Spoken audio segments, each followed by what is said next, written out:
Finding those levels too. Look at that 4-punch combination. It's a masterclass right now from Shakur Stevenson. That's what you're seeing. A masterclass. Right hand is Shakur meeting him with a straight left hand. Oh, and there's a knockdown scored with the left hand.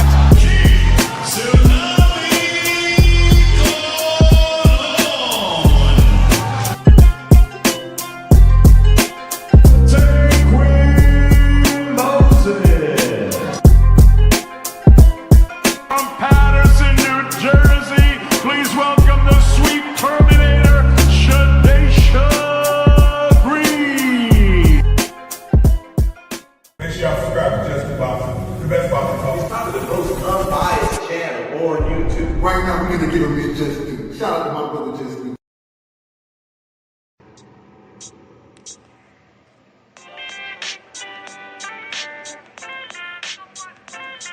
Yo, you know the deal. We back again. We never slacking. Word 'em up. Ladies and guys, whether if you drunk or you high, it's time to pay respects to the illest man alive. If you think you got a point, he'll shrink you down to size. And from there it's downhill like a slinky or a slide. Open your eyes, got a deep connection with the rise, so you might see them jump in whenever they go live. Peep it, this channel blowing up now, it's not a secret. With tons of exclusive interviews to listen to. Them other channels I hate, but yo, they missing clues. They start narratives, sip the goose and twist the truth. It don't take a rocket scientist to get the proof. Just click the live at 4 p.m. Eastern time. But when you chime in, make sure you keep it kind. But if cowards want to debate, then it's feasting time. My man Jusdu shine busy all the time. Grind 24/7, 365. Videos he might have 365. My rhyme's sick, they make you do a 365. You get a rich if you think you fit to survive. It's Jusdueboxing, time to click the live. Ain't no beginners, if you soft, you ain't down to ride. I crush you, respect too, it's Jusdu. He got the illest boxing show on the internet. The boy been a threat and he ain't even had dinner yet. Word 'em up. Yeah. You know what time it is.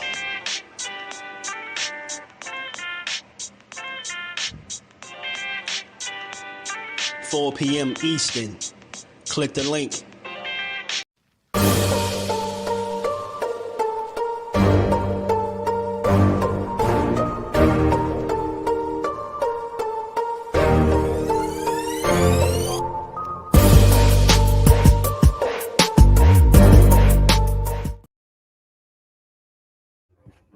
What's good? What's good? What's good with the fam? How y'all feeling? Good Friday, good Friday, good Friday, man. We one day away, man, from one of the biggest fights of the year. And Canelo with Crawford, man. It got people scrambling, everybody's scrambling, man. I think this fight been hated on, but talked about more than I've seen the fight be talked about and hated on at the same time in recent memory. You just got a simple old, great old fight, the kind that people should get behind, tune in, get your popcorn ready, have some fun, tune in to two of the best going out there and putting on the show come tomorrow night, man, because that's what it's going to be. But again, as usual, man, every day it's a different breakdown, more analysis, man. Always a new conversation, a fresh conversation surrounding this fight. And something I seen the other day, before I popped up here, man, I seen that they had some scorecards leaked, man, or whatever, or predicted, however you want to look at it, AI has been on the rampage lately, man, with these boxing matches and predicting these fights, y'all. They've been predicting these fights. I'm not going to lie to y'all. AI has been correct when these fights been going to the decisions, man. But I don't know if they're going to be right on this one, but they are leaking. They did, I did see a little, outcome already predetermined. Now, I don't know if that's going, like I said, be exactly what they saying it's going to be, but it's interesting to know that it's one out there, man. Like I said, I seen it for Clarissa Shields' fight. I seen it for Shakur's fight. Shit, I seen it for Amanda Serrano and Katie Taylor's fight. You know, these fights been going to the cards, man. They've been correct in terms of who gonna win. So let's see if AI or whoever it is coming up with these predictions reigns supreme again. Let's see if they can predict one of the biggest fights of the year. Like I said, if not the biggest fight of the year, because let's be honest, they fight in a damn stadium. You get me? They fight in Allegiant Stadium, bro. So there's gonna be people there. It's gonna be a lot of eyes on this fight, and I just hope it live up to the expectations, man. I hope everybody get their time, energy, and effort worth, and any money that they spent getting to the fight, purchasing the ticket, whatever. I just hope everybody get their money's worth, right? Hope everybody go and really enjoy what should be one of the best fights of the year, man. You know what I'm saying? I never seen a boring Bud Crawford fight. I never seen a Bud Crawford fight that I couldn't rewatch and go, you know what I'm saying, and have fun. So you're talking about a guy that don't know how to lose, haven't lost. You got to show him. You know what I mean? You got to be able to break his will. Like, you know what I mean? Prove to him that he don't got a shot at beating you, because while he's upright and punching, he's dangerous, man. But before we go any further, let me say what's up to the people. You know, I just try to warm the stove up just a little bit, y'all. Double tap the screen. Let's get the likes up early. It's free.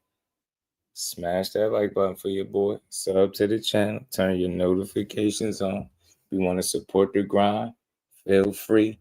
We going to be here talking this good boxing. Shout out to my baby girl, Miss Jusdu. You get your rest, you know, for your back surgery. I know how you feeling, so you rest up. Appreciate you. Motown, my dog. Jordan was good. Cal Cool, Blessings family. Yeah, I seen a picture of them. A little video clip of them purple gloves. They look nice. Big dog Willie, my guy. Teach what it do. Boxing with 2-4. What it do, man? Sunchild, what's going on with it, man? Shout out to Omega Red. Samuel was good with it, homie. How you feeling? Yeah, and blessings to my baby girl, man. I'm glad you had a successful surgery. And you could rest up and we gonna cook. You can sit back and relax and listen to your boy talk this boxing. But how y'all feeling, man? Because I'm excited for it, man. I'm feeling good about it. I seen the weigh-ins. These dudes look like they both ready to go, just to be honest with you. You know what I mean? I don't know, Canelo's little video of him stepping on the scale just looked a little off. I don't know what it was. I ain't going to make too much out of it, but it looked a little off. Terrence Crawford looked like he'd been at that weight class. Was interesting. Like, and I get it, you know, physiques don't win fights alone. You got to get in there and fight. You know what I mean? Especially when you talking about Canelo Alvarez. Ain't no damn muscles or no, just because you're in shape alone mean you're going to beat them. But under the circumstances, when you got a guy that's never been at that weight class, bro, and, coming up and looking the way he did, like the way he does, like on the scale, that's great news for him. That means at least you feel as though he done the right things in camp to acclimate, like I've been saying all along, to this weight division as best he can without having an actual fight first. You get me? It's still a matter of like preparation, and that's what's really key. Preparing yourself for the weight, having the time to adjust best you can, right? And I think he's had that time, man. I think the way he looked on the scale is a result of how he spent his time this particular training camp. Like, it don't look like he's a guy that was struggling with anything, no type of fat camp, nothing weird like that. It just look like real dog work has been put in, and as a result, seeing this dude look phenomenal at this weight class. Like I said, like he look as if he's been here already. You get me? And I love to see it. Love to see it from Omega Red, my guy. What's good with it, Brody? How you feeling? Always good to see you in the building. He said, blessings to your lady back surgeries. No joke. Yeah, mom and pop and sister had it. Yeah, man, I appreciate that. It is, man. Appreciate you. Much love to my dog. Poi, what it do, homie? It would be in the building. What's good with it, bro? Oh, yeah, he do. Speaking of that, Poi, he do look pretty lean. He do. And I guess that was by design. Maybe he feel like he gonna have to box and move a bit or something like that. Maybe that's the only thing I could think of, but it's very interesting. They came in at the same exact weight. You get what I'm saying? 167.5, both guys. And Terrence Crawford, I'm not gonna lie to you, bro. He looks shredded. He looks shredded. He do, man. He looks shredded. Canelo look like Canelo, but Bud look like he been at the weight class. You get what I'm saying? Go a picture of Canelo right here, like by himself. He in shape like he always is, right? But he just looked a little different. I'm not gonna lie. Some just looked a little, I don't know, just a little off, weird, maybe. You know what I'm saying? Y'all tell me if I'm tripping. Like if y'all feel anything when y'all.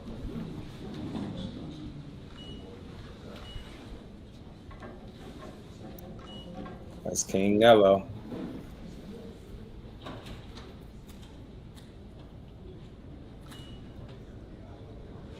$167.5.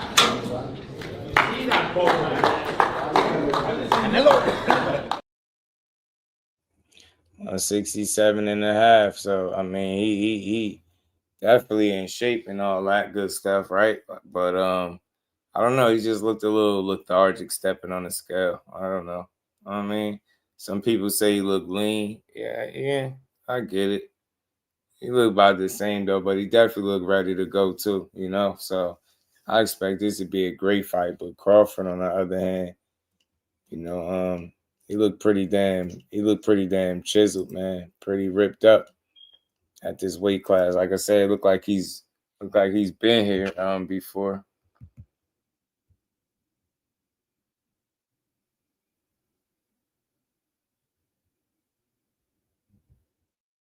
Yeah, it looked like he'd been here before. I'm like, man, this is good news for Crawford. Robbie, did you? So you ain't tripping? You thought that I ain't trying to overdo it. You get what I'm saying? I don't want to like overdo it, but it's like, you get me?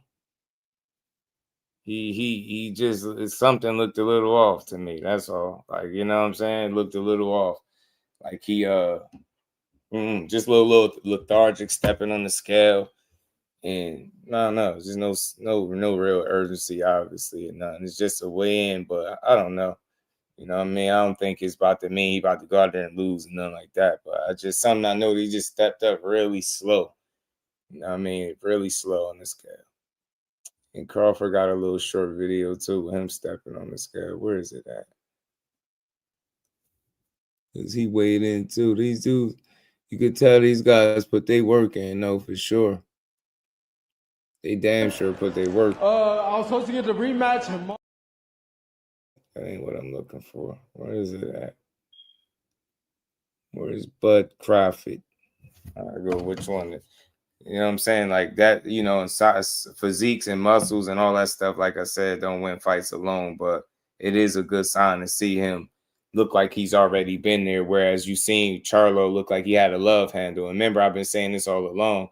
That was the most impressive thing about Bud Crawford as he was, trying to acclimate to this weight. To me, the fact that he ain't had that love handle, right? He don't look like he struggled. He don't look like he had no kind of fat camp or nothing weird. It just looked like the right work has been put in. You get what I'm saying? And that's what you want to see, because just want to see the best fight possible. You know what I'm saying? And that's how you get the best fight possible. But both guys putting in that right kind of work. 167.5. Let's go, bud. That's right. Good ride. Oh man, Bud looking shredded, G. He looking ready to go. You can say what you want about that, man. That dude look ready to go, bro. He look really ready to go. Al Booger, my homie, was good with it. He said type of scales are shaky. I don't know. I ain't heard nothing, nobody, saying nothing crazy about the scales. I just know they both got them at, they both weighed in 167.5. But, you know what I mean? Yeah, bro. Hey, that's what, hey, Samuel, talk about it, man. Shout out to my homie, the professor and McQueen. Hey, man, talk about it. That's why I said Jedi mind trick on the way. Jedi mind trick on the way, bro, because he looking like he ain't never had no problem. You get what I'm saying? Like he was supposed to be there.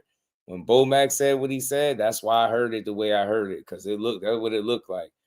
And there you go for what it's worth to try to be as fair as possible. You know, it's little things, man. Like fights of this magnitude, like it's a game of inches, man. Like the smallest thing could be the reason you win or lose. And I want to be very clear. I'm not just saying, oh, it's a weigh-in. He won. You know what I mean? Nah, I'm not saying that. I'm just saying this is good. Well done. Well done from Crawford. Sunchild, what it do, homie? Well done from Crawford, man. He spent his time accurately, man. You know what I'm saying? He made the most out of this time, I would say. You know what I'm saying? Acclimating. And I could just imagine the game plan. I know they got something cooked up because they're going to need it. They're going in there with a real one. You know what I'm saying? They real too, but they're going in there with a real one, man. These dudes like they had some good training camps, man. You had Canelo brought in Boots and Yo-Yo Hernandez, right? Brought them into camp, them young guns was out there gunning, you know, and it sounded like Hernandez he said Boots had more power or something. Sound like he said Boots had a little more power. So make it out what you will.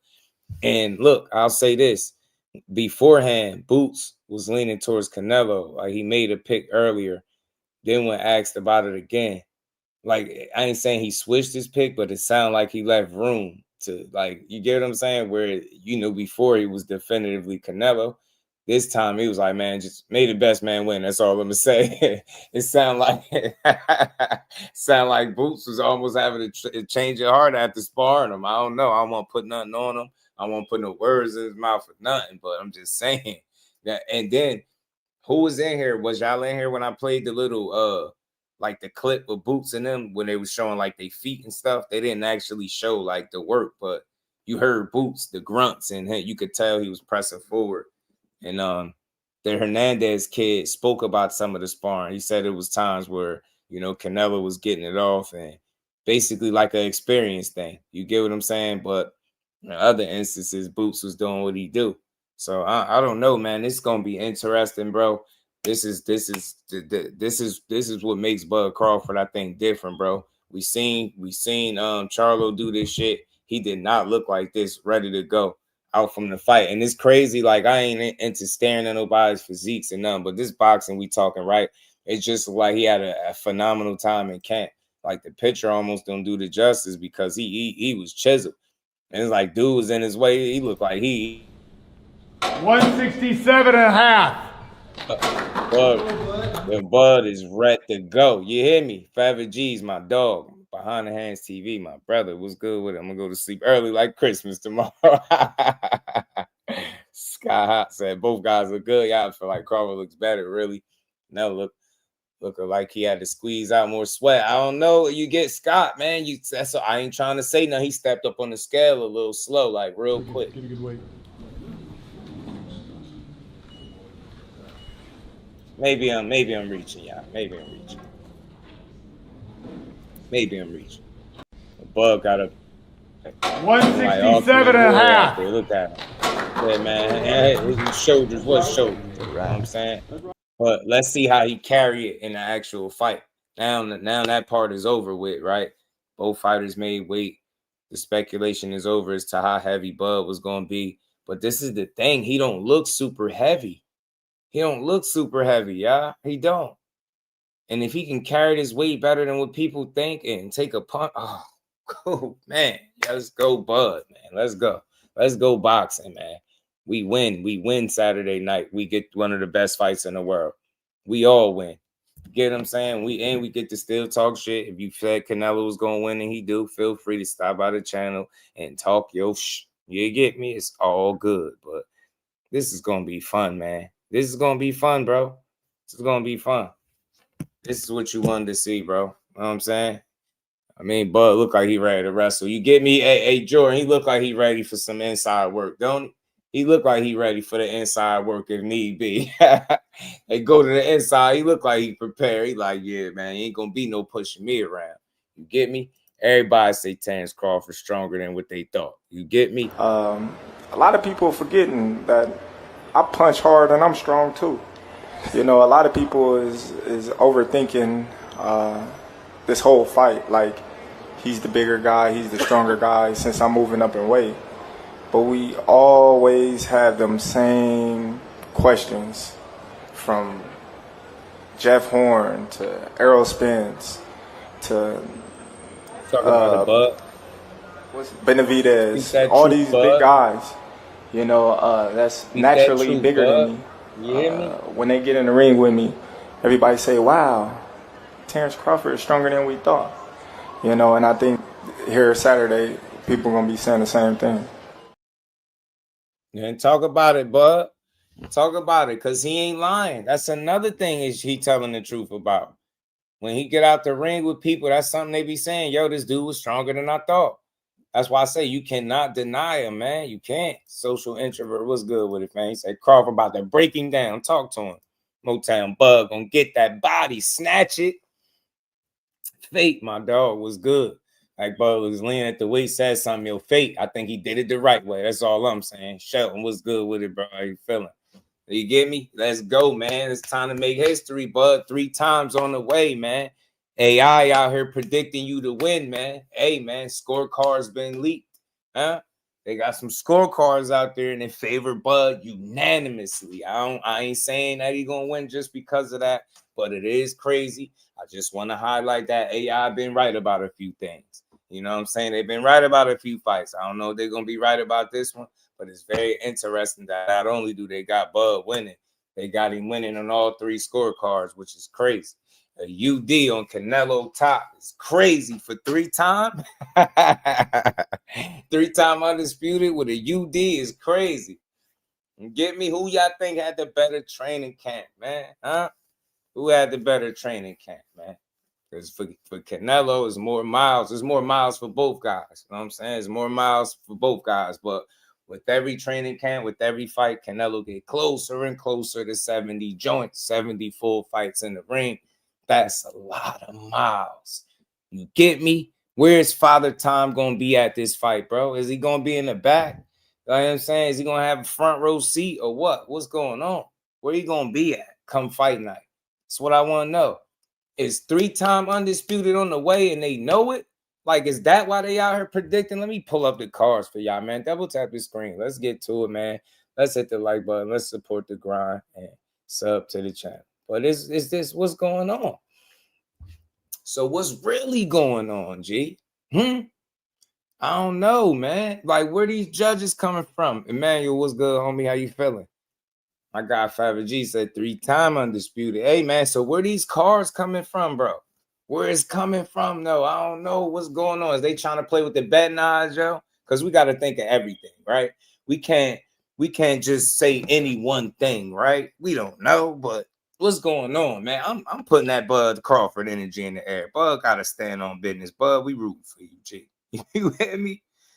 That the illest ninja from Nebraska. You know what I'm saying? He about to do it. You hear me? The illest ninja from, shout out to my guy. The illest ninja from Nebraska about to do it according to these scorecards, bro. How they do it like that? They say, yes, the official scorecards for the Canelo Alvarez versus Terrence Crawford fight released on September 12th, 2025. Show a unanimous decision for Terrence Crawford with scores of 115, 113. You hear me?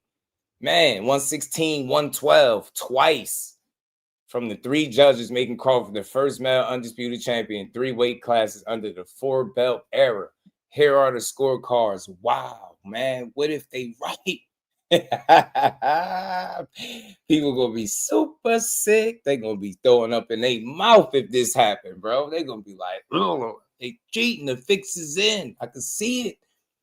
I can see it. Shout out to Social Introvert. Appreciate the love, homie. Shout out to Jusdueboxing for keeping it real, not pushing negative narratives about Bud and not adding fake news, clickbait to get views. You could get one thing you can guarantee with me, Social Introvert. I'm gonna always stay the same. I think boxing really deserves its just due as a sport, and that's how you grow it. Shooting down the false narratives and just pushing good boxing conversation with good energy, man. And I've been having fun with this one.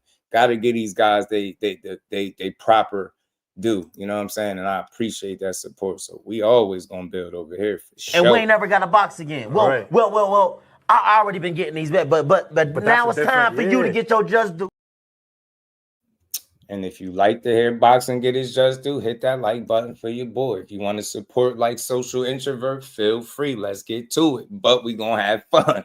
So again, y'all, I don't know if y'all been keeping up with the AI stuff, but it's entertainment, and don't never forget that. So I don't know who draws this stuff up, who comes up with these decisions. I don't want to make nobody think that, you know, I ain't come up with it, right? I didn't type this up, right? This is just crazy to see this on the internet. And I'm like, wow, AI just be on top of it. Because I ain't gonna lie, I've seen multiple decisions be correct by them, especially when the fights are going to the cards and it ain't like a knockout or something like that. They've been on point. So I'm like, I don't know what the hell going on. Shout out to LJ. Ghetto Fab, what it do, homie? So it's crazy. The fight still gotta happen. Yeah, man. And they put this out. So I'm just sharing it with y'all because it was out there. I thought it was fun, worth the conversation. Like I said, they could be wrong as hell. You get me? They could have said all of this, typed all of this up, explanation, you know, and it could be totally wrong. But one thing we do know for sure, both fighters made weight. Both fighters made weight, right? We gotta fight. We gotta fight, that's for sure. They was identical on the scale. You know what I'm saying? And like I said, impressively, man, Bud Crawford really showed something here. He really did, bro. He put, I mean, I know I ain't surprised or nothing like that, but it's just impressive to see, because a lot of times when guys go up, you know, or fluctuate in weight and things like that, you'll see their body look a certain way, right?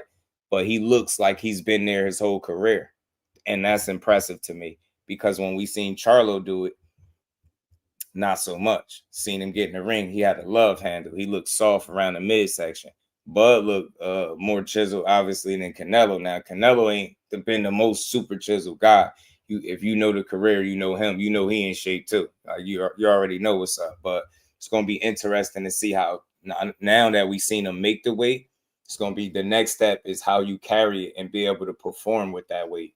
And if you're able to do that at an elite level, like I've been saying and maintaining, we got us a potential fight of the year candidate just because of what's at stake and the two guys that's in the ring.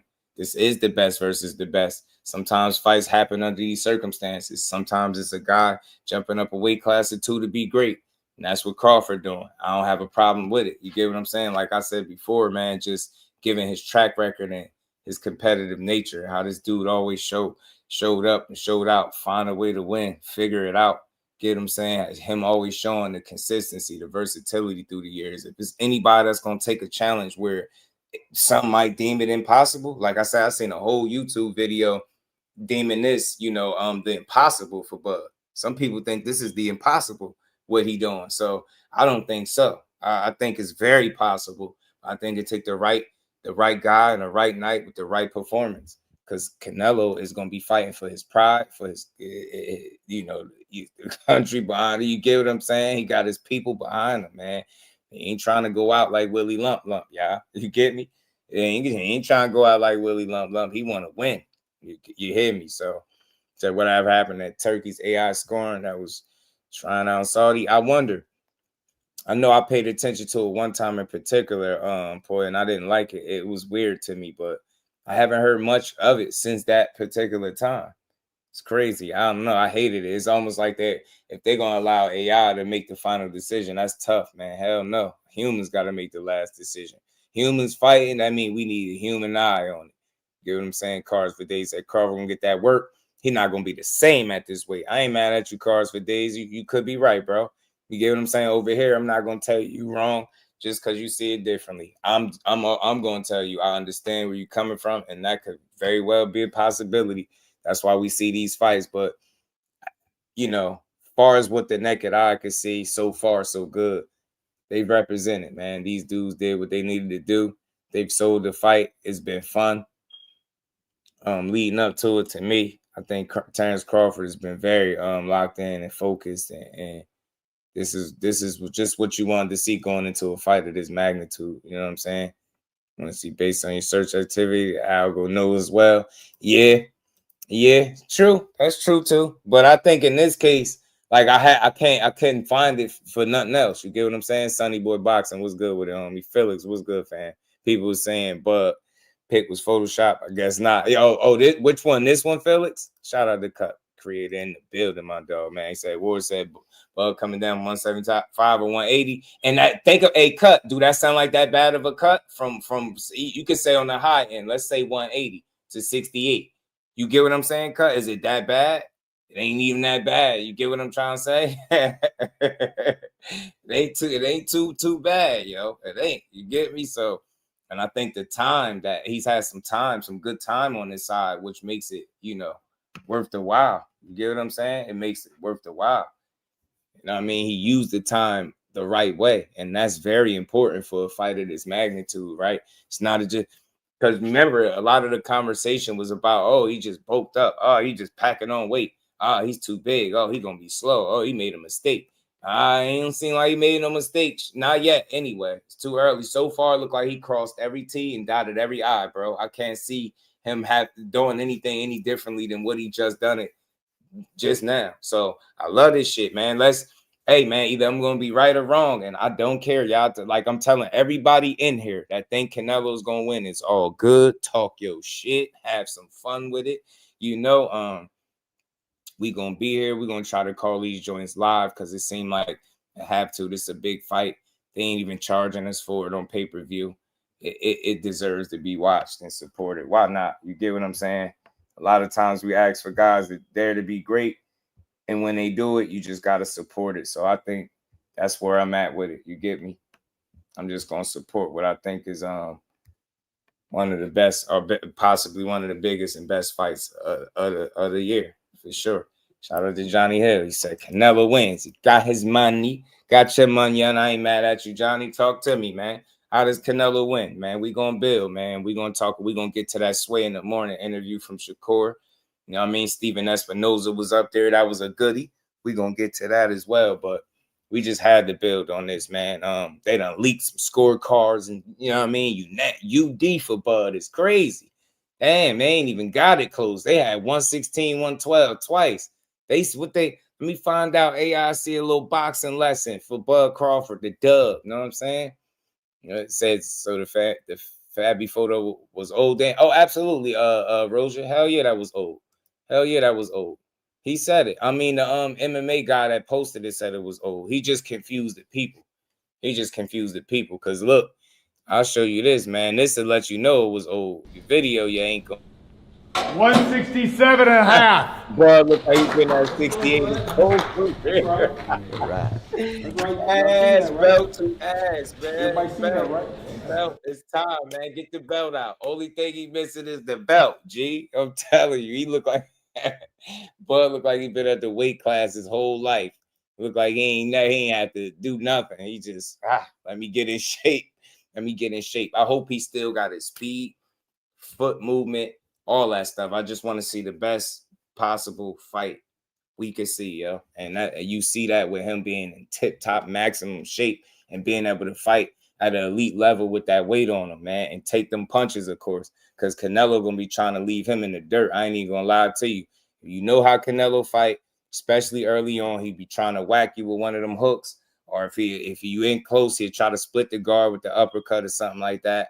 I've seen him do it so many times, and it's only so many punches he gonna throw, but those are two of his favorite, man. That hook and that uppercut, man. He love to split the guard, that uppercut. Shout out to Eric. What's good, homie? Can't believe it's Friday already. Yeah, it's coming. Weight class is real. I feel you, bro. Put 3 bets in. I can only lose one way for real. Shout out to Jordan. Get that money, my dog. Justin, what's good, homie? How you feeling, man? All love to you, Brody. Appreciate you as always, man. Shout out to the Queen Lisa, man. Appreciate you stopping through as always. Free bands, my dog, man. What's good, man? The excuses already is crazy shit. It shouldn't be, nah. You know what, free bands? We ain't letting nobody make excuses. You know why? Because we genuine boxing fans. Whoever win, getting their credit and respect. Whoever lose, you know what I mean? You hold them accountable. You speak your piece, but they still gonna get their just due, right? We ain't making no excuses. We got 2 world-class athletes that put in a ton of work to fight each other, man. Canelo accepted Terrence Crawford is, challenged to jump up to 68 and go at them titles. He got a chance to make history. Like I said, y'all, for those that didn't catch it, shit, AI think Bud gonna win too. I ain't saying it mean everything, but they out here picking Bud by UD. Sonny Boy Boxing was good with it. Tunnel Vision was good. He's physically big. No excuses for either fighter. I swear it ain't tunnel vision. It's really not. These dudes got a wealth of experience. You know what I mean? They've been fighting at the championship level most of their careers. It's just they'll both be prepared for the moment. The lights won't be too bright.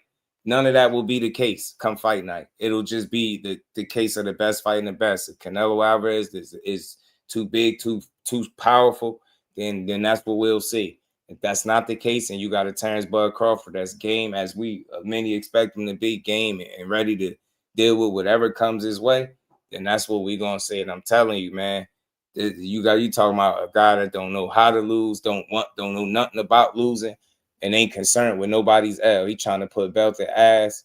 Like I said, it's all about preparation and believing that you could do this shit. And if it's anybody that's getting in the ring against Canelo Alvarez, bro, and believe that they can beat him, it's Terrence Crawford. That shit go a long way, especially in a sport like this where you can't play it, man, because it start with that. It start with you. You could train all you want. You could run all the miles you want. You could hit the bag. You could spar all the rounds you want to spar with the elite guys. But you got to believe that when it's game time, when you make that ring walk and you take that little 3 steps up and step into that square circle, you got to believe that you could win. You got to believe wholeheartedly that you could win and you about to step on business. And I'm telling you, that man ain't short on confidence. He don't need to be hyped up. He don't need no hype, man, and none of that. And if you're going against him, then that's just better for him because he welcomed that shit. So, and Bud about to welcome the challenge is all I'm saying. If he gonna win or not, we gonna see. But this is the kind of fight where the guy that loses should be respected too. On either side, shit, Canelo is putting everything on the line fighting Crawford, giving him the opportunity. He ain't have to give Crawford the opportunity. He ain't have to budge on his initial feelings and saying, no, remember, he was like, I ain't going to get credit for that. I ain't fighting this dude. He too little. What they going to say when I beat him? Like, no. Remember, he could have kept it like that. But nah, he probably seen that money was good. And then he said, hey, man, I get it people to fight. And Bud like, let's do it. So I just want people to get rid of the whole notion that it's just solely about money. Yes, that is the driving force to the sport. And I think in the days we live in, it's always going to be the case. But, man, when you talk about true competitors, like think about the competitive nature of a Canelo Alvarez. He challenged Floyd Mayweather at 23 years old. Why would we just say it's only about money? I get it how he been moving, but this fight right here, y'all, what I'm getting at is they can't afford for the mentality to be, yo, I'm making so much money and this is the reason, this is my motivation. They can't afford that. Either guy going there with that mentality thinking just solely about money will lose, in my opinion. You get what I'm saying? So, yeah, although money is the driving force of the sport, but when you talking about guys that don't like to lose, you get what I'm saying? Canelo Alvarez challenged Floyd Mayweather at 23. That's telling you something about him, right? If people ain't actively seeking him out that young, you get what I'm saying? That young into their careers. You get what I'm saying? That's not something they're going to look for, but he was with it. Even went against his people and challenged Floyd. You get me? So I understand that with the not fighting the Benavidez thing, but he got a competitive edge to him too. At least when he in that ring, he gonna compete, right? And because of who's in the ring with him and who he going up against, he gonna want to make for damn sure that he beat him. The last thing, that shit is gonna be embarrassing, bro. You know that this one of these fights where you can't go back to the hood if you lose. You know that saying. Like, that's how Canelo taking it, man. I can't go back to, you know what I mean, Guadalajara. You know what I'm saying? That's how he thinking. Look, I can't go back to Guadalajara without these belts, bro. I don't care Terrence Bud Crawford. I don't care where y'all got him ranked at on the pound-for-pound list. You hear me? I ain't letting him come up out of here without these belts. That shit is a real mentality. That's what's going on out there. Shout out to T. Hill. You get me? That's what's going on. And Bud, on the other hand, saying, bro, y'all always count me out. Y'all always against me. Y'all always count me out. He got a chip on both shoulders from the little ass town in Omaha, right? Little ass town on the map, right? That little ass city on the map, right? It ain't small. It ain't big at all from where he from, right? Population light as hell. But he about to show y'all, man, that diamonds do come in the rough, man. Diamonds in the rough.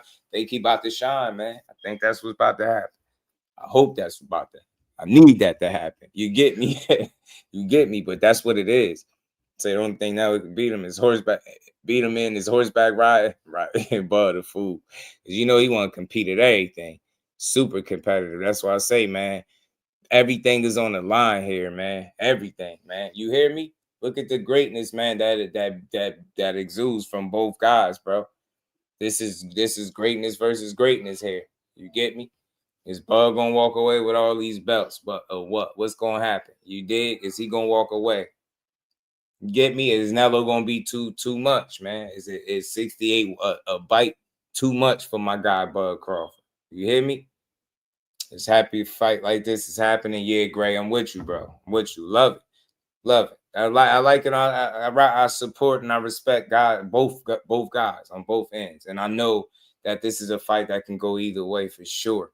I've been a guy that's been maintaining that Bud got a better chance than what some people giving him credit for. You know what I'm saying? Shout out to YM. Yeah, I don't know, man. AI is a trip, bro. Look, for anybody that think I'm tripping. Y'all know how AI type it up. You know what I mean? I just wanted to make sure y'all seen the details of what they had, the scorecards. I was like, man, UD for Crawford is crazy. So we going to see. You know what I'm saying? We going to see. But I know they've been right. You know what I'm saying? And look, I got one. You know, I'm fair. I got one for Canelo. Shout out to the Canelo fans. I got you. Your boy got the belts with the pick behind him too. You know what I'm saying? And Canelo looking like, look, man, these belts ain't going nowhere but back to Guadalajara, Mexico with me. You know what I'm saying? That's probably what he's saying. It's probably what he on. But Crawford like, bro, them belts look better in Omaha and around my waist. What you talking about? You get me? You get me? That's what's going on, G. Is one or the other, man. What it's going to be. You get me? It's battle of the minds. There's a ton of experience on both sides. Andre Ward gave a dope-ass breakdown. We're going to get into that. Y'all know I'm going to play that. I got to. Y'all just keep hitting that like button, man. Sub to the channel if you're new. Let's keep building. Let's keep growing. And let's keep having fun with this. Thrill Hill, my dog. What's good with it, homie? Canelo didn't look way bigger at the face-off. Absolutely not. For those that didn't need to see it, I did have the side-by-side. You know what I'm saying? There you go. J.A. Chain said, Canelo, I'm with you. I hear you. I hear you. I hear you. I hear you. Shout out to the Canelo fans, man. You know? Shout out to the Canelo fans. It's going to be a real scrap, man. But it's best fighter he fought since Mayweather, in my opinion. All around. Temperament, everything. Competitive nature, success, skill set. Being able to switch, versatility, craftiness, IQ. He checked every last one of them boxes. And he could fight going backwards. Something that Canelo can't do. He could switch, something that we haven't seen Canelo do. So I would assume that he either can't do or just won't be doing it. So it's a couple of things when you really, really break it down, peel back the layers. There's a couple of things that Crawford can do from an X's and O's standpoint that Canelo can't really do so good. And one of those is fighting backwards, and the other one is switching. Those could be two key elements in this fight because you know Canelo is going to be wanting to bring pressure. Crawford got about a 3.5 maybe reach advantage or something to that effect. So, I mean, maybe something that could, you know, swing in his favor if he is pushed back by what people feel like is the bigger man. Because, you know, with Canelo being prideful, with that being his division that he cemented, right? He going to want to fight a certain way because of that. You know it. And that's what we talking about, one of the most prideful fighters in the game. He going to want to fight a certain way because of that. I don't think he going to want to be in a situation where Crawford is backing him up. And that's bad news for him because, like I stated earlier, he's not so good on the back foot. He can get a little something off, but he's not effective on the back foot is what I'm saying. So he don't need a Crawford to be pushing him back at all. You get what I'm saying? He definitely need to be being a more physically imposing guy, at least trying to be that, right? He need to make Crawford respect the fact that this ain't a weight class that he's been fighting in, bro. I don't care how good you look on the scale. I don't care how well you prepare. I don't care how much time you had. Ain't nothing like getting punched by me at 168 pounds for the first time, right? We don't know how Crawford going to act when that first punch hit him for real. This shit is just get better and better the closer we get. You get me? I can't wait to see it. Hey, whatever it's going to be is already written in stone. We just waiting to see the outcome, right? We got our opinions and our thoughts of how it's going to go. But shit, if I'm wrong, I'm going to be right here laughing and crying right with y'all. You get me? Carlos said, Canelo said to bet for the KO in 8th round. Okay. Ain't mad at it. Shout out to the homie, Blunt Sports, man. What's good with it, my guy? How you feeling? 24 easy. Said Crawford's coming in at 177. It's possible, bro. I mean, he was 167.5 on the dot. So I don't think he's gonna be overly heavy, bro. I don't think he's gonna be overly heavy, and I think that's a smart move for him, right? Not to be overly heavy. You know what I'm saying? I think he did it the right way. Shout out to boys be crying. I think he did it the right way. I can't stress it enough. But you know, Canelo is a true professional too. He ain't missing no weight. He ain't coming close to it. I think he came at it what he wanted to come in at as well. But it's funny just seeing this, that he don't look like the bigger man. I told y'all that shit was a mirage, man. I told y'all. Once I heard what Bo Mac said, my mind got to going. I'm like, hold on, man. He ain't really bigger than him. He just made it to 68 sooner. That's all. He just went up sooner. Crawford has some other shit to do. You know what I'm saying? Crawford's like, I had some things to do at these other weight classes, bro. You know what I mean? I had to show these people I was great, man. Everywhere I planted my flag, I had to show them I was great. 35, I had to show them I was great. 40, I had to show them I was great. 47, I had to show them I was great. 54, pit stop, still showed them I was great. 68, I got to do this shit again. I got to show these people that I'm great because they don't believe it. Think about it, man. You think about how motivating that got to be for this dude this late in his career, still getting doubted. Man, let's go, bud. You hear me? Let's go, bud. Beat the ass, too. You hear me? Let's go, man. I just imagine, bro. Just imagine the motivation because of the doubt, bro. The doubt, the way y'all doubting this, man. It's the doubt that's going to get y'all, man, beat up fight night, man. But I'm glad that we got to see that these guys is ready to go. Can't wait to see it, man. It's, you know what I mean? It's only up from here for these dudes, man. Canelo backed out in the damn, backed out in the black tank top, man. Looking like a damn Mexican drug lord out here. Shout out to OG Napoleon. What's good, fam? Shotty will be waiting when Canelo barges through that door. He has part of Diamonds Nelson for years. Even heavyweights, Canelo won't present anything but hasn't felt. I'm telling you, it's that possibility is really there. OG, shout out to my brother Mike Kirkland. How you feeling, man? Always good to see him ready. Like I'm fighting tomorrow. I'm telling you, we all feeling like that. People really down Bud though. Yeah, Killer B. Hell yeah. Hell yeah. They like Bud. Hell yeah, they still down him. They still saying this dude ain't fought nobody. He ain't did nothing. His resume weak. This gonna be too much. Hell yeah, they still doubting this man. They still there. Some people don't get it. You know what I mean? I ain't saying you can't pick him to lose, but doubt is crazy. Don't doubt. This ain't the kid to doubt, man. This the dude to prove you wrong. This the dude that'll cost you some money if you ain't lucky. But look, man, we know the danger. We know what Nello possessed, but hey, AI said bug out. You know what I'm saying? I don't know what that supposed to mean, but that's what they said. Shout out to my family, man. Uncle Rick, how you feeling, man? He said, I got Bud. This just shows Bud been killing himself to make weight. This is natural size, so skill for skill. It's all Bud. Talk to him, Rick. This picture, man, these pictures. And they said, and who said Bud Crawford was scared in the eyes, bro? What? Why y'all be making stuff up? Y'all getting more and more nervous, scared, where, bro? Look at him. Look at his face. Bro, Bud ready to go, man, because Nello is. You get me? You know how I know Bud ready to go, other than the way he looked? Them eyes tell it all. But you know why I know he ready to go? Because Nello ready to go. And he gotta be. You hear me? Because Canelo is ready. You get me? He ready to defend them titles. He ready to perform with his people standing on his back. He got him. He got Mexico on his back. He got Guadalajara on the back, bro. He good. You get me? He ready to go. Crawford ain't got no choice. It ain't no time for no, don't bring scared business to me. What my guy saying, Belly, don't bring scared business to me. You hear me? Scared, you know what I mean? Blunt. What they be talking about, G? That's a death stare, Bud. Like, you think this shit real. You hear me? Johnny, like, all this, he like, yeah, just do that shit sound good, but Canelo wins.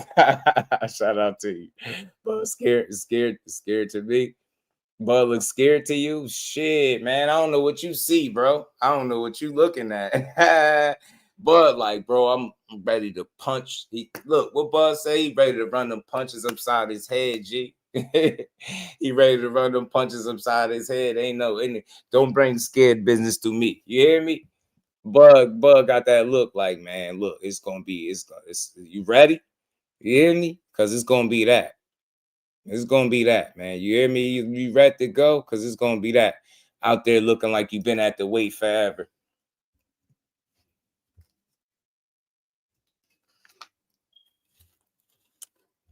Oh, my bad, y'all. Out there looking like you've been at the weight forever, man. 167 and a half. Let's go, bud. That's right. Right. That's right. Y'all seen that, right? Everybody seen that, right? Bo like, yeah, I seen that, right? Everybody seen that, right? Yeah, they seen he ready. No excuses, Elijah. They both ready to go. Shout out to Canelo, because he about to make it. He the other half of the fight, bro. And without him, it can't be what it's supposed to be. So both guys look dialed in. Both guys made their weight. Both guys have been at this stage, at this level for a long time. I just think it was extremely refreshing to see that Bud look like he belonged, right? Charlo looked like he went and forced the opportunity. Bud looked like it looks more natural on Bud. Rich G was good with it. Yeah, Crawford looked locked in. And credit to Canelo, because I know he locked in too. He got the black tank top on. Like, man, what's good? You know he comfortable. Canelo backed out with the black tank top. Like, yeah, man, you ready? You hear me? He like, you ready, man? You ready? Did you train today? Listen to Canelo. What you think? Hey, buddy, let me tell you something. You want to be a champion? Or just a mediocre boxer? Champion? You want to be a champion or just a mediocre fighter? Champion, right? So you need to fucking train every day. And focus. Eat healthy. Okay? Right. You need to hear that. Give me the English speaking Canelo any day, man. Any day, bro. Canelo giving that game for real right, man. You need to train every day. Now about to get styled on. Tell him, OG. Let's go, Bud. He band said Charlo's performance is gonna be better than Bud. Shit. Hey, free band. Shit. Charlo said, you know, Bud gonna do better than him. That's what he said. He said Bud was gonna do better than him. I wonder why he said it. Cause it's about to happen. Cause he know what's up. Cause he know what's up. That bad boy from Omaha, they know what's up. You know, as they get closer, they like, yeah. You know what I'm saying? Bud looking at him like, boy, is you ready? I hope you're ready to fight. You know what I'm saying? He said he truly think he sees something for real. Yeah, Sonny boy, he definitely do. He do. Texas Longhorn say easy work for Canelo. It's gonna be a American knockout highlight reel. Damn, Texas Longhorn, not like that. Not the American.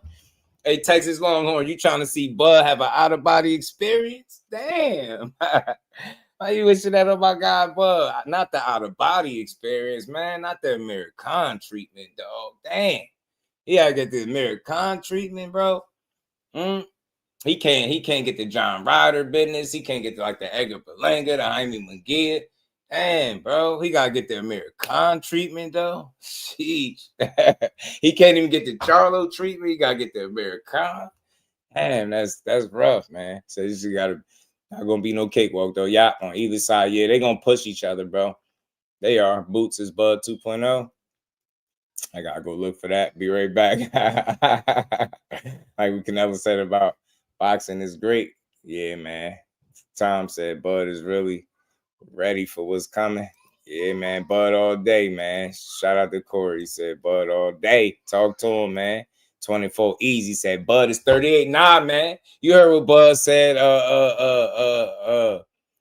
You know, 24 easy. Don't put that on me. Don't put no extra time on me, man. He just got on Max Kellerman helmet about that. Max Kellerman tried to put the extra on him. He said, nah, man, I'm 37. Bro, you heard me? Bud was like, nah, G, don't speed me up. You know what I'm saying? Nah, I'm 37. You know what I mean? I'll be 38 on the 28th, but that's the 28th, though. You know what I'm saying? We has a couple weeks. Bud ain't going. Shout out to OG Napoleon. He said, exit 9's finest salute. You know it. Jersey strong. Shout out to OG. Appreciate that support, man.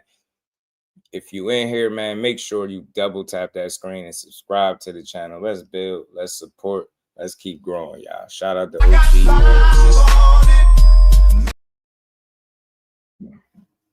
Double tap for me. Shay Q said Nebraska did something to me. They stepped in the ring. That killer roster.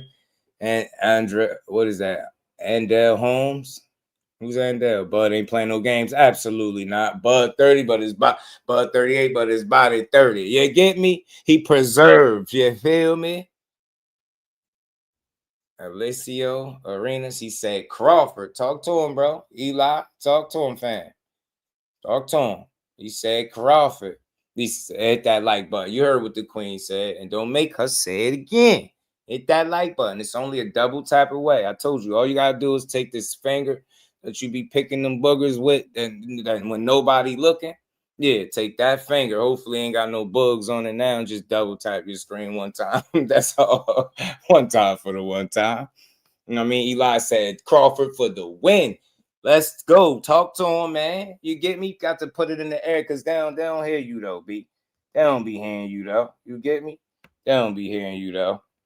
You know what I'm saying? They don't be hearing you, though, G. They don't know. They don't know he about to go out there and P4. You know what I'm saying? Top world class, man. World class stuff, bro.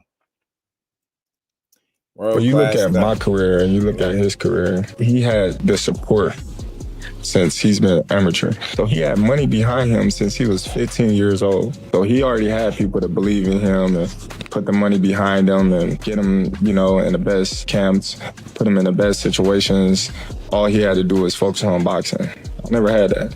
You know, he had the support before he even was Canelo Alvarez. Talk about it, bud. And a diamond came up out of that rough, man. You know what I mean? They might have tried to overlook him. And now everybody looking back like, damn, that's Bud Crawford. Yeah, that's Terrence Crawford. You're damn right. Stood the test of time. You try to overlook him. Couldn't get rid of him because he kept winning. Now he here with the biggest opportunity of his life, bro. And they out here wanting him to lose. Nah, bro. Go out there and win. Told y'all before, Bud Crawford winning is great for boxing. For all of y'all people that's big on guys getting their opportunities and guys being allowed to fight for titles to be able to call themselves a world champion, right? But Crawford wins. He don't got a campaign at no 168, right? He win, say he win, take them belts and let them go. Disperse them. Now they spread out everywhere. Now everybody get to fight for them belts. We get to see some new champions crowned in the division, right? You get to see some young blood coming up, get opportunities. I think that's what moves boxing forward, right? I'm not demanding that Crawford, Canelo gets stripped. I'm just saying if Crawford beats him, it's a great thing if he's able to vacate them belts and let them go freely where everybody got to go gathering them up again. I would like to see it. Lewis 4500. What's good with it, bro? How you feeling? Carlos said, y'all the ones that are going to get Crawford hurt. Nah, you know why we ain't the ones that are going to get Crawford hurt? Because no matter what we say and think, it ain't going to impact how neither of these guys fight. Nothing I say about Canelo nor Crawford is going to change the way they approach or strategize for each other. I'm just breathing life into Bud Crawford because I think he deserves it, bro. World class. He's shown you that. He challenging himself this late in his career should tell you something, right? Especially for those people that's like, oh, he 38. You know, you feel like he old. There you go. He's still challenging himself. He let you know, look, this shit never stop. I never want to stop proving that I'm great. And this is another opportunity to do it. One that I know he going to do more than get up for, prepare for, because he heard the doubts with Canelo is even louder than they was with Spence. At least them two was in the same weight class, and it wasn't him jumping up to. With him doing this, like I said, people are labeling this shit an impossible task. And I beg to differ. Come on, bud. Let's do it, man. From Jersey to Omaha to the Allegiant Stadium, belt to ass, man. Take them belts back to Omaha and dance. You know, have you a good old time. You know what I'm saying? This going to be another, you know what I mean? You guys time to fry some fish again, bud. You time to get back on that grill. You got to get Canelo on that grill and cook him. You get me? Cook his ass, G. You got to cook, B. Canelo, late stoppage. Too much power in the later rounds. The ill kid. Shout out to you, fam. I ain't mad at that. Double tap that screen. Sub to the channel. Support the build. Let's keep going. Said last person to beat Canelo with speed and timing was Mayweather. I'm telling you, Texas Longhorn. I'm not saying Bud is Canelo. Bud is Floyd, but he cut from that cloth. Think he cut from the cloth, you know, and I think that's what it gotta be. Strategy. Definitely gotta be speed, timing, right? Punch selection. I think he need consistent success to the body against this guy, right? You gotta work Canelo's body. You gotta make them early deposits and take some win up out of cell, right? You gotta flood that basement a bit, right? Because he's a guy that's known to start really strong and then taper down a bit. And I figure my guess is if you're going to the body early and often and having success, now I'm not saying that's not gonna come with some resistance, because it is, but that has to be a part of his game plan or something that he implements. I feel like as soon as it's available, right? I feel like he gotta really invest in the body early and try to really slow Canelo down, because he, like, again, early, strong, powerful. That's when everybody's strongest and all of that stuff. And he's really dangerous, especially trying to catch you with that shot in an exchange or something like that and buzz you, either hurt you, drop you. That's something that's ideal for Canelo. That's something he likes to do to the opponents, especially the ones that are not prepared for his approach and those little sneaky shots that he can throw or catch you within the exchange and put you down, right? Crawford got to be mindful of that. Your defense need to just be A1, razor sharp, your focus. We've seen him be this way before. We've seen him raise his level even higher than what people expected. We've seen this shit before. So it's not out the realm of possibility for him to do it again, right? He ain't got no choice. He in there with Canelo Alvarez. It's a dangerous-ass fight. Probably going to be the toughest fight of his career, if we being honest. So with that comes preparation, confidence and execution. He got to put it together. You know what I'm saying? I feel like he's more craftier. And, Roy Jones said it better than me. He said he got 6 ways to win versus Canelo's 1. Well, I like what Andre Ward said as well. He got to prepare for 2 different people, a southpaw and an orthodox fighter. And if we being honest, just watching Canelo's fights, southpaws gave him trouble in the past, as Andre Ward alluded to. You know what I mean? We seen the Lara fight, right? It gave him some trouble. As a southpaw, we seen you give him saying Austin Trout gave him some trouble up until the knockdown. You know what I'm saying? Gave him some really good trouble. So, he's no stranger to southpaws, but at the same token, they present a different level of difficulty and challenge that orthodox fighters don't. And the thing with Crawford is, like, you can pick your poison with him because he can do either one. It's just a matter of what he sees fit for the situation, for the time. You get what I'm saying? So that how this plays out from an X's and O's standpoint, round by round standpoint, is where the fun lie, and how he's able to try to, implement his game plan and dictate the pace, because the guy that's dictating the pace is going to probably be winning the fight more than likely. You get me? So Terence Crawford's going to have to be smart. Defense going to have to be A1. He does get hit. I know everybody know that, but he know how to get it back intelligently. Canelo gets hit too. Seen a former opponent, a common opponent of theirs was Amir Khan. People like bringing up the Amir Khan knockout. Cool, no problem. He sent him to the shadow round. Amir Khan said Canelo was really easy to hit when he fought him. Said he was really easy to hit. He said he fought Crawford. Said Crawford was strong and he was hard to hit clean. Couldn't really hit him clean. That's coming from Amir Khan. And we remember that fight because a lot of us remember he had an out-of-body experience after Canelo knocked him out, right? But before that point, he was winning every round handily, right? Comfortably, he was just winning. He was boxing his head off, and he got too brave for his own good, and he ended up getting stopped. You know what I mean? So I think Crawford is a lot more defensively responsible than that. I think he has a better chin than that, right? Just think he has a higher IQ than Amir Khan. And the problem with Amir is he used to overly rely on the speed, right? He knew he was fast, so he would just blister you with combinations, but he would even do it to his own detriment, right? He didn't know sometimes when to pull back, right? He just thought his speed would just get him out of everything. And the same thing that made him dangerous and won him fights, and got him impressive wins, right, is the same thing that ultimately was getting him clipped, knocked out, and getting his chin, tested every other fight. So it's a balancing act. And I feel like Terence Crawford's approach is a lot more strategic, more intelligent, and cerebral than Amir Khan, where he doesn't overly rely on any one attribute, right? That's what it means to be a well-rounded fighter. You don't gotta, you know what I'm saying, I gotta rely on my speed, or I punch hard, I gotta just rely on the power. He checked all of these boxes, right? He checked them in a real way. And he can fight backwards and switch, two things that I mentioned earlier Canelo can't do. It's just a matter of executing on the night and being able to maintain your form with that added weight on you. Can you do that?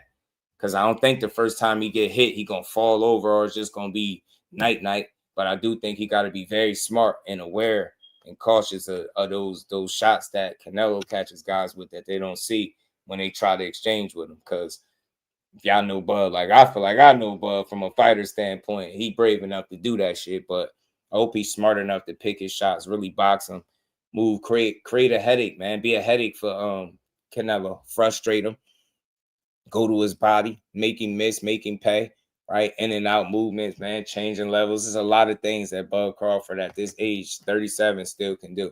Because I ain't calling him 38. Y'all could do that. He 37. You hear me? Shout out to my homie Don being a member for 22 months, man. That's love, man. Appreciate you. Shout out to all the channel members, man. Y'all make sure y'all double tap that screen, sub to the channel. And we ain't never got a box again. Well. I already been getting these bet, but now it's time for you to get your just do. Shout out to Dr. Boxing Talk, my homie. There's a doctor in the house and a dope content creator. Go check my boy out. Beth was good with it, homie. He said, did you hear about Nello and Buzz? Wait. But wait, yeah. I had played the videos for him, Beth. Shout out to the butcher. I had to, just to be fair, because both of them was on point, you know.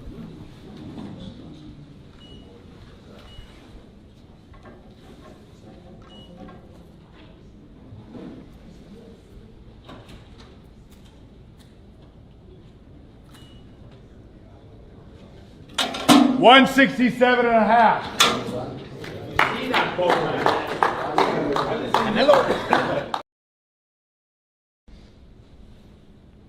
$167.5.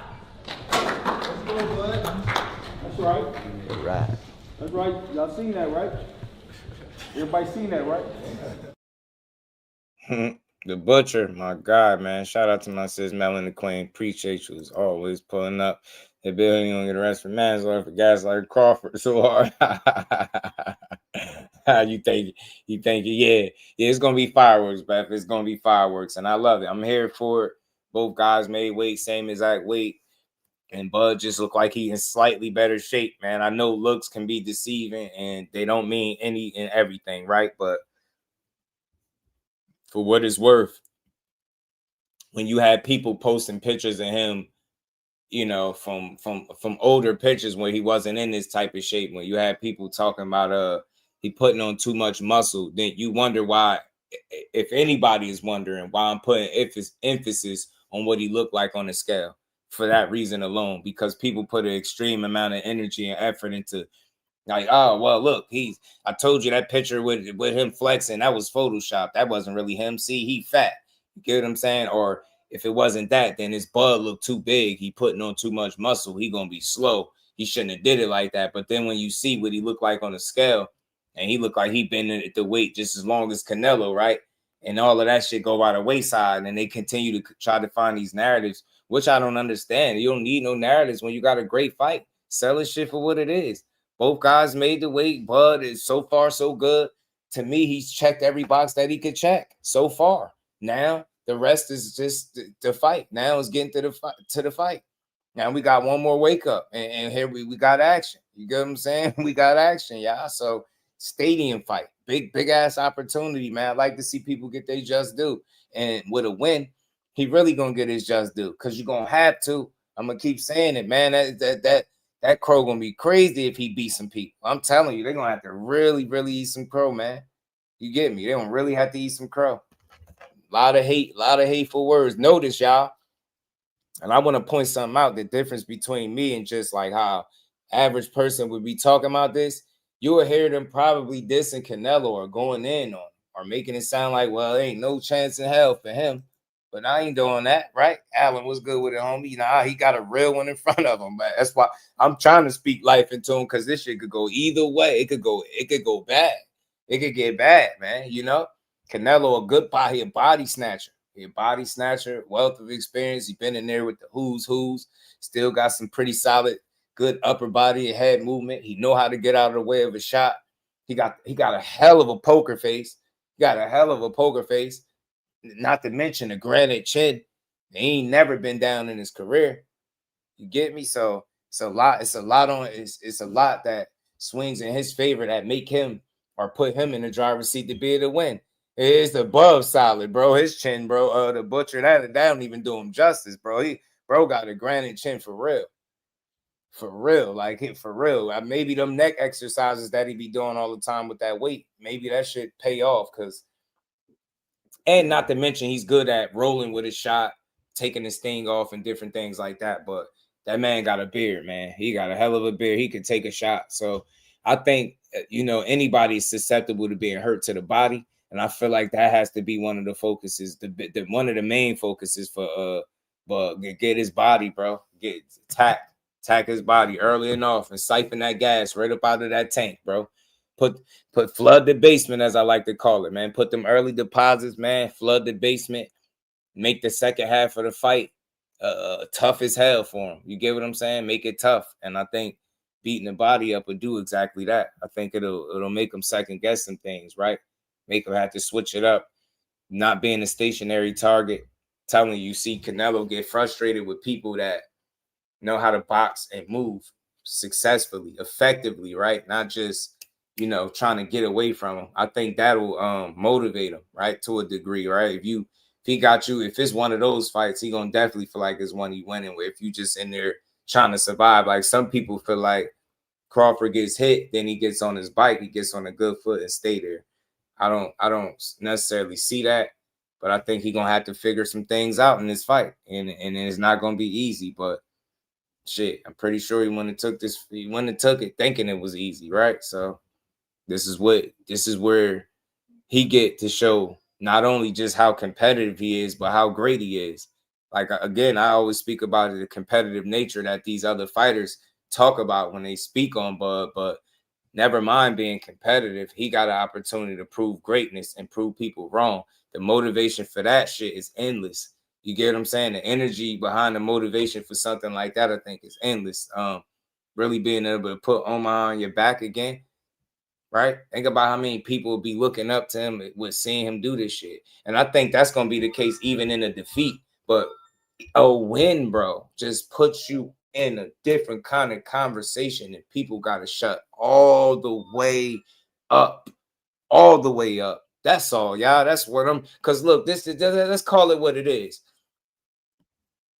Despite Canelo having 2 losses and 2 draws officially on his record, right? Not the ones that we felt like he should have lost and he didn't. But even with that, if he loses, yeah, it'll be a lot of shit being talked. And, people will be, he'll have to eat it in the media as far as like the criticism. But I still think he'll be able to bounce back better than it will be for Crawford, right? It seems to me like if Crawford loses because of the way people knock him and already have knocked him, I'm telling y'all, I wouldn't be surprised if they try to reduce his career to nothing and be like, well, see, you just fought 41 bums, or you get what I'm saying? You had all those trinkets for nothing and you stepped up and it was too much. It's not going to be perceived as a guy that dared to be great. Do y'all understand what I'm saying? People are not going to treat it like, oh, well, you lost to one of the best in the world. So, okay, it happens. It's not going to be that. It's going to be like, well, he never was that much anyway. Told y'all he was overrated. It's going to be all the wrong conversations. And I really don't like that. So for me, I would rather see him win it. And on top of that, what are you doing, man? What are you doing, yo? That's Baby Do, y'all. He's saying hi. He talking junk. Say hi. You want to say hi? Say what's up, everybody. Say what's up. Bud ain't running. Let's go. Bud, stop him. I hope so. Bud starting Southpaw. Yeah, at least it's a great fight on the way, man. Starting Southpaw will be impressive. Shout out to Wide Sports, bad. Peace, Queen. How you feeling? Smart move if he does. Starting out frustrating Canelo. Telling you, present him with looks that he don't favor. And yes, Jordan, take that lead hand away, man. I'm telling you, let the chess games begin, bro. Let the chess games begin. Shout out to my brother, always support. He said for a good fight tomorrow. Hope Crawford get the win. Anyway, yeah, I'm with you, man. I want to see it, Mike. I'll take him out. You know, take him out. Gotta finish the job, man. I know he capable of doing it, man. I know he can finish the job, man. Nello backed out in the black tank top, like, man, you know, but he ain't going. But man, look, it's closer. We only got one more, man. Like I said, y'all, just to bring everybody up to speed.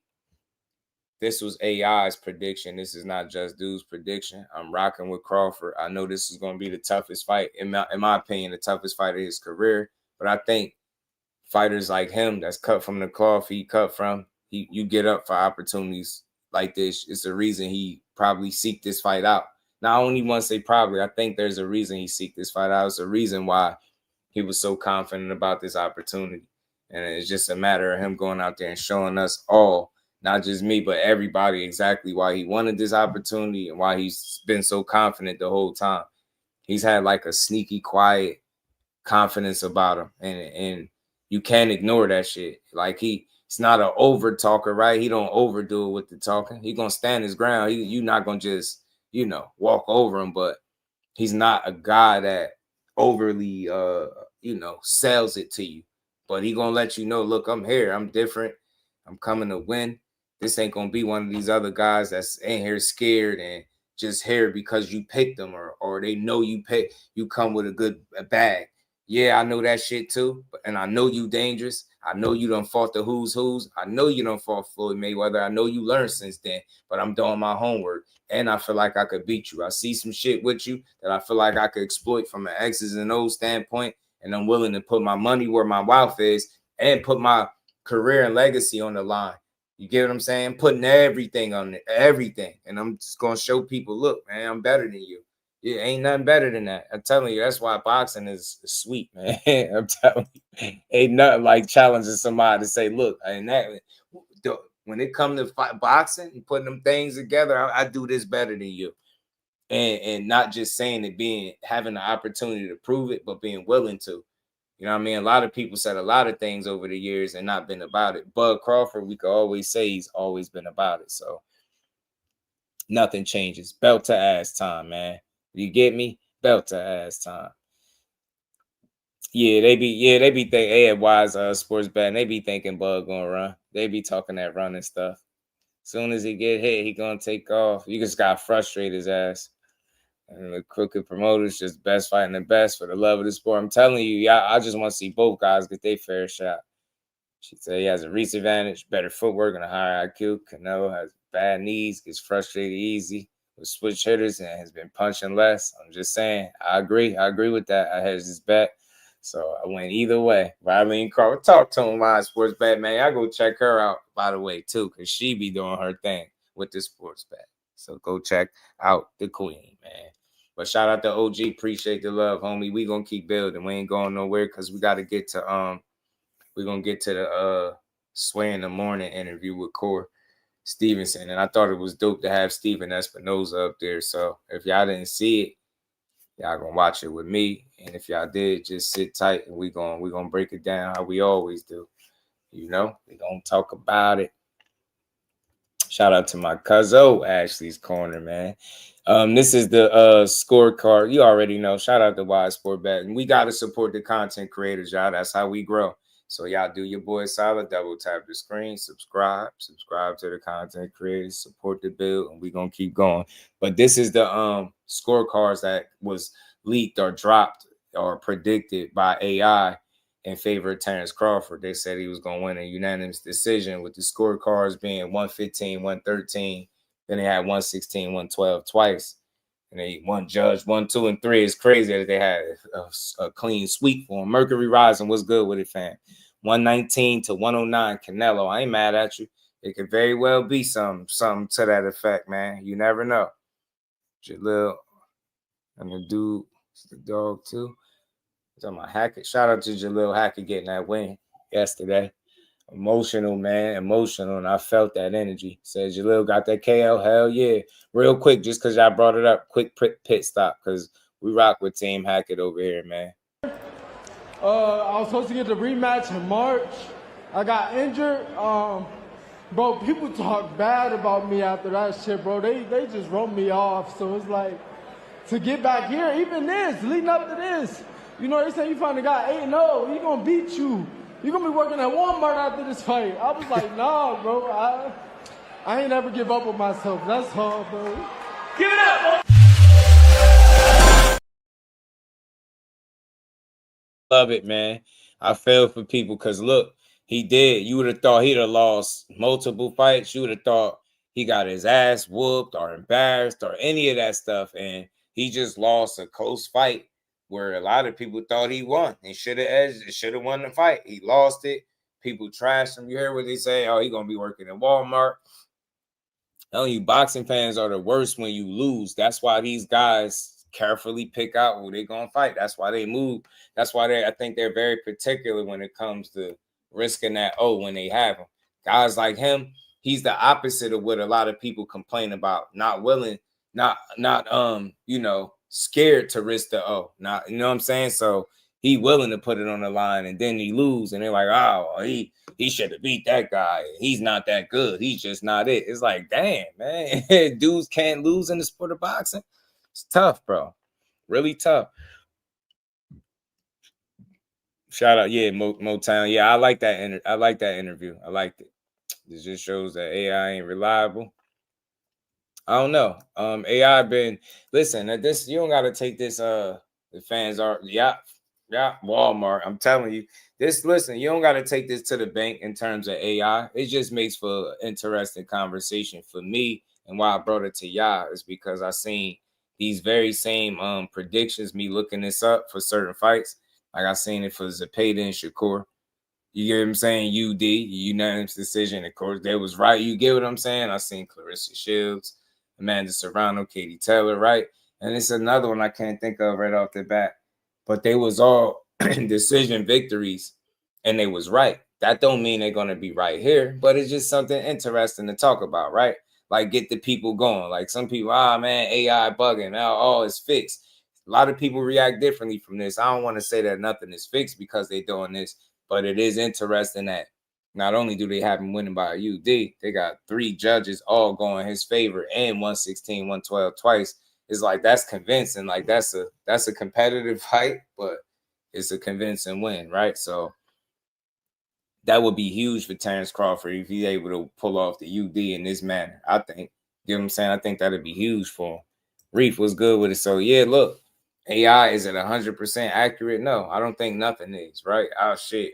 Our judges ain't, right? Our scoring ain't for the fight, right? Our regular judging and stuff for the fight is not 100%, right? But I think I've seen enough consistency where I could bring this up as a conversation to y'all, right? Where I ain't just making it up. And y'all probably can go look up the same thing, but it wouldn't hit the same. Like what I'm saying is I've looked up at least 3 to 4 decisions before any round started, before the fights even started, right? And they've given, you know, full-blown explanations or detailed explanations as to who was going to win UD. Now, this one even goes as far as like, you know, what they got the scorecard. So I just thought that was something to just think about. Like maybe you see that, you like, man, is AI out here predicting our boxing matches? But you just never know. Reef was good with it. Jake Paul and Chavez, another one, right?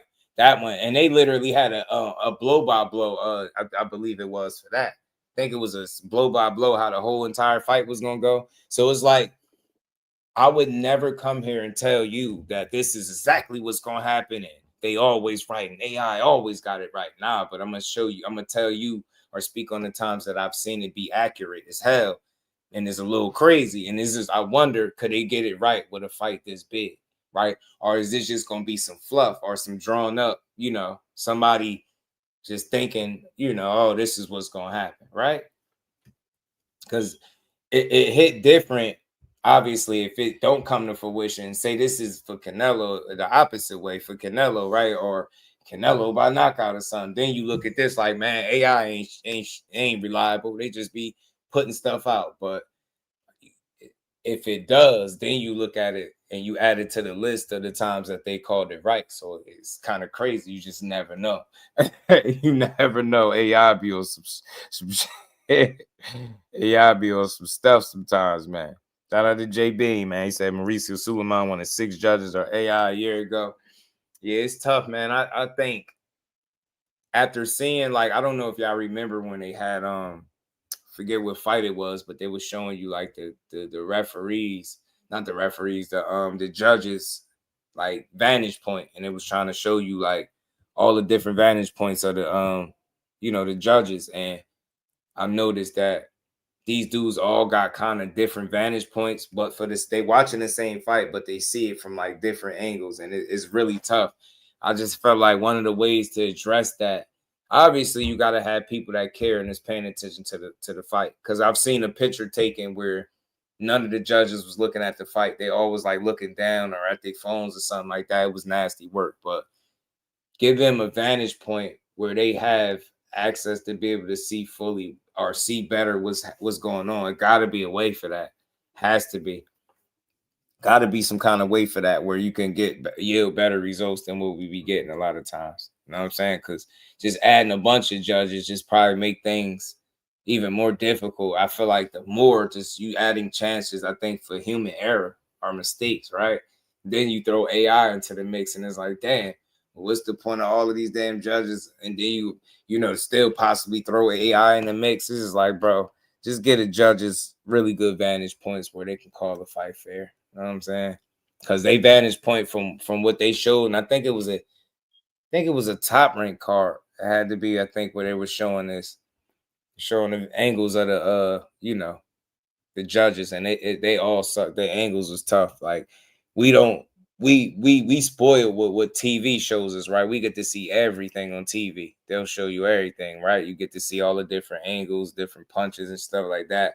But when you sitting in that one spot, like those judges do, you don't get to see all of those different angles and stuff like that. And it'd be like areas that's considered, I guess, like a blind spot where you can't really, where you got to make like judgment calls. It basically, like, seeing it is easier to judge, but putting you in that situation is like, all right, I get it. But that's why I say you got to put people there that's on point, paying attention, and I actually care. That's not going to like wander off and not really be watching the fights. Doesn't choose on its own. He said it uses sources. Probably so. I mean, but it just is crazy what would draw them or what would bring them to this conclusion as far as like a UD for Crawford. I thought was something interesting, Like I wonder what made them just assume, especially with them and the judges that they got, Tim Cheatham. Like, you heard what Teddy Atlas was saying about Tim Cheatham, so that's why I thought it was a bit of a surprise to me to see a UD. Everybody got it in his favor. I'm like, okay. Do they know something we don't? But what I do know is based on what we've seen is both fighters made weight.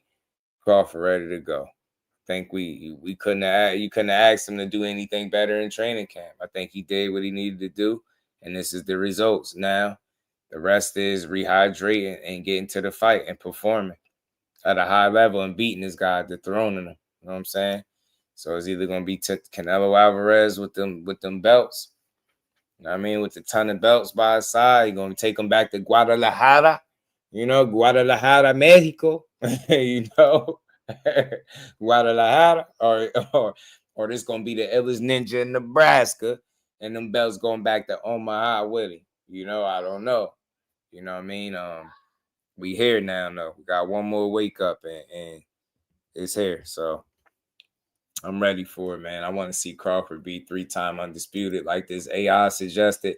And it's funny because they made sure they put that in there. This will make him the 3-weight. You get what I'm saying? The undisputed champion in 3-weight divisions under the 4-belt era. They want to make sure you know that. You get me? They want to make sure you know. Make sure you know what's up. But we're going to keep rolling, man. Like I said, Lester Martinez and Billy, a great fight. That could steal the show. Then you got Fernando Vargas and the Callum Walsh kid. And they putting everything on the line against each other. Vargas kid seemed really confident. He got his family around. He talking a good game. Let's see if he back it up. But let's keep rolling. Let me play real quick with Bernie. Thank you. Basically, what I'm doing right here, I'm lifting your sprocket cables up. Like I say, Crawford is 13. I mean, he's just a different guy. Like you said, you know, when you look in my eyes, I'm a different guy than the rest of these guys. A lot of them go in there trembling with fear. You know what I'm saying? Crawford ain't that way. You know, like I'm saying, he picked this fight. Like I say, Canelo wasn't looking for this fight. The public wasn't necessarily demanding this fight. Crawford had a vision in his mind, and Turkey made it happen. Shout out to Turkey Al-Sheikh.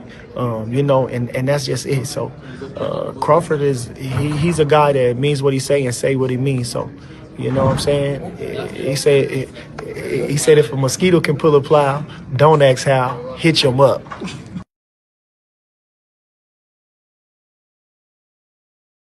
Man. Chop was good with it, homie. He said Canelo was great. He's ready. Bud looks heavy. I mean, I can't tell you what you see. For me, I think they both look like they ready. Bud just look like he more chiseled. You know what I'm saying?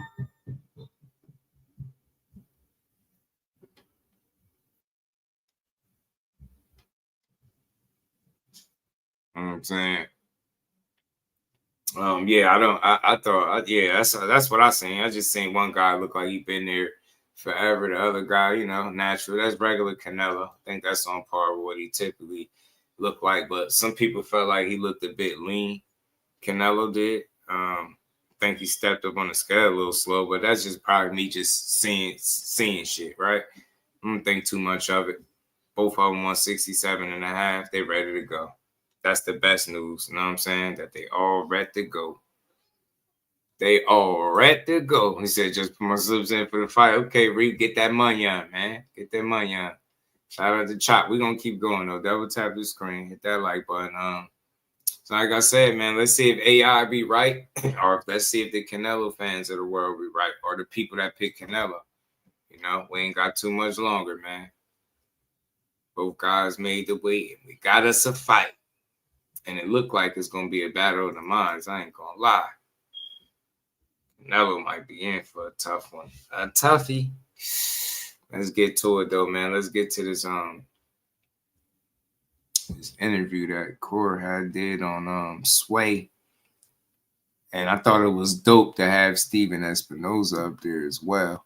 That made a lot of sense, especially with all the talk and the back and forth stuff. I think that cleared up a lot of that.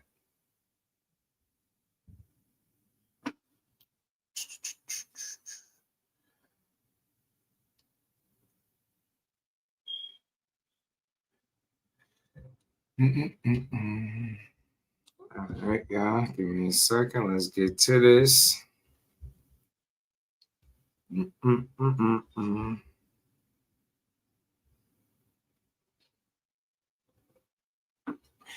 How, Sway? You ain't got the answers. Hopefully they had the answer. You ain't got the answers, Sway.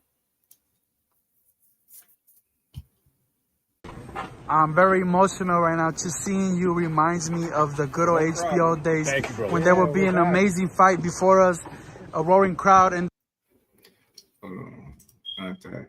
My bad, y'all. That's not what I was looking for. Said put my money on the draw and Bud by either majority decision or split decision.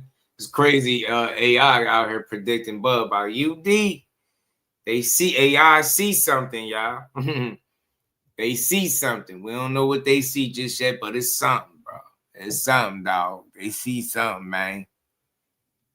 AI said they see a thing or two, man.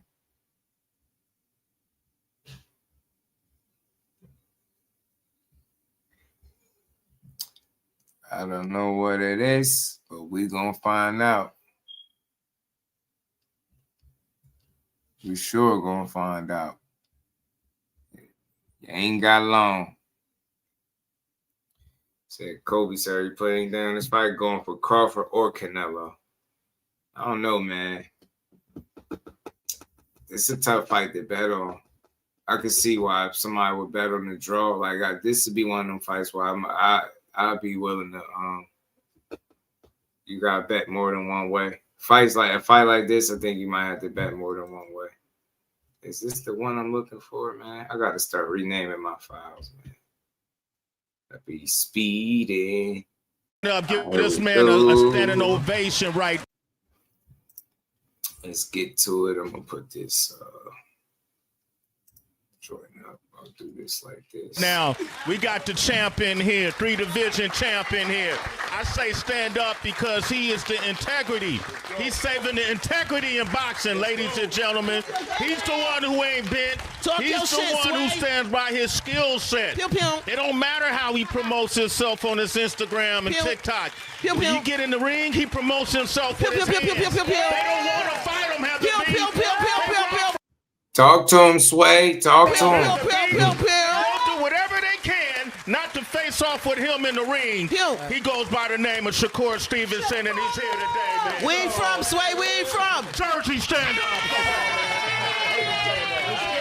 That was hard, man. I messed up my intro. Appreciate you. I mean it. Yes. I mean it, man, because I want to say thank you to Shakur Stevenson as well, because when we first started Bridge Business, this man has never, even coming on Sway in the morning. Yeah.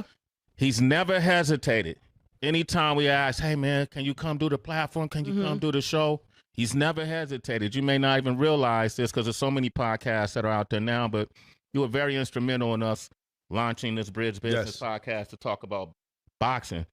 Not as professionals, we're just enthusiasts, man. I came up in the 70s.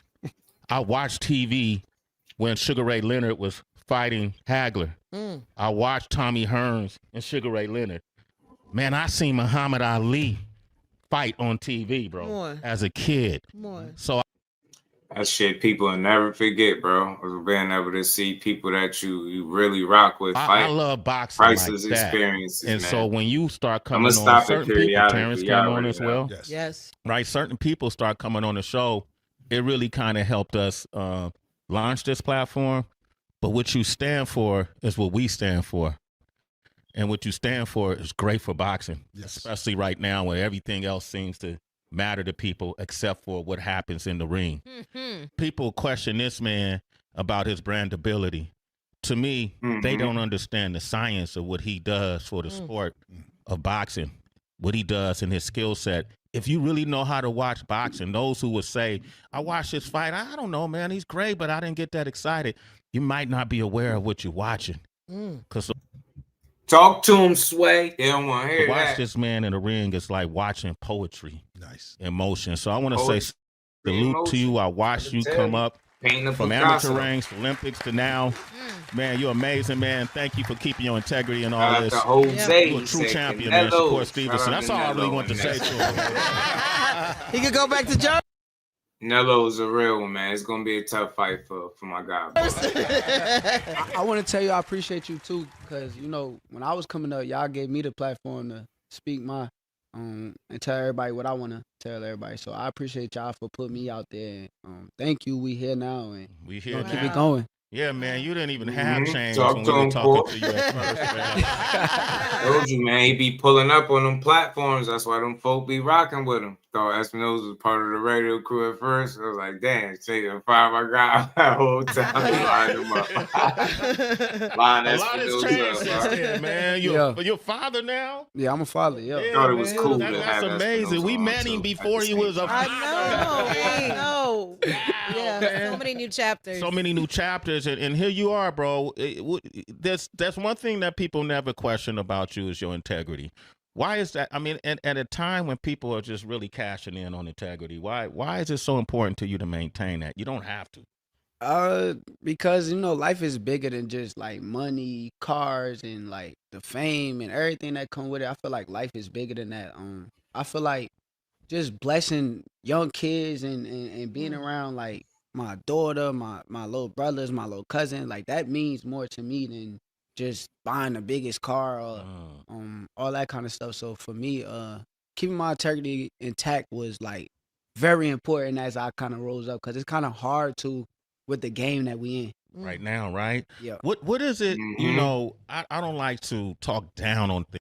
Maintain that integrity over everything else, man. So I don't mean it like this, but what in boxing today would you change if you could? What I would change if two fighters say let's fight, I think the business of boxing shouldn't get in the way. Like I think the fighters should be able to get in the ring with each other and fight each other. So that's how I feel. Like just like even with this guy, my guy Stephen Espinoza, he works with Tank. If Tank said, "Yo, let's fight," and I said, "Let's fight," it should be just let's fight, and we should make it happen. It shouldn't be nothing else surrounding that situation and not making the fight happen. So you blame Steve for this? And look, just going off, and we just going along, you know, what he's saying. I think that's cool too. I respect that for any fighter, right? If two fighters saying they want to fight and they willing to fight, I feel like they should just be allowed to do that without their business getting in the way. But for me, from what I've learned, I understand how and why the business will sometimes intervene and get in the way. But I like that train of thought. That's a real one. Look, when we both say yeah, we should just be allowed to go out there and get the fans a show. Is that what you're saying? I'm not saying. I got that one too, boy. I got that one too. I do blame you for also saying that y'all sent the contract to me. Oh, no. Okay. See, I told I you. guess They go to contract talk. No. And then never said. He said, "Look, there were exploratory discussions. That was it.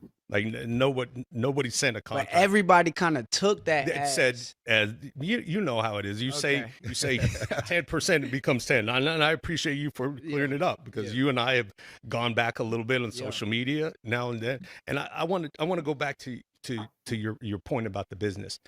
So I think as fighters mature, they become more and more a part of their business.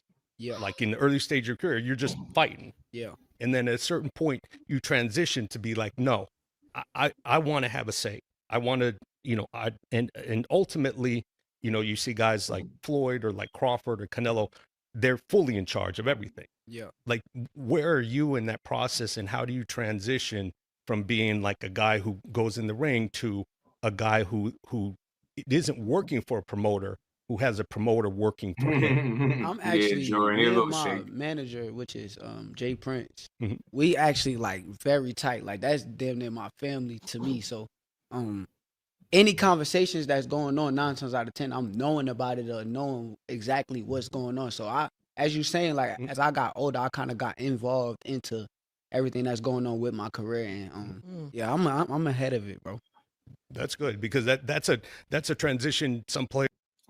That's what be stopping them fights. Like we'll be going crazy and going in on the fighters. Like, oh man, you're ducking, you're this, you're that. But you see what he's saying right in front of the guy. Like, the business be getting in the way of these fights and stopping these fights from happening. I know that for a fact sometimes, or they'll advise them to go in a different direction, and from there you just won't see the fight that you was looking forward to.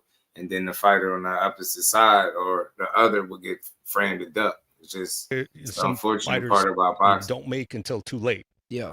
Sure. But at a certain point where you feel like, hey, I'm educated enough, I'm stepping in front of this, and so I think what you said is absolutely right. The business shouldn't get in the way, but it's also incumbent is as a fighter, you can't let your business get in the way. You can't.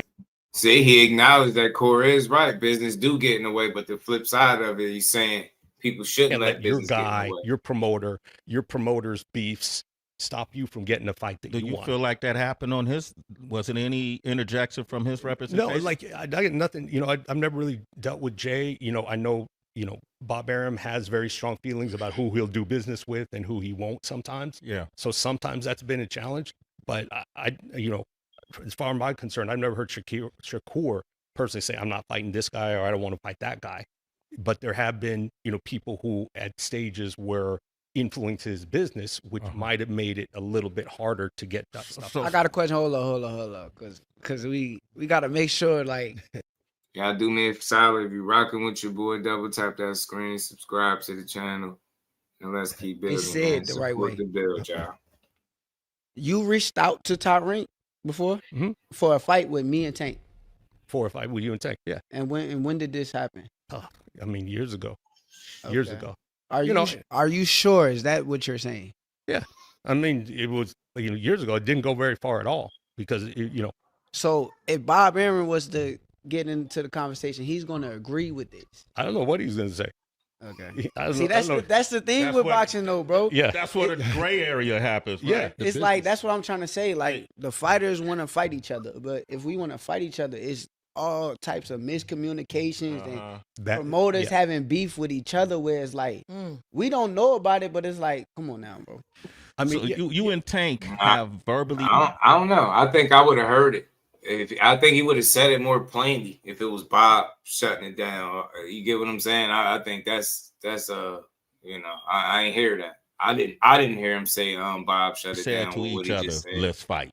He said he was gonna do something to me. Okay. He said he was gonna do something to the houseboy from North. Okay. So I was in his 6-fight deal that he supposedly had. I don't know what happened to the 6-fight deal. I don't know what happened after that, but he probably really could tell you more because I don't know. I just heard it on Twitter. Okay. You look at We on the edge of my seat. I feel like I'm no, watching an see, okay, episode of so something. here's the problem, and I think actually, let's hear Espinoza. I think it actually becomes a lot easier because at a certain point, Top Rank, and this is one of the challenges. I didn't have access to working for everybody with Top Rank. Top Rank had an exclusive deal with ESPN. Okay. So if I've got Showtime fighters, you talk to Bob, he's like, okay, well, anything we do, it's got to be on ESPN. Mm-hmm. And like, if I've invested in a bunch of people, like, I'm like, wait, CJ all this guy been investing all this money in, and his big fight is going to go somewhere else. Then I'm trying to run a business too. So yeah, it becomes complicated. That's the thing. And so at the end of the day, fighters got to step up and say, look, I don't care where it is. We'll put it on pay-per-view. We'll put it on whoever it is. But now it's not an issue. Top Rank doesn't have an exclusive deal with ESPN anymore. Okay. And I'm not with Top Rank. Right. No, I'm saying back I'm a free when. agent. Yeah, okay. I mean back when. Okay, I got another thing. Since we here. See, I like this. This is what needs to happen in boxing. More dialogue, less speculation and bullshit. Just get to the meat and potatoes and what's going on and try to get to a medium of how to get a fight put together, especially one of the magnitude. I love this. Shakur Stevenson. Since we here. You don't even want this isn't your next profession, by the way. You work with him, right? So since y'all with work who? together, Tank, yes. Tank, yeah. Since y'all work together, am I in the plans? Because I want the fight. I'll tell you this. Tank has definitely said repeatedly, I want to fight Shakur. So I want to fight Shakur. If that's the case, if I'm a free agent now, I'm doing whatever I want, I'm on here fighting these guys, am I in the plans? Like, is this 6-fight deal something that's real, or was that like... No, he's definitely got a plan. And like, there's a lot of fighters which are sort of in group. You sort of say, okay, here's the list of fighters that I'm planning on fighting. It might be 6 fighters, it might be 4, it might be 8. But when you lay out a plan like that, a deal like that, it's sort of like, okay, sometimes it's like 8 fighters, even though it's 6 fights, because not everybody's available all the time. So Shakur is definitely in that plan. Okay. And I'm there, so it's going to happen. Shakur just want to know why Jake Paul skipped the line. Let's get to the meat of it. Like, how he skipped the line? So look, he's trying to get a very direct question, and that right there shoots down so many narratives and all that BS that people be talking about. Because if it was that they sent the contract and they had a 1-fight deal in place and it was Shakur ducking and turning it down, why ain't Steven Espinoza speaking on that right now? Why he ain't saying it? He asking them, am I in the deal? Am I in the plans? He made sure he asked them. He answered it to the best of his ability. I get it. Certain stuff you're going to try to keep close to the vest. I understand that. That was a very direct question. If it was about or we had a deal in place for you already, you turned it down. You didn't take it. You wanted more. You don't hear him say none of that stuff. So I told people to pump the brakes. It was never about somebody ducking, man. It was about it being criminal, in my opinion, that they only had preliminary discussions and nothing further than that for 2 of the best fighters in the game. That's why it wasn't about neither guy being no duck. Just the business wasn't on point. That's what I've always seen. Get what I'm saying? Or guys not being on the same accord. Shout out to Ty. What's good with it, bro? Let's keep going. Y'all double tap the screen. Subscribe. Yeah, the tiptoe thing. That's what he does. No, I think at the end of the day, he try his best not to tell you nothing he's supposed to say. That should happen. It absolutely should happen. You know, and I believe it will. I mean, you guys are both in charge of your career. I think it's a good style matchup. Like you said, the networks are out of the way. The promoters are out of the way. You know, he's flexible. You're flexible. I don't see why it wouldn't happen. It's the best versus the best. Absolutely right. Let's make the best fight in boxing happen. And when you guys meet, how does that fight play out? I ain't gonna give you no game plan. Espinoza tried to slip that in there. When that fight does happen, how does it play out? you think I'm gonna jump on the phone with Tank right after? No, I would tell you this. I'm gonna come out victorious. Okay. Yeah, that's what I stand by. Come out victorious. That's all. That's what you gotta say. You're supposed to say that. No, it ain't what I'm supposed to say. It's what I know. Okay.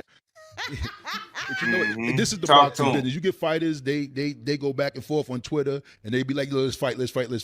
You got to put the business in between that, because fighters will be fighting all the time just because they're arguing back and forth. But the business got to make sense. So it's always about the bag. So that's why I feel like Turk Al-Sheikh come in, because he'll say, hey, here go the money, get these fights to happen. That's why I can't believe that Bud have to move up 2 weight classes to fight Canelo, and David Benavidez was right there at 168 comfortably.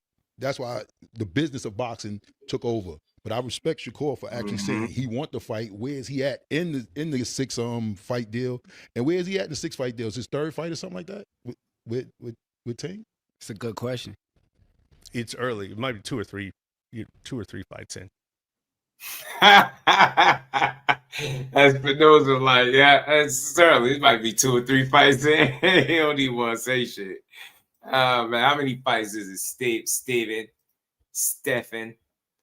Nah, man, these conversations like this always good for boxing. Took over. Bro. But I respect Shakur for actually saying he want the fight. Where is he at? George was good. The 6 Crawford fight loses, deal. And where is he at in the 6 fight deal? Is his 3rd fight or something like that? With Tank? It's a good question.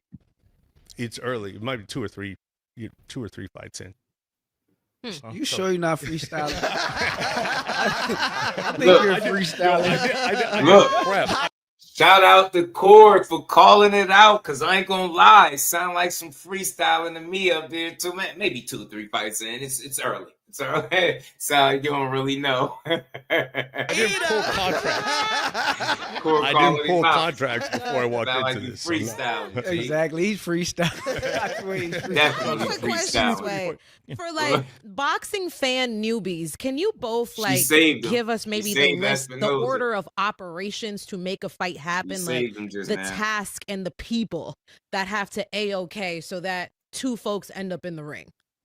Honestly, I think that back in the day it was kind of different, but for like Turkey here, I feel like now it's becoming the way that I like, where it's like 2 fighters say, I want to fight. Okay. And he makes the fight happen, and he put up the right amount of money to get the fighters to fight. So I think nowadays is the best that it is for me personally. You just fought Zepeda, right? And we played that clip, and one of the things you wanted people to see in this performance. For a quick second, man, shout out to Sway in the morning, man. This was a cool one, man. But I ain't gonna lie, he definitely he called him out for freestyling, bro. And the shout out to the young lady, the female, the queen. She kind of saved Espinoza. She threw him some bail money by switching the conversation, because I really wanted to hear more on that. Because I ain't gonna lie, it do be sounding like guys just be making it up as they go along. They try to get these very vanilla and basic answers, and it just don't sound like it be much behind it. That's why I think Core's calling out, like, man, bringing excitement and explosion. Yeah, he wasn't ready for it. He wasn't. I promise you. Do you feel like you accomplished that in this last fight? So what happened to all of that deal, contract? I noticed people probably going to ignore this, and it's not about the fighter. It's just about the narrative.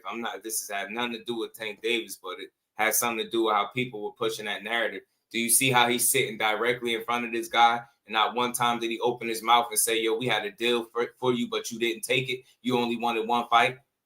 Not one time did he say anything. He telling them straight to his face, yo, you sure you ain't freestyling? Like, basically making this shit up as you go along. That's what it sound like to him. That's what he like, man. Am I in the deal? You definitely in the deal. he said many a times he want to fight you. Like, it sound like you don't sound like you just, going along, you know what I mean? Making it up as you go. You get what I'm saying? Like, you don't fully know because anything could change, right? You don't know. Like, I don't care what nobody said. When the deal was presented or at least spoken about, right? When it was spoken on, I don't think Jake Paul was in the deal, right? But plans change, things can change, right? People can change their mind or bust a UE or go off to the left. You get what I'm saying? People can change their mind and do something else. So I don't think Jake Paul was initially in the deal. But when you see how he emerged in boxing and the opportunity present, then boom, you get what I'm saying? Now he is, right? So you just never know. But I told people all along what it was with this situation. He came ready. He came in shape. He did everything that he could to win. But I think that was a performance more so for the fans that been talking bad about me. It was like, okay, let me show y'all I got this to my game too. A lot of people don't realize that I can do anything. T said he gonna say, "What about the phone call?" And I'm gonna tell him what when I gave people firsthand information as to what happened on the phone call, mixed with this, it should tell you everything you need to know. People they don't want to believe that it's true, but this dialogue between them needed to happen just to prove that it was never no deal that he turned down ever. It was never one. Steven Espinoza made sure that, but I told y'all before, I kind of hated that he dropped that information when he did it because he left a lot to be desired and he made it sound a certain way. He dressed it up a certain way and he knew people was going to take it and run with it. Shakur Stevenson is directly telling him to his face. When he said that, you knew how it sounded like. You was going to make people, you know how it is. We know how you could have said it in a way where it didn't sound like he turned something down, but you let that be it. And then you had to walk it back a couple times and he got right in front of you and let you know, like, look, that shit ain't happening. Ain't none of that. He could have told him, but we had a deal for you. Why you didn't not left behind in the sense that you had a disadvantage, but people are moving up in weight, and it seemed like you're constantly chasing folks, man. And how far are you willing to move up in weight? 140. 140. I may go to 147 for the right fight. Like, people who don't understand, I would fight a Conor Ben because I feel as though skills pay the bills. Like, I feel like I'm on a different level than a Conor Ben, but I'm not just going up to 147 to fight the guys. That's the guys, because it's like that's not my division. I'm not big enough to be fighting at that weight class. So I'll go up to 140 though. Did something happen? You and Tank sparred before? Yeah, we sparred. I actually helped him get ready for his fight with Pedraza, his first world title fight. That's crazy. So did something happen in sparring other than your confidence in yourself and your skill set? But did something happen in sparring to make you even more sure that you could beat him in a real fight? I can't. I don't really speak on sparring because sparring is sparring at the end of the day. Like, he may tell you, he will speak on the sparring just because he, like, his integrity is a little different than mine. I'm going to keep it where it's at. But it was good work between both of us. He was a hell of a fighter. I was a hell of a young fighter coming up. And I think we pushed each other to the limits. I'm curious, and I'm going to let you jump in, Horace, because I know Shakur is a boxing scientist, and when you look at this fight, I'm a Terrence Crawford fan, and I had to tell Canelo when he was a guest on our show, man, hey, bro, I rock with Crawford. I think his face. But I have no knock on. I love Canelo. I think that's just my opinion, and Crawford's I consider a friend. How do you see this fight turning out? I think that this about to be one of Bud Crawford's best performance. I think that Terrence Crawford is elite of the elite, and I think when Canelo fights them elite guys, he don't seem to come out victorious. And I feel like there's gonna be another situation where it's like the guy was just better than him. So, but enlighten us. That's a good point, though. If you think about it, like, you're not to take away from any work that he put in, any win that he got in this square circle, because he's a Hall of Famer when he retired. We know that, but if you just look at the whole entire body of work, and you will see the guys that he lost to versus the ones he beat. Like, it was guys that he was expected or thought that he could lose to or considered step ups, and he lost to them. Like, he beat a lot of guys that he was kind of expected or picked to beat, if that makes sense to you. But there are a couple instances where he stepped up and it didn't go in his favor. Sometimes he got favorable decisions on the cards, but you get my drifts. He's been tested. His fights have not gone his way. You've seen it before. We got an opportunity to see it again because Terrence Crawford is of that cloth of the guys that I think beat him and gave him his toughest test, right? Even better than some of the guys that gave him the toughest test as far as like versatility, craftiness, and what I think he could bring to the game. So we're going to see if all that results in a win. And because Horse did bring up a point. It's really like 3-weight division. I mean, he fought at 154, but really once, I believe, and then now he's going. Yeah, he definitely gonna get props. That's like 3 weight divisions. Like that doesn't matter to me, right? This what I think, right? Because I done watched this guy in the gym. Yeah, I done watch him spar heavyweight. Talk about it. I done seen him crack a heavyweight and the heavyweight all loosey and hurt from a shot. So, for me, seeing him in the gym and from what I see, I don't think it's gonna play too much of a part. I think that once he feel the power, he gonna make a decision. Really, once Terrence feels the power, he's gonna make a decision on his strategy from that moment. I feel like he gonna feel like it ain't as big as what everybody else make it seem to be. Steve, you want to comment on that? Well, look. And look, I said this before. Now, look, Canelo punched me. Shit, yeah, it's gonna hurt.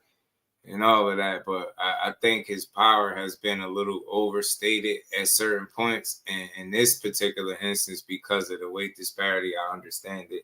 It could very well end up being a significant factor, a key factor in the fight. You know what I mean? The ability not to be able to take the punch, that could show up. That could be a factor. But like I said before, man, you've seen a lot of people take certain punches and things from him. It's the shots you don't see. You know what I mean? That hurts you the most. So I think as long as he switched on defensively all night, you know what I mean? Because I think it's going to be important for him to be with that kind of level of focus in the ring. Anything less, it could result into a loss or getting caught with some shit. You don't need that. But I just think it's been a little overstated. You've seen a number of guys, different guys survive. And we got all types of reasons and excuses as to why different guys didn't get knocked out. But I think at the end of the day, it's been his approach. I think the lack of creativity in spots. Damn, I wish I would have clipped these videos together. That shout out to my guy Ant McQueen showing the same patterns that Canelo had, that he uses over and over and over in fights. And I think he becomes a bit predictable. So even when he's beating you, these guys can avoid being knocked out because they kind of know what's coming back. But guys that are limited defensively and be running out of answers as to how to defend it, but they defend it well enough because they know what's coming back, if that makes sense. So that kind of helps them and assists and aid them in not being knocked out, in my opinion. Because you got Canelo. Crawford got enough tools to avoid that kind of doesn't win situation. fights. Like people look at it, being heavier doesn't win a fight. Facts. But what weight does is it raises a question: is how is Crawford going to adjust if he's going up to weight? If he decides he's going to put on a bunch of weight, which he has. How I think it's a bit of a collective. I think they overstate it in some conversations, right? Depending on who you're talking to and who he's fighting, right? And I think it's the delivery system and creativity, right? You showing me multiple clips and they all be in different fights where he's just utilizing the same exact combination. And you see guys get accustomed to that, they'll catch on and they'll be able to prepare themselves for it better. Even if they can't block everything, they'll defend against it better and avoid being taken out because of it. You know what I'm saying? So, yeah, that's what I'm saying. Guys, like he's a murderous puncher, but I think the craziest knockouts have come from guys that he was supposed to knock out or deem lighter guys that just you get what I'm saying? Probably shouldn't have been in the ring with him. How is that going to affect him in the fight? Real quick, the first time I thought about his power being overstated, when I really just started giving it some thought, was when he fought Alfredo Angulo, and Angulo was taking everything he threw, but it just was the accumulation, taking too much punishment. I guess they just stopped the fight because of that. But he didn't drop him, I don't believe. I think he was just taking the punishment. I think he could have made it to the distance. And I'm like, he hitting him with the best shots. This dude has zero defense. And if his power was as devastating as what people say, I don't think the ref would have had to jump in and stop the fight or any of that. I think he could have cleaned him up and got him up out of there. You know what I'm saying? So even Lara has stopped Angulo. So it's crazy. The only place much weight different. Matters maybe a little bit about how you take a punch and whether you can take a punch at a higher weight class. But it's basically that weight. If weight won a fight, then you'd see then Anthony Joshua wouldn't lost to a little pudgy, Andy Ruiz. Yeah. Weight doesn't win fight. Muscles don't win fights. Skills pay fights. Skills pay the bills. Of course. But talking about weight, Shakur. Yeah, I ain't agreeing with Cora, and I'm telling you, unless it completely hinders you on fight night, the weight or something like that, and it's gonna come down to skills paying the bills. 130, and I remember and at executing one on point, the night. 26 first. 126, but then you was at 130, and you was like, you couldn't lose a pound. You was like, I did everything I could do to win this pound. Did your body just outgrow that weight class? It just Nah, that's a real good question. Like, me being realistic about the situation, I got to be honest on my discipline. I kind of started camp too late. Okay. And I slept on the guy that I was fighting instead of kind of like taking him as serious as I took everybody else. And I think that was really the real reason why I didn't make 130. Yeah, once I got there, it was very hard to get the weight off. Like, I did everything I could to get the weight off, but if I was more disciplined leading up, I would have made that weight. So you spent a lot of time around Bud. What are there one or two things that you took away most, that you learned most from him? It's the same thing that everybody said about Floyd.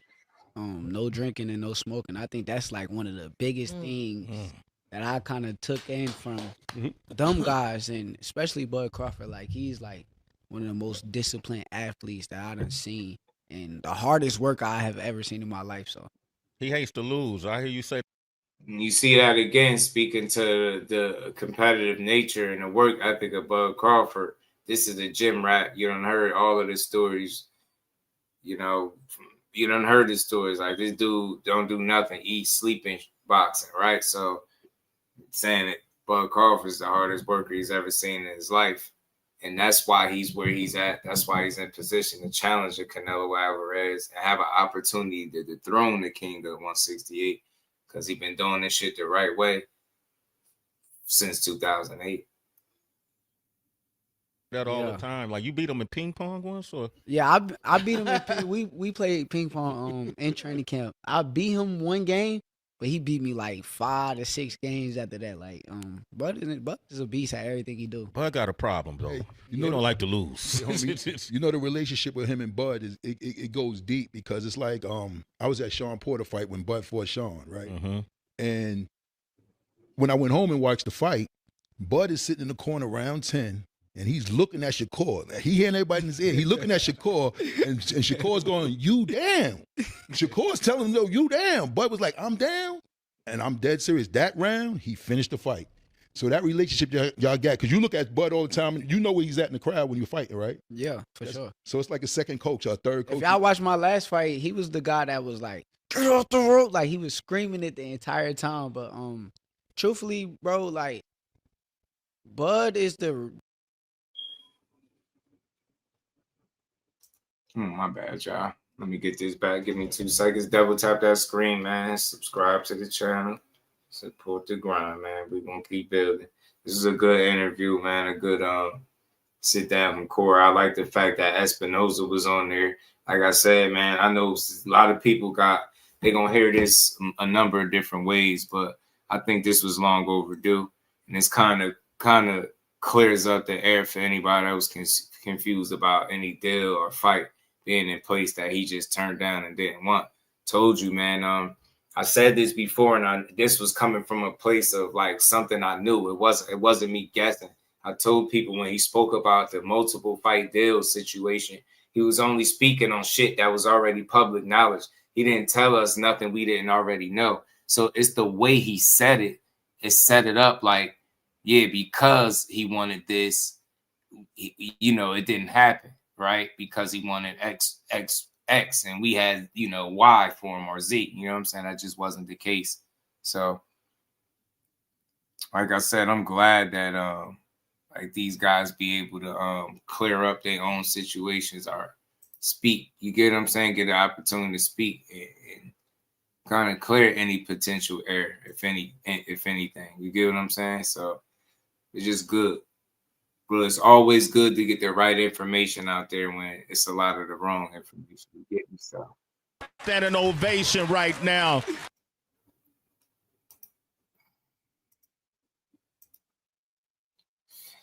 Where was we at? Right here. Tell him, no, you down. Bud was like, I'm down, and I'm dead serious. That round, he finished the fight. So that relationship y'all got, because you look at Bud all the time, and you know where he's at in the crowd when you're fighting, right? Yeah, for sure.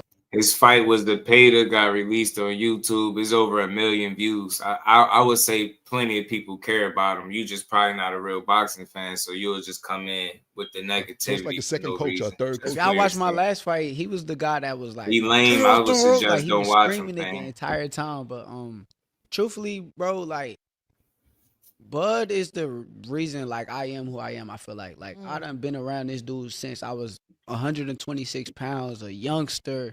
And I got to watch him like train and the way he was disciplined. I adapted like to everything that he did, and I appreciate that dude. Like I appreciate him with all my heart. Good guy, man. Steve Espinoza is here. Shakur Stevenson is here. We got phone callers. Heather B, you want to ask a question? I do want to jump in really quickly. Shakur, you talk about Thought this was dope though. Good conversation, man. You need to get that out, cleared up. He asked that man straight up, am I in that deal? Dude, like I'm telling you, man, that shit is so telling, and it still sounded tender. It sounded like Steven Espinoza was saying what he was supposed to say, as opposed to anything else. Nothing to me sounded solid, concrete or anything, and not to hit no fault of his own. I think it's tough to answer questions like that because you never know what the fighter is intending to do from fight to fight. That next step, he don't know what Tank wants to do right now. Tank probably don't even have that next fight or step planned out yet. So it's tough to ask him, when do I fit in the deal when he's not the fighter? It would be easier probably to ask the fighter to take a guess, right? As opposed to the guy that is going to wait to see what the fighter wants to do. That's how I think that works. So I get it with Espinoza. You just don't know. He wouldn't have an answer for that. relationships. One of the many things I love about you is that you're a supporter of boxing in a way that everything ain't about ducking, man. With female what boxing. I got from this is and business. I would hope that you would speak about your Business, not relationship being with lined Clarissa up. Shields. I've watched you be extremely supportive of her, and the same for her with you. Can you talk about y'all's relationship and what it means to you to support female boxing in the way that you've been supporting? Yeah, that's another thing too. Like I done came up with like all of these people. So like people be online like, oh, he's late nowadays they call it like I don't want to curse. Dick riding. They call it dick riding. Like if you I like somebody, the fact but that you you're trying to clean that know up for this good person job. for like facts years and years. Yeah, It's like, yeah. bro, of course I'm gonna support the people that I done been around. But Clarissa, I feel like we done been around each other since the Olympic days. Before the Olympic days, Clarissa was hyping me up, and she's like one of my biggest supporters. So it's only right for me to be the same way with my biggest supporter. And I honestly believe that's another person who I feel as though like we have never witnessed nobody like her. Like, yeah. It's impossible to beat her. Like I don't care who it. I will be very surprised if a day come that somebody beats Clarissa. I just don't believe it. Talk about it, Cole, because she's generational talent, man. But I don't know, my girl Shadeja out there might have something to say about it. You know what I'm saying? Whatever she do, I hope we get to see that fight. I mean, right. That's how they act like it is, though. You get what I'm saying? They real weird with it, Ty. Instead of just embracing it, I think it's dope. My Shakur daughter, she got a pound father, her uncle Bud, Killer, and her auntie the Goat. I'm telling you, dope. Right, Reef. She a hard worker. Her mentality is the most different mentality The ever. rest of the real deal, man. She deserves all her We got flowers. Steve Espinoza here. Shakur Stevenson is here. Real quick before I go to these phone calls, Mike Tyson, Floyd Mayweather. He spit his water out. He spit his water out. Let him clear his throat, Sway. Let him clear his throat. Man, I saw that announcement, man. if Mike looked like he looked, like we're gonna judge it off of recent times, right? Yeah. Because we can't judge it off of when they fought. So recent times, Mike last fight, Floyd last fight, Floyd looked way better than Mike. Yeah. No disrespect to Mike Tyson. Mike is Right. one of my. I love Mike Tyson. Like, I got a real close relationship with Yeah. him too, kind of. So Would they fight hard though? Would Mike really swing hard at Floyd, or you know I think he will for like the first 2 rounds, but I just feel like after them first 2 is where it kind of get critical. Really? Yeah. Now, Steve, you once represented Mike Tyson. You want to chime in? What do you think about these fights? I'm not sure who wants to see legend this fight. versus legend. Yeah. Yeah, Mike and Floyd out there cashing in on their names. That's all, man. Giving the people that's in that lane. It's a lane. It's an audience for that. They just trying to get those people something to watch. Yeah, I put this one in a different category. Nothing more, nothing these guys less. they're retired. They deserve it. They're older. Okay. This is like a Legends tour. I mean, it's like PGA does the older golfers and they play against each other. Like, I don't have a problem with it. It's not taking away from nothing else in the sport. If people want to go see Legends, no problem. Like that to me is not the same thing as some of the other stuff we're seeing in active boxing. CJ was good, homie. How you feeling? What do you have a problem with? Look, I know what he's talking about because yes, I did Mayweather McGregor. Yes, I put Jake Paul on. So man, look, that was the base. I think that was the gist of what we want to hear out of this. For sure. Wow, that's a great fight. That's a coming out party. Yeah, I'm gonna go to this phone line. That's a real fight, though. For sure. Teal and you that's a real fight. Let's go to let me see, Lonnie Light. Let's go to Shakur. Help me get the 140. Shit. That's what I'm over here thinking about. What's your diet plan? Let's go to line 8, Lonnie Light. He said no drinking. I said shit. Yo, Chris on the line. He's in Vegas. Chris, what's up, man? What up, Chris? Hey, Chris. What's happening? Well, go ahead, real quick question. Go for it. Yeah, Shakur, man, I agree with a lot of things you say about fighters should fight fighters, right? What do you think about fighters unifying belts? You said, what do I think about what? Fighters unifying belts. I mean, I feel like I like the belts and stuff, but I feel like it's kind of getting watered down. Like, I feel like he explained earlier, like, it's about the business. So if like certain guys, they gonna be in position to fight for a belt. So for me, I don't really take the belt organizations that much serious in that aspect. Thanks for your call, Chris. You're a super citizen, man. That's way in the morning. Let's go to line 5. We got our bridge business ambassador all the way from Louisiana. True. I get what he's saying. He felt differently once upon a time, but you see how, like, when he say watered down, that's the politics and how hard it make it to gather these belts. So I think guys would be looking for the opportunities with the most money attached to it, as opposed to solely chasing the belts now. Especially in you're a guy that got one, did it in multiple divisions, unified before you just get it. It's a lot of politics that come involved with trying to chase down all those belts. It ain't just as simple as, oh, they got belts, let me fight the champion. Always some loopholes. What up, man? Yes, Go for it. You got two legends right here, man. Well, y'all took a lot of the questions I had for him. If I could, Sway, real quick, I'll touch on with Steve. He said Canelo took the Lara fight. I actually thought he lost that fight. But for Shakur, I look at you, Tank, Devin, Teo, Ryan as the cream of the crop when y'all were all around the 135 pound range. Of those, I think Tank will give you the toughest because of his power. Who do you think will give you the toughest fight out of those guys?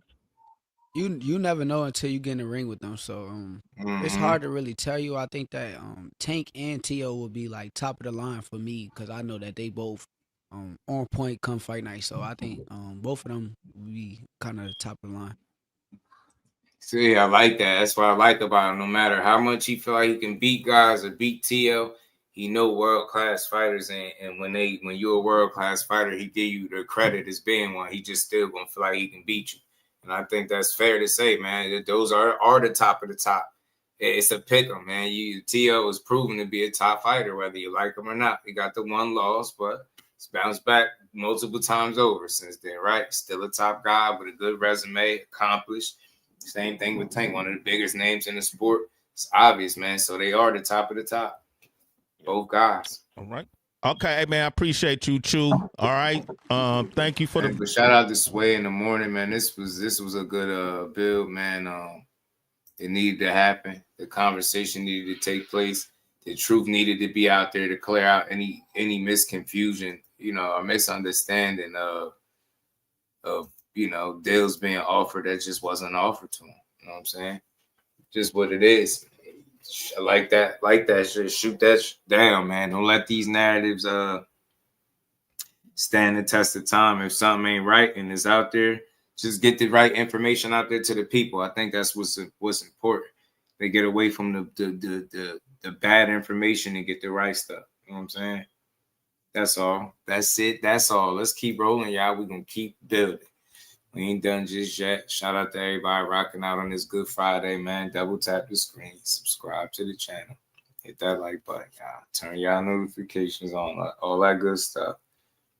If you want to go a step further, Super Chat, Cash App. Let's go, y'all. Let's build. Let me pull this up. And another little sit down. I think this is it here. K Causey in the building, my homie. What's good, bro? How you feeling?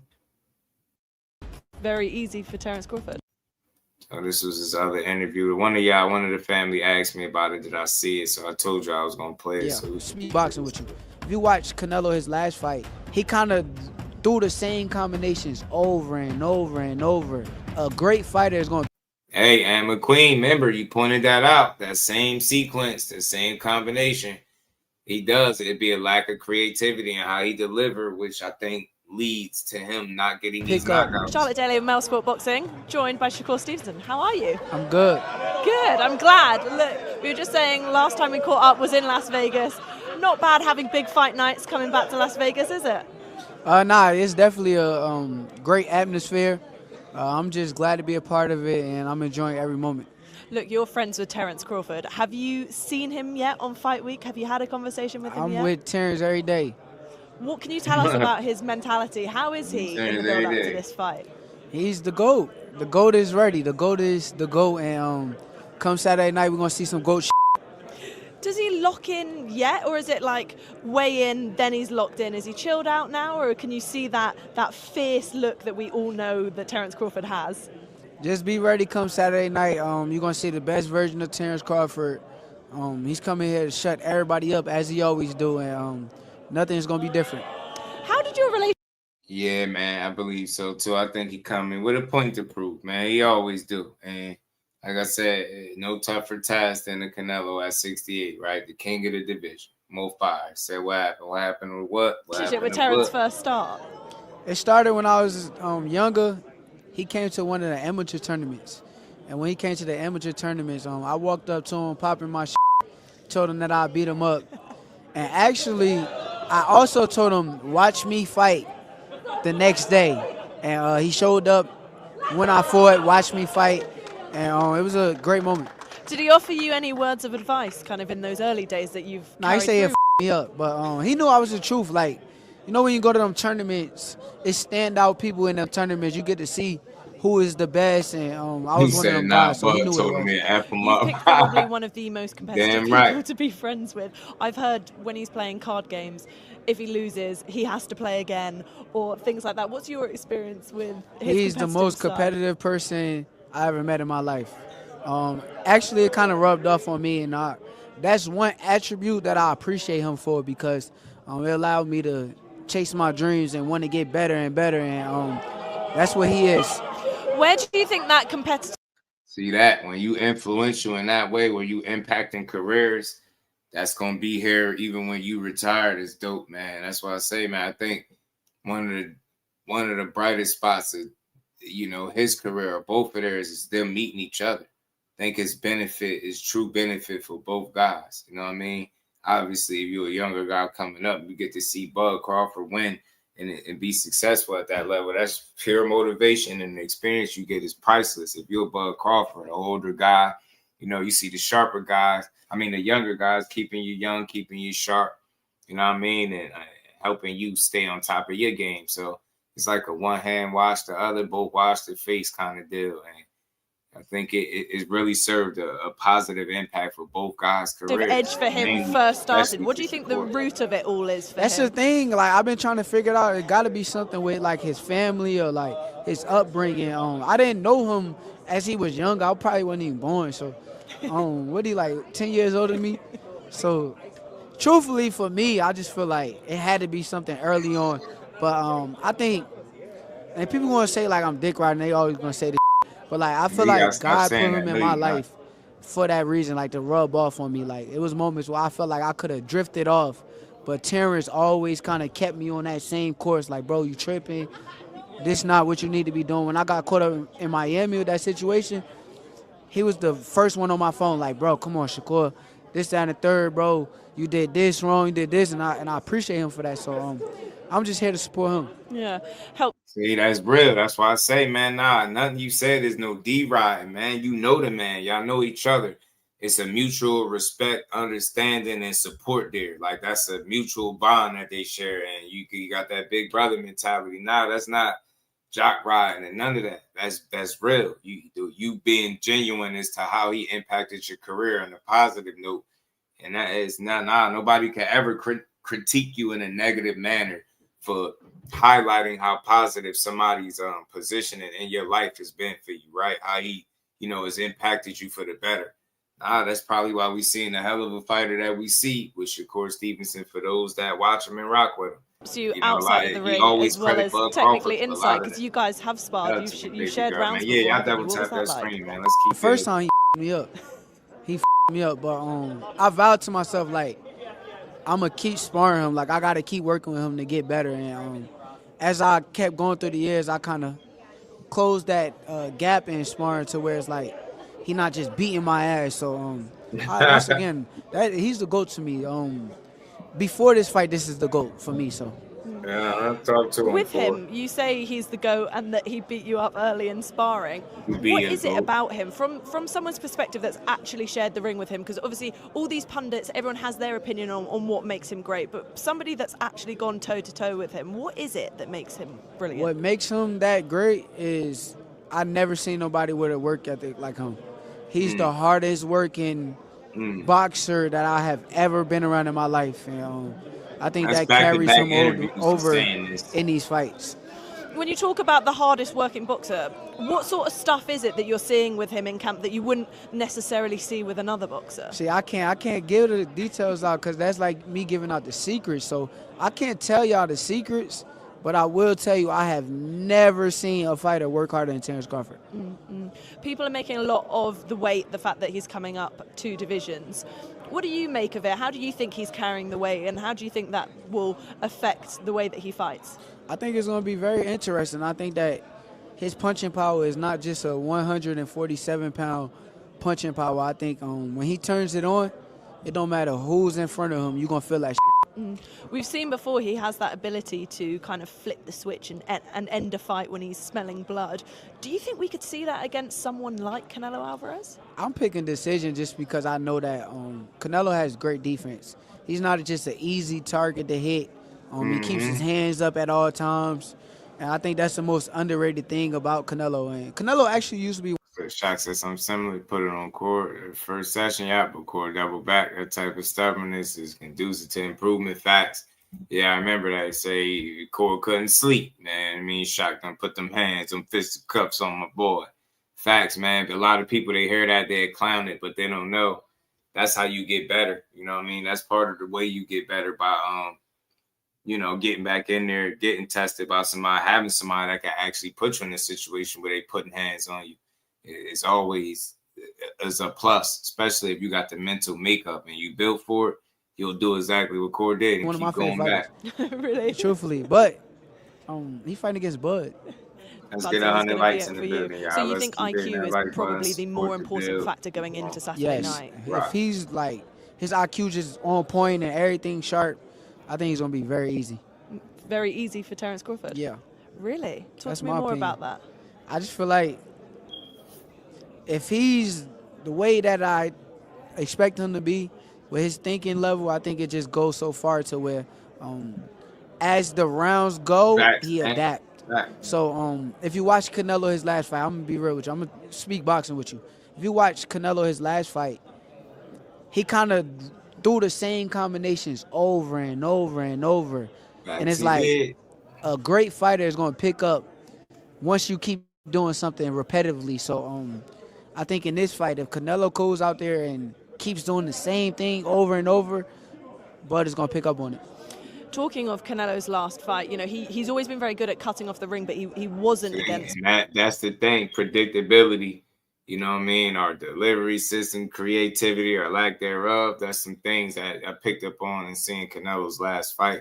And I know he needed to be a better version of himself for Bud Crawford. Shout out to the queen, Miss Jusdueboxing. She said, support the channel, become a member to the channel. Yes, sir. Become a member to the channel. Appreciate baby girl in the building. And we ain't never got a box again. Well. I already been getting these bets, but now it's time for you to get your just do. Shout out to the queen, Miss Jusdueboxing. Yeah, y'all, let's keep hitting that like button, but we're gonna keep rolling. Let's play the rest of this and see what else Corral had to say. But yeah, man, his ability to adapt and show different things, craftiness, like I said, man, all that stuff fall under IQ. He has it, man. He gonna have to use all of it though come Saturday. Brian G said Canelo in 6. I ain't mad. He's seen the first round TKO in a long time for sure. Hell no, shout out to Eric. Skull, and that's, you know, partly down to the fact that Skull was running as such. But do you think that there is a sign of a decline in Canelo at the moment, or do you think he just did what he needed to do against Skull and nothing more, nothing less? I think that style is just a bad style for him. We're gonna see. I think he needs a standstill target for him to be able to land them big shots that he want to land in. If you standing still, he'll land. But if you move a little bit, he don't like it. There are going to be times though where that's a fact. That's what you said it. He told you he don't like fighters that move. He told you, and he said he don't think Terrence Crawford moved that much no more. So that's one of the reasons why he felt like he could fight him. He don't like movement, consistent movers that box, that don't stand still and give him those looks that he want. Yeah, he gets frustrated. So that's what Terrence Crawford got to do. Not give him the looks he want. Be creative. Don't stand in front of him. Box him. Box him, man. You know what I'm saying? Box him. 704 Joe, my dog, was good with it, bro. How you feeling? Said Canelo won in the 10th. Great fight. Think he gonna win in the 10th in the great fight? I ain't mad at you. Crawford's gonna have to plant his feet and he's gonna have to fire back. Bud ain't going. The power is gonna translate. Do you think he can hurt Canelo? Yes. Bud isn't going. Yes, for sure. That's why I said I wouldn't be surprised if he wobbled Canelo, hurt him. But Canelo better go in there with respect. I'm hearing a lot that he's thinking as if Bud can't hurt him, man. I just don't believe that. Do you think that comes down to, because a big debate at the moment with a lot of people is resumes? People are talking about the fact that Canelo's fought more key names. That's bullshit. That's bullshit. Here's the thing, right? When we talk resumes, right? Because I ain't even going to use Canelo and Bud. I'm going to take them out the situation. Let's say me and Tank, right? Some of the guys that he fights, right? Because he's the big star. He's one of the biggest stars.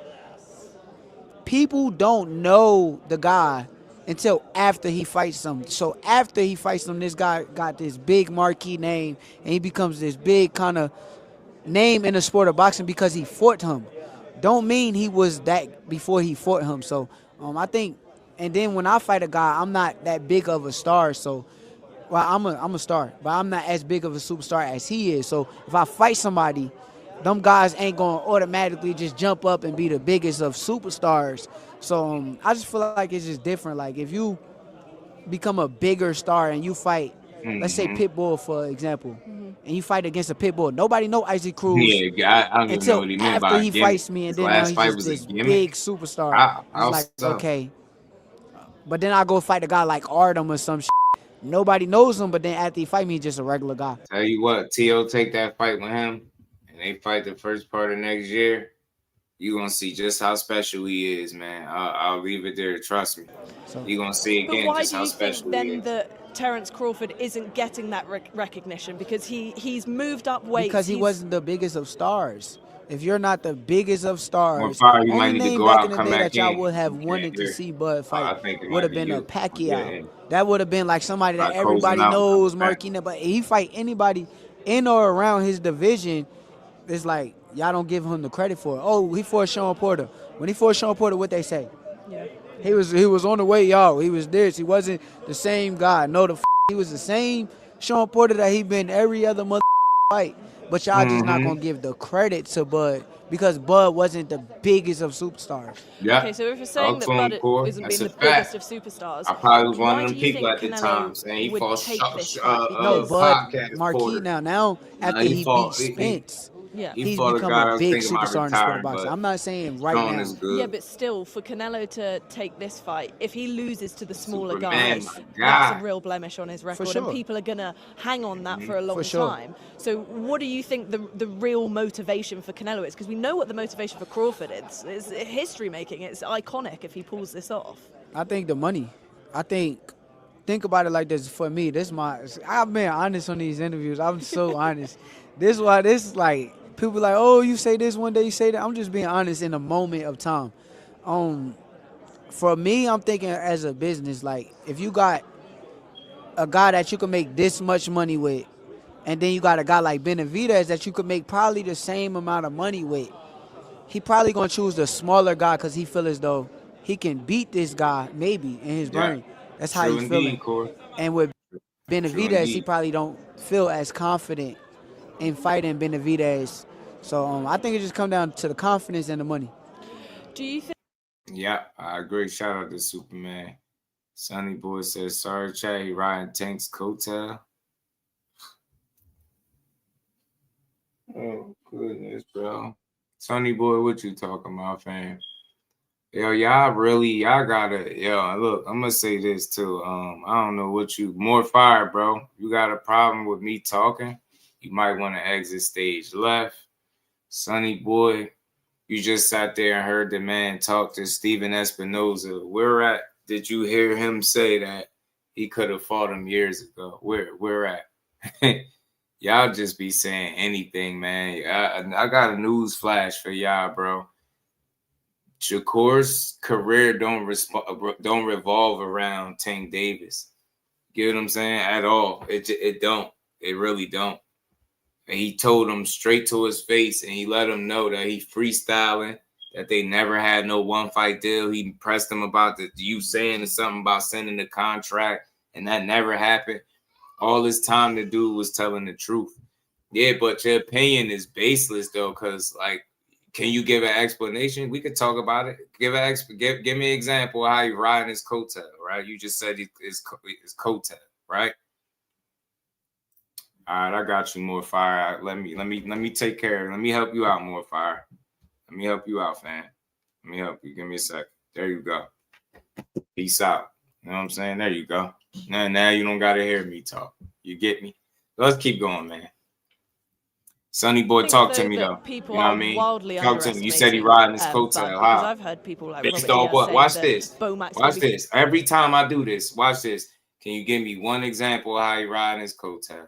And can you please tell me what year could he had fought him? Can you please tell me that when you just heard them have a conversation about it being, a reason why the fight don't happen? Just tell me where at. What did you miss in that whole conversation they just had? Throwing the towel in. So I just be saying, I respect all the pains, but sometimes I just the way be that people are to discussing him in the build-up to this fight.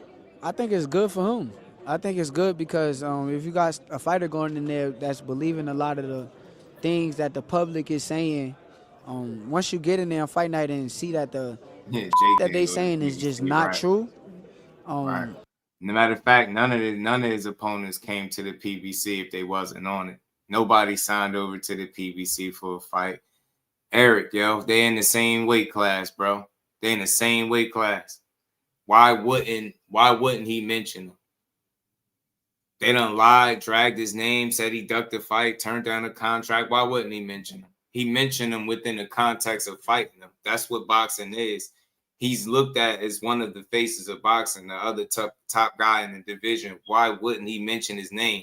It ain't like he spent the whole interview talking about it. He made it very clear that, I just want this. I want this fight, Am I in the deal? He asked a very direct question. Why wouldn't you want him to speak like a man about a fight that y'all claiming he could have had? And he letting you know by talking directly to the guy that it was never no opportunity. He asked about it before. That's what he said. So it's like, nah, that fight was never there the way he made it sound all the months ago, and he had to walk it back. You know what I mean? Yeah, they be reaching for straws, bro.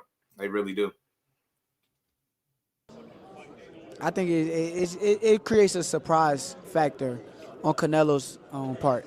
Does Bud listen to any of it, or does he just block it out? You gotta ask Bud. Yeah. I can't tell you what Bud is doing as far as listening or not. Look, after the Errol Spence win, that was an iconic win for Terence. Omaha kind of shut down the streets and everything for him. How big do you think the celebrations will be if he pulls this off on Saturday? It's gonna be the same. It's gonna be big as ever. It's gonna be one of the best celebrations ever.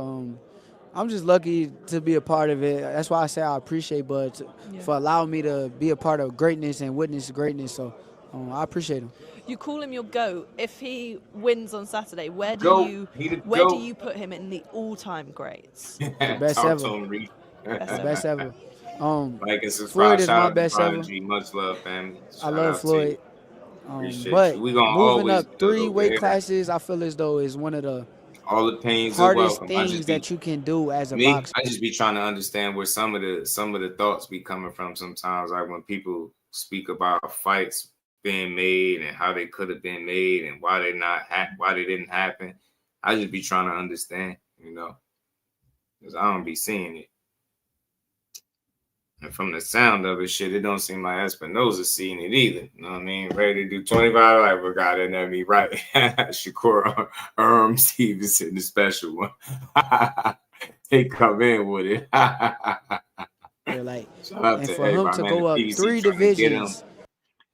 Get him in the fight, man. Maybe he did not know, but his promoter they knew and could have pushed for the fight. Yeah. Yeah. Do you hear what you saying? Why would you have to push for a fight that according to you that the other guy won? Why do you have to push for something that both guys want? Why is there would it have to be a push? You get what I'm saying? The fact of the matter is, respectfully, bro, there was no real intention on making no fight with him. If you can tell me again, what point in time, what year would this? He just talked to the man. That didn't happen. Push for what fight? Why don't the guy that y'all call the face of boxing push for the fight? Why would you tell? This is the only situation where I heard people say the B-side guy should push for the fight. And this ain't even on Tank Davis, but y'all got to understand how business go. The fact of the matter, he's in a position where any of these guys he fight, he going to be the A side. So with that being said, ain't no pushing for the fight. It's either he want to fight the guy or not. There's no pushing and making him fight. Think about that when you say push for something. That's usually a sign that somebody don't want it and you got to be convinced to take it. I don't think that's the case. So I don't feel like you got to push for something that the other guy want. It's just a matter of both teams sitting down and ironing out a deal that makes sense.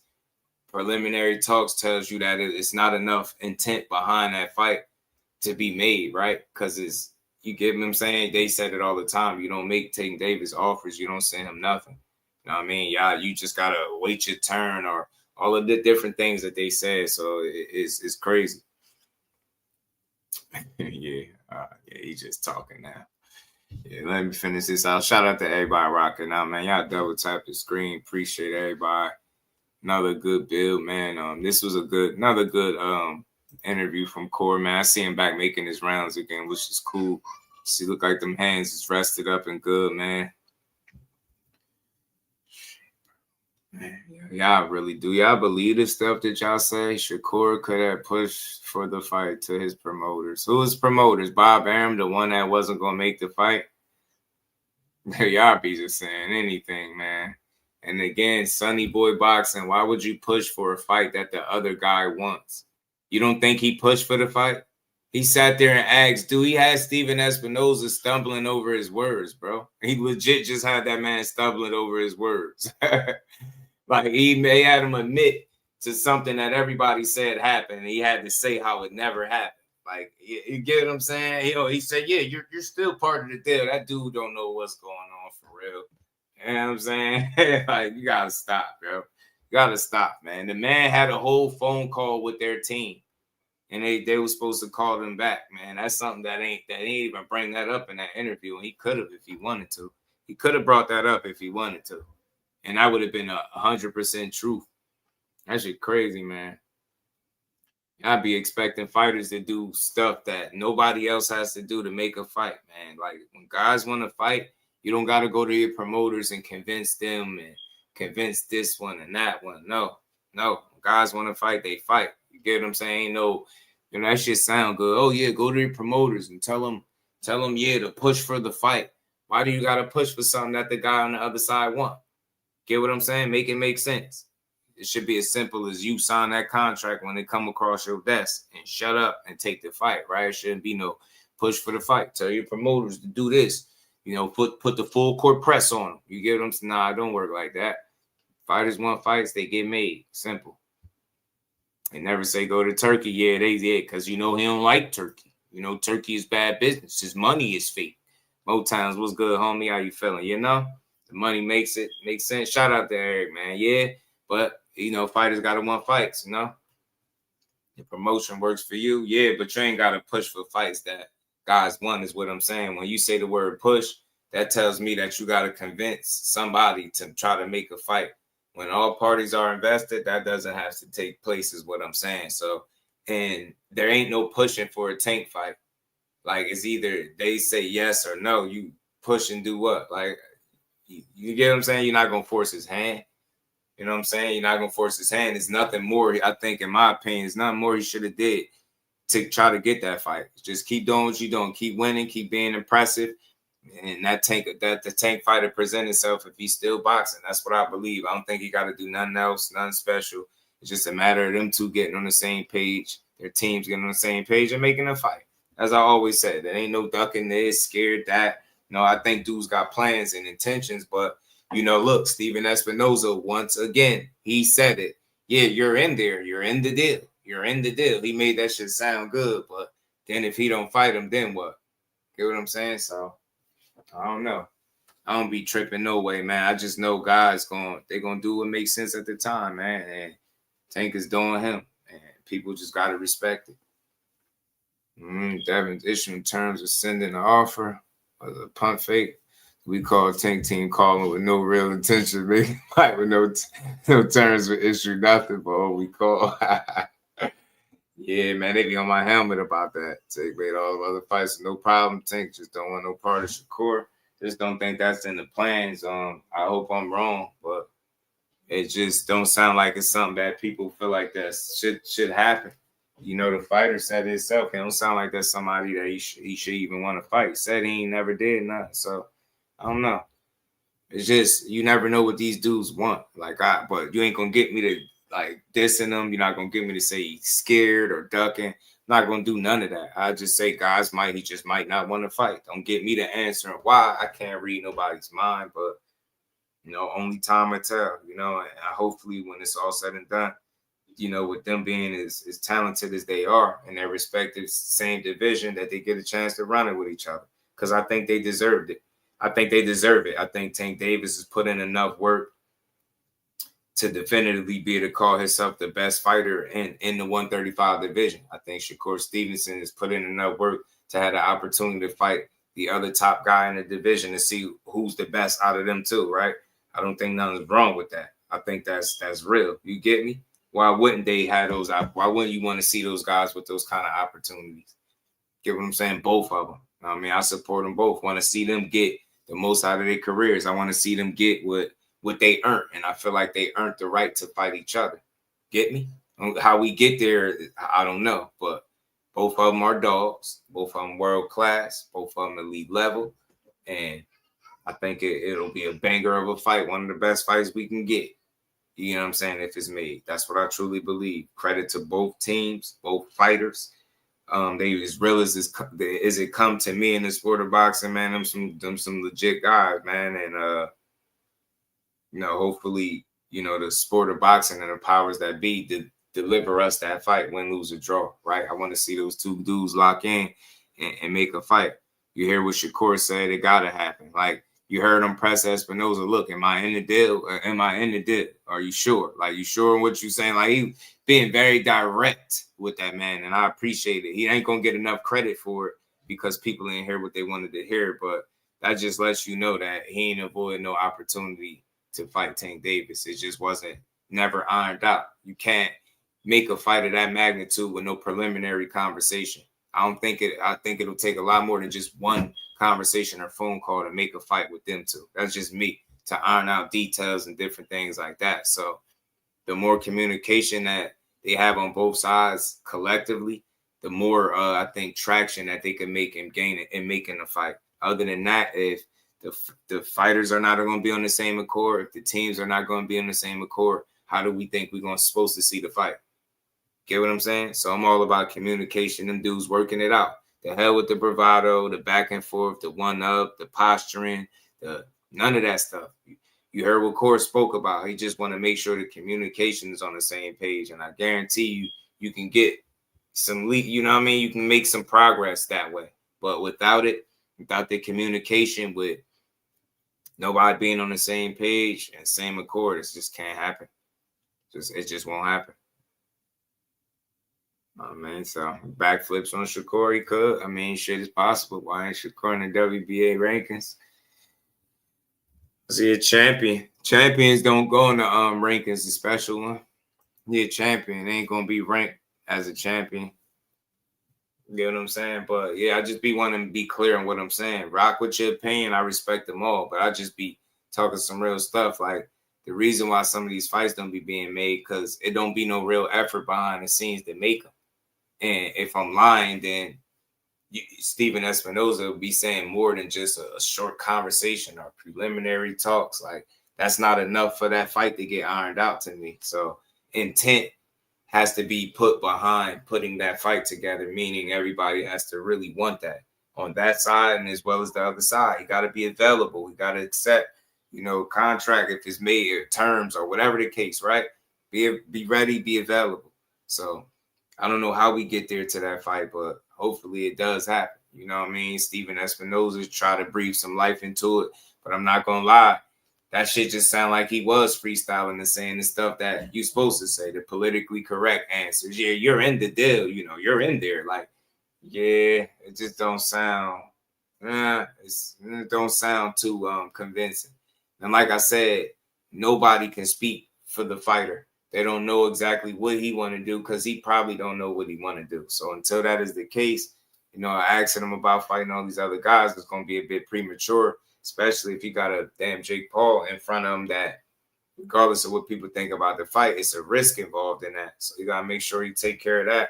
Then maybe he'll get back to business as usual. You know what I'm saying? Maybe he'll kick up and show all of these people that the unifications is he on people's helmets. I'm telling you. Maybe he'll go try to shut up the what do you say, the house kid from North or something like that. So just want to see it, man. May the best man win. I support them both because I support boxing. I might have a different idea of why the fight didn't happen or what it's going to take, but ultimately I ain't speaking no duck talk and nobody being scared, man. It's business, and business need to be situated before a fight of that magnitude can ever be put together. It's just that simple. Just that simple. Let's keep going, man. I got this, I think, one last breakdown I wanted to show from, I think SOG, y'all. I think SOG Andre Ward. I had a really in-depth breakdown, and I liked it. Tank, I want to see you scratch. Yeah, man. You know what I mean? Shout out to Tank, he a dog. We want to see him in all of those fights, you know what I'm saying, against the best fighters in the world, showcasing just how good he is, you know what I mean? Because for him, like, I think he deserves a Shakur Stevenson fight because, a win for him, not saying that he's going to win or Core going to lose, but a win for him, people have to give him every bit of respect that they've never given Tank Davis as a fighter, as, somebody that's really one of them. Every bit of credit that they try to take from him, all of that shit goes, like, you get what I'm saying? It disappears, it fades with a win over Shakur. You know what I mean? I think even fighting him, the conversations about him got to be different alone. You get what I'm saying? So that's why I feel like I want to see it, because they deserve that shit. Y'all work too hard. Y'all shouldn't have to question who the best. You should be able to call yourself the best because you fought enough fights. You fought the guys. You've been successful enough. You made enough money. All of that stuff. You deserve the opportunity to be able to say, you know what, I'm better than every other fighter in this division. And I think a Shakur Stevenson win does that for him. I think a Tank Davis win does that for Shakur. So anytime that's the case on both sides, why in the hell wouldn't you want to see it? You know what I'm saying? Why the hell wouldn't you want to see it, B? So, I want to see it. You know what I mean? For that reason. Let's keep going, man. Tank on sale. We coming. Say, give them all the grace to human and put their life on. That Terrence Crawford and Canelo Alvarez are. That's why everybody, bro, LC gets a certain level of respect and support over this way. Always, because they put their lives on the line. Because what they do, they in special, you know what I mean, space, you know what I mean, rare company with what they do for a living, as far as boxing, being world-class fighters at that. Champions, multiple division champions, all this stuff. Silver medalists, like the list goes on and on, all the things that these guys do to be accomplished and recognized in the sport. And just on one night, we could diminish all of that with a loss. So everybody get their grace over here. I try my best, you know, try my best. Big Dog Willie, my guy, always supporting the grind. Appreciate that support, homie. How you feeling, man? He said, hey, you see the Tinker Maniacs trying to twist Espinoza words, trying to say the word exploring is sending a contract. Jake Paul and Pacquiao's hurting. Hey, you know what? I'm going to say this, Big Dog Willie. I did play the interview. You probably ain't catch it. You probably just popping in. But anybody trying to, like, say what he basically meant is and what he basically said when Shakur Stevenson was being very direct with him, they reaching right now. I'm not going to be disrespectful. I ain't listening to nobody's assessment on it because I don't even want to hear it. If you can't hear that clearly from them two men having a dialogue that it was never no contract and none of that shit being sent offered to them, then people just, they don't want the truth. They just want the narrative. You get what I'm saying? You ask them, where does he fit at in the deal? Yeah, you fit. You in there. You're in there. You don't even know what fight he on and none of this sound very like, the answers don't sound reassuring to me at all. They really don't. Much love to Big Dog Willie, always supporting. John, what it do, homie? But yeah, they down bad trying to twist his words. What he basically said is, and what he meant was, nah, he a grown-ass man. He could say what he mean. He know how to articulate himself. That man in the business. He know how to say what's up. You know? The Big Dog Willie. John, my dog, what's good with it, homie? How you been? How you feeling today, man? Let's hit the like button again. If you haven't subscribed, make sure you do. Turn your notifications on too. We're going to be cooking every day at 4 p.m., man. We're going to start getting back to streaming 7 days a week, man. So I think we're going to try to call the fights tomorrow, man. I want to make sure as many of y'all is in the building as possible. Tap in, tune in, because it's going to be a lot of trash being talked. If Crawford lose, y'all can talk all the trash in the world to me. If Canelo lose, I'm going to be talking trash to y'all. It's going to be fun, and we're going to keep building. We're going to have fun with it, you know? Going to have fun with it. Are PPC involved in Jake Paul? Nah, I don't think so. I don't think they got no dealings with it. And shout out to everybody in here rocking out with your boy. But we're going to get to this, man. Hopefully I could play this last one, this breakdown from Andre Ward, man. He had a hell of a breakdown with Canelo. Great fighters who have both had historic careers. But for the majority of their careers, they have been actually die if you lost, but losing feels like a death. And it's something you would have to relive every day of your life. But I wouldn't know about that. This is one of the other reasons Crawford is... People had to throw that in there, but I wouldn't know about that. Fight. He simply does not believe that Canelo Alvarez, or anyone else for that matter, is better than him. But some see this fight as a trap fight, or a fight that... I don't get it, bro. I think if you really... Like, if you pushing that it was a deal sent after that conversation they just had, when you, and I'm nice about it. Like, if I really wanted to go in, I could say how much, I ain't never heard Steven Espinoza stutter that much in my life. Never. That man was direct with them questions. You know that what he pressed, like, bro, where am I at in that deal? Because he ain't say, yo, well, you could have had the fight already if you would have just took the deal that we had in place for you. Why didn't he say that? People gonna make all the type of excuses. He didn't say it because it's not the reality, man. And Shakur told him straight up, you know, like when you put out that information, you know how people was gonna take it. He telling them, and they'll still come back and be like, nah, man, he should have took the fight and should have took the one fight deal. And it's like, bro, y'all still don't get it that it was never that. You think a one fight deal is in place after one little measly conversation is crazy to me. You know what I mean? And we skipping steps and shit. Shout out to T Hill, man. My God. You get me? Gotta keep it real, man. It was bad information being put out there. He just never turned down no opportunity to fight. That's all I wanted people to know. Crawford simply cannot win. He sees this as an opportunity and a chance at boxing immortality and to be mentioned amongst the all-time greats. Let's go, Bud. You know what I'm saying? Let's go, man. Canelo Alvarez is a 20-year vet in the sport of boxing who has had a storied career coming from small beginnings to becoming one of the biggest names the sport has ever seen. He's a fighter who can call his own shots and really fight who he wants to fight. Initially, the fight made no sense to Canelo until it made a lot of sense. And we can thank Turki Al-Sheikh for his help on that. But the truth is, no matter how much money is on the table for Canelo, he too is taking a big risk in a different way. Facing a smaller fighter who is not the average smaller fighter, and Terence Crawford, who is physically strong himself. He's unafraid, he too can punch, and is extremely versatile in the ring. This fight is another opportunity for Canelo to do what great fighters do time and time again. Wilder fight Fury on Top Rank, and Showtime should have hosted that event. Right, he was a little stuttery right there, Ty. I don't know if it was just me, but he was stuttering, tripping over his words. I just love the truth and whatever, because the truth usually adds perspective, and it adds a different layer of understanding to the people when it come out. If they just accept it for what it is, they'll know that the truth is not aimed to make either fighter look bad. It's the truth is there to provide an understanding for us so we can make sense out of these situations when fights don't happen, and we can stop pushing duck narratives and somebody scared, when in reality the business ain't even get far enough for nobody to even prove if they was scared or ducking, right? That's all I be on. Just get to the truth of boxing. Shout out to Sonny Boy. You already know, man. People estimated the size advantage. We're in the same. Yeah, they might have put too much in it, the special one to the size advantage. It might not be that much of one. You know what I mean? Shout out to Time. Shout out to you, bro. Appreciate you as always, family. Y'all hit that like button, man. Let's keep growing. Let's keep supporting. Let's keep subscribing. Let's run the likes up. Let's sub to the channel. If you're new, say what's up. Silence your critics. Do this while proving to yourself and the world once again that you are who you say you are. This matchup is not just about legacy, but bigger and better legacy.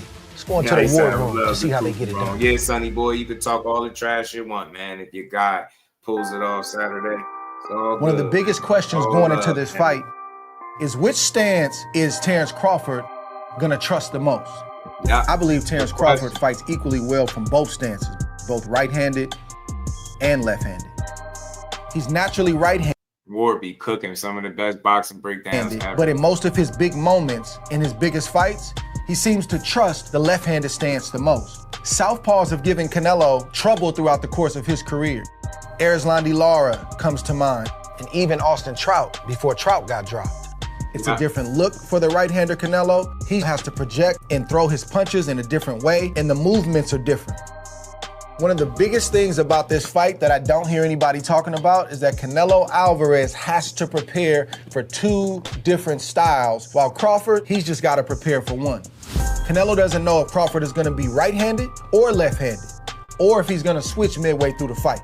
That's something we got to keep an eye on throughout the course of the fight, because you're going to constantly keep thinking while Terence Crawford is setting up his shots, getting his game plan in place. Agreeing to a fight, bro. It was never an offer. Many would say that Terence Crawford historically is a slow starter. It takes him 2 to 3 rounds to get his engine warmed up. I look at it like he's collecting data. He's not in a rush to let his hands go until he's comfortable with his range, where he can deliver punches and not get countered in return. One of the key signs that Terence Crawford has collected enough data to move forward and start to implement his game plan is when he comes off his toes. I'm telling you, this is easily one of the best breakdowns y'all gonna hear on YouTube. He's no longer moving as much. He starts to settle down more, and he starts to look more offensive. You start to see those heavy, hard punches that he likes to throw land frequently and more often. That's how you know Crawford is settled. He's collected enough data to move forward. SOG. One thing about Terence Crawford is when he starts to get comfortable in the ring, you see the eagerness in his body movements as he tries to get in range to land his big shots. He doesn't mind getting into exchanges that seem 50-50, where he takes some to give some. That's been very effective for Crawford throughout the course of his career, but he's got to be careful with Canelo, especially early, because Canelo's fresh and most think that he's the heavier puncher. Crawford needs to be the guy that he's been up until this point, but he's got to be more crafty about it, and he's got to take his time before he gets into exchanges. Because Canelo Alvarez, if he can do nothing else, he can punch. Terrence Crawford has to get his respect from Canelo Alvarez early in this fight. There's two areas that Terrence Crawford has to send a message to Canelo. A, he's physically strong, and B, I can hurt you if you get careless.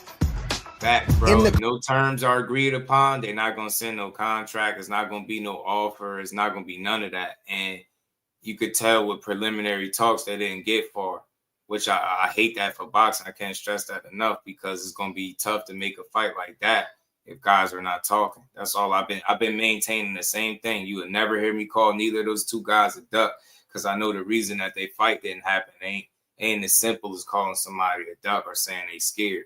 You could say intent, you could say plans, and, you know, people ain't pressing the issue and all of those different things. You probably can argue that stuff, but at the end of the day, communication rules, man, in boxing. If two teams can get on the same accord and the powers that be, so or like people never ask the question, like, does the network want that particular fight? We heard what the fighters saying to fans, but we was talking about this the other day. Shout out to YSM, but do the networks want the same fights that we want? We can't say that we know 100%.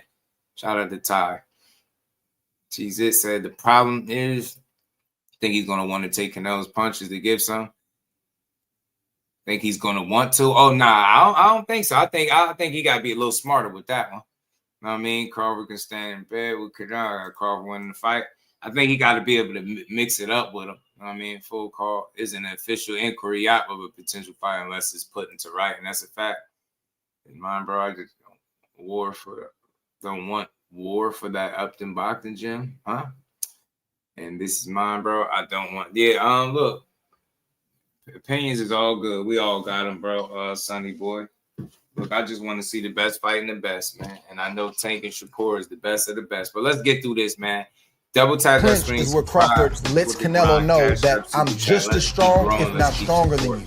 Canelo can't be comfortable and feel like he can lift Crawford off his feet or he can bully Crawford around. The other thing that Crawford has to do is somewhere early in this fight, he's got to buzz or hurt Alvarez. Interesting. So some would say Canelo Alvarez has never been hurt. I beg to differ. I think Canelo takes a good shot. Great fighters, I agree, you can't tell when they're hurt. SOG. The facial expression doesn't change. The body language doesn't change. But as long as Terrence knows that he was hurt, it's gonna allow Crawford to do the things that he wants to do. Box when he wants to box and fight when he wants to fight. Jeff Horn is similarly built to Canelo Alvarez. The right check hook worked all night long for Terrence Crawford. A natural punch that he likes to throw from the left-handed stance. It's where you wait until the last second and you time your opponent as they rush in and you turn out as you're throwing the punch. My God, appreciate your time, man. Shout out to Sonny Boy, man. We rock with GTD. Shout out to the Upton Gym, Coach Calvin, Tank Davis, the whole team, the Rise Podcast. We rock with him. We just want to see a great fight. That's the thing. I don't pick sides, man. I don't have a side with if they fight. I just got a guy that I think might win the fight. No sides. You know what I'm saying? Support them both, but I just got a guy I think will win. Let's keep going. Most guys throw this hook just as a reset because it makes the opponent have to reset and it gives you time to get away and get your position. But Terrence actually throws this punch hard. This is a punch that can actually hurt Canelo, as you see it hurting Jeff Horn right here. Still getting the benefits of the reset, but it's also sending a message that I can hurt you if you rush in. The 3.5-inch reach advantage that Terrence Crawford. That punch would not be there for Crawford in this fight. You could be right, but you know, I think when you doing film analysis, I think makes sense to break it down, and it's the context in which he's speaking on that particular punch, right? Like he's breathing life into it, like he's saying what guys got to do to be successful. I think Ward is spot on with this. This one of the best breakdowns. I don't think is being discussed enough. Now, Canelo has also made a career out of breaking down taller fighters, getting inside of the longer reach. But this fight is a little bit different. Crawford, he does very good, especially early on, with keeping opponents at the end of his jab and at the end of his long left hands. Yeah. If Terrence Crawford stays under his feet, stays under his legs, and controlled, the reach advantage is gonna allow Crawford to set the table, and you time your opponent as they rush in, and you turn out as you're throwing the punch. Agreed. so he can eat in the middle and late rounds by landing the bigger shots that he really wants to land. But if Crawford gets anxious, if Crawford is too eager, he can do what he did in the Shawn Porter fight. Shawn Porter was a lot shorter. There was a big reach advantage in that fight as well. Somehow, some way, Shawn Porter is landing right hands in the exchange. He's landing single big shots because Crawford wasn't disciplined with his reach advantage. There's no way that a smaller fighter is supposed to reach you like that, especially early on. I don't think Terence Crawford is gonna do that in this fight. Both Crawford and Canelo have immense respect for each other. So I'm anticipating Terence Crawford being disciplined with his reach. I'm anticipating Crawford being a lot more patient with his offensive approach. He's gonna need to do that against Canelo. For both fighters, body punching is going to be essential. But how do you get the shot through against a sharp, powerful opponent? For Crawford with the longer reach. Shout out to Megalodon. Said Bubble land body shots early to set up the 10th round KO. Hey, Megalodon, talk to him, man. He going to that body, man. He gonna punch Canelo all in that body. See what he had for breakfast, it's lunch, long range body shots. It's jabs to the stomach. If Terence is right-handed, it's the left jab to the stomach. If he's left-handed, it's the right jab to the stomach. That's what we call steal and win in boxing, is you start to slowly break an opponent down and take their win one body shot at a time. Canelo Alvarez also likes to keep his guard up high and not move his head at times. Yeah, that high guard with not moving your head. I can see Bug coming around that high guard, splitting the high guard, possibly going to the body when he's in that high guard, because I think he's susceptible to body shots when he's in a high guard like that.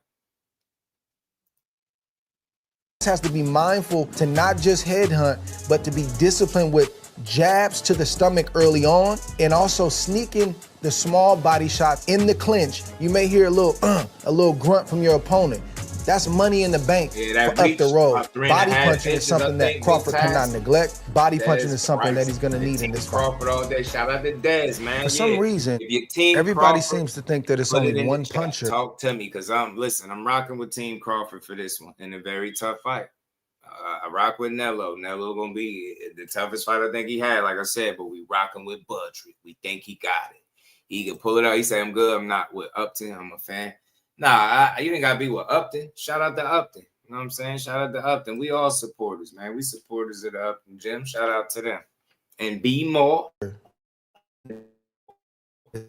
Fight. And I understand why. Canelo Alvarez been at 168, a lot longer than Terence.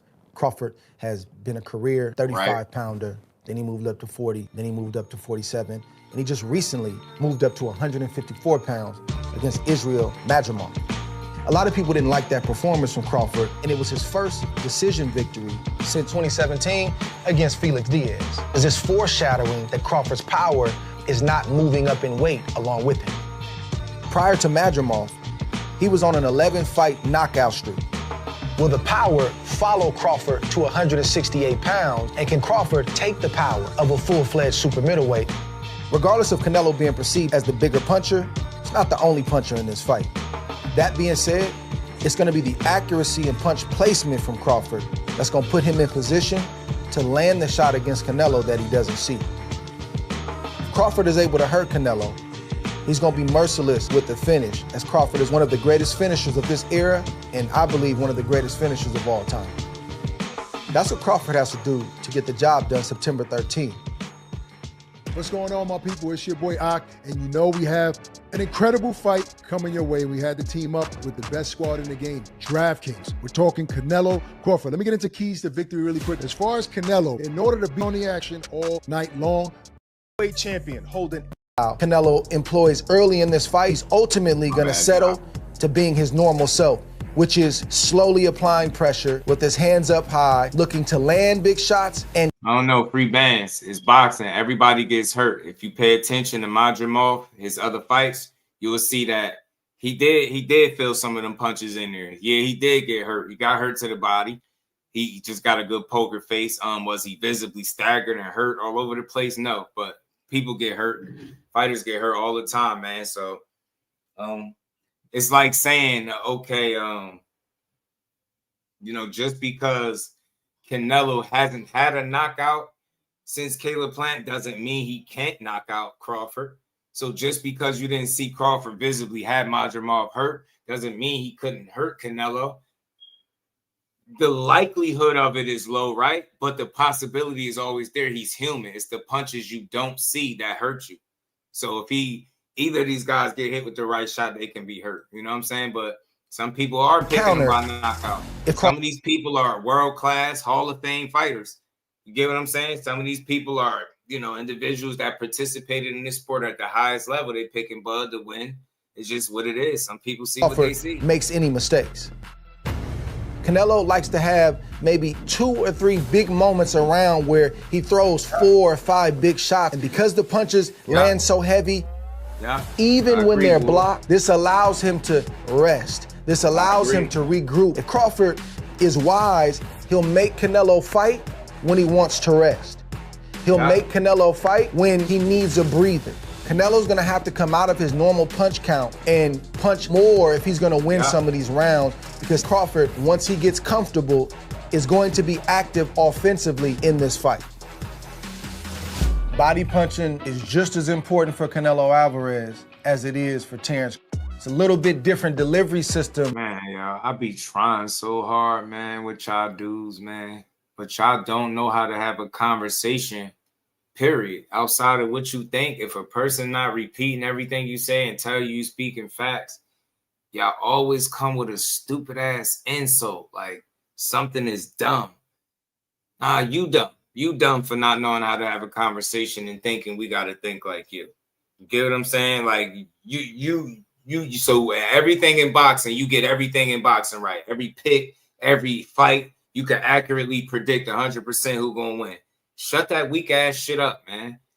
If you don't know how to have a boxing conversation without a little weak ass insult, just check out. Go listen to somebody else. I hate disrespect, man, because as men, we shouldn't carry it like that. When somebody think differently than you, respect where they coming from and state your piece. You don't gotta say, oh, this is dumb. No, you dumb for not knowing how to have a conversation and coming over here being weird, trying to force your opinions. Just be part of the conversation, bro. I don't understand y'all people, man.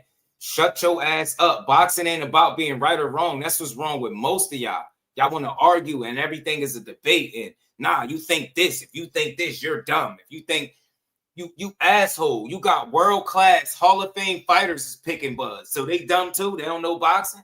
Shut up, man. Picking a fight right don't mean you know boxing. The problem with most of you dudes, you don't know how to have a conversation. You too busy arguing and trying to force the way you think on the next man. I don't have to think like you. That ain't nothing. I stand on everything I say. I don't sit up here like the average person and just talk dumb and be reckless with my opinion. I based my shit off what I see. Don't tell me it's impossible for a guy to get hurt based off another fight happening and that guy not get. That shit sounds stupid. Sounds stupid, man. That makes zero sense whatsoever. Oh, y'all think he can hurt him? He didn't even hurt Madrimov. You don't really know boxing, bro. Like, these dudes got good poker faces, man. Everybody ain't gonna be legs buckled, eyes crossed all over the place, bro. Like, this is boxing. Everybody gets hurt. So can Canelo Alvarez get hurt by Terrence Crawford? Yes. The likelihood of it is probably low. Yes, say that. But don't make it sound like it's impossible based on a fight with Madrimov where he did get hurt. Go watch this shit again. Go show me another fight with Madrimov where he was reduced to a one-handed fighter. Show me. He was getting backed up, man. He was very, very economical with his approach. He was much different than he is in any other fight. Why do you think that is? Because he had a real one in front of him. Y'all be looking for guys to, be doubled over or taking knees or eyes crossed and legs be stiffened or buckled. That's not the only way to get hurt. Guys get hurt all the time, bro. It's boxing. They're not Superman. Don't let no fighter convince you that they go in there and don't never get hurt. I ain't trying to hear it. They all get hurt. It's boxing. It's how you respond when you get hurt. That's why Canelo is special. Because I'm pretty sure he's been buzzed or taking good shots. He responds well. He recovers fast. He responds well. He got one of the best poker faces in the game. The dude is a fucking dog. He's a dog. First ballot Hall of Famer when he retired. He's special, but he can be hurt. He got just like he got hurt against Jose Miguel Cotto back in the day. He got hurt there. You can be hurt. You're not Superman. He got a hell of a beard. I think them neck exercises be helping him a ton. But we got to stop trying to insult the next man because they boxing opinion is different than yours. Learn how to have a conversation. Meaning, let me school you. Having a conversation is understanding the way you think. Everybody else is not going to think that way. So you got to leave room for somebody to think differently than you without a little insult. Or, well, you're dumb. Well, I don't know this or you don't know that. Man, kill that shit. Fact of the matter is we all still learning boxing. I ain't never met nobody that know it all. None of them. None of y'all. We all still learning this shit. We got to learn how to talk boxing without the bullshit insults. I hate that. I really do. That shit, like, it burns me up because it's like, man, are you a man? Or are you a child? Come over here, let's build. Just tell me what you think without the weirdness, man, the insults. You know what I'm saying? Let people build. Damon, what's good with it, bro? Shout out to Charles Stone, perfect example. He say going with Canelo. Hey, Charles, salute to you, bro. I'm going with Crawford, and it's all good. If Canelo win, bro, come back over here and talk some shit. You get me? I'm one of them. You know what I mean? Respectfully, of course, but come over here and talk some shit and have some fun.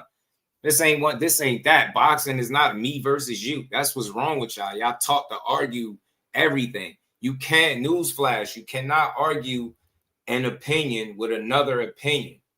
It's foolish. You can't do it. So don't even try. Just come over here and say, yeah, look, I got Nello sparking Bud, and that's it. It's all good. I got him Amir Khan, giving him the Amir Khan treatment. It's all good, bro. But damn, when somebody say you dumb because I said something that you probably don't understand, that's silly, man. Like I said, by your logic, that's like saying because he ain't knocked nobody out since Caleb Plant means he can't hurt Crawford, right? That means he can't get knockouts no more, right? By your logic. Oh, because, Crawford didn't hurt Madrimov. There's no way he could hurt Canelo. Stupid shit, man. One fight don't got nothing to do with the other. This ain't no video game. This is not a video game. Canelo get caught with some shit that he don't see. Yeah, he can be hurt. What is wrong with y'all? Do you watch boxing? It's not the punches you see. It's the ones that you don't. All the time, it's the ones that you don't that hurt you. Canelo ain't Superman. Yeah, he got an ironclad jaw, man. Granted, his shit granted. But he not Superman. He can be hurt. You can't tell me Triple G ain't put something on his mind. I think he recovers fast and got a hell of a poker face. But all of these dudes get hurt, man. Don't believe that stupid shit. Shout out to my homie Ann McQueen. Let me take this off because I'm done. Shout out to Andre Ward, one of the best breakdowns on YouTube, man. Y'all go check out that. Y'all know the channel. Go check it out. Finish listening to that breakdown. It's a great one, man.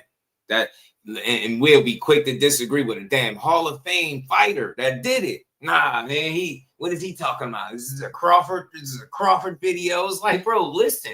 It's a boxing video. Man, we all students of this shit, man. I ain't never met nobody that know it all. Nobody. Dang, bro. Let's build. Let's learn boxing, bro. Yeah, a draw could happen. Because they like that money. They like that money, man. Oh, man, Canelo by decision. I ain't mad at that, Johan Clark. Shout out to you, two great fighters, and we're blessed to witness. You hear me, Johan? That's what I'm at, bro. Like, let these dudes rock, man. Like, man, all this, you dumb because you think differently than me. Yeah, you're dumb. Yeah, I'm going to be right tomorrow. Yes. Canelo win. What you think? That mean you know boxing better than everybody else because you picked them to win? Like, the hell? Man, I see some people that break down boxing.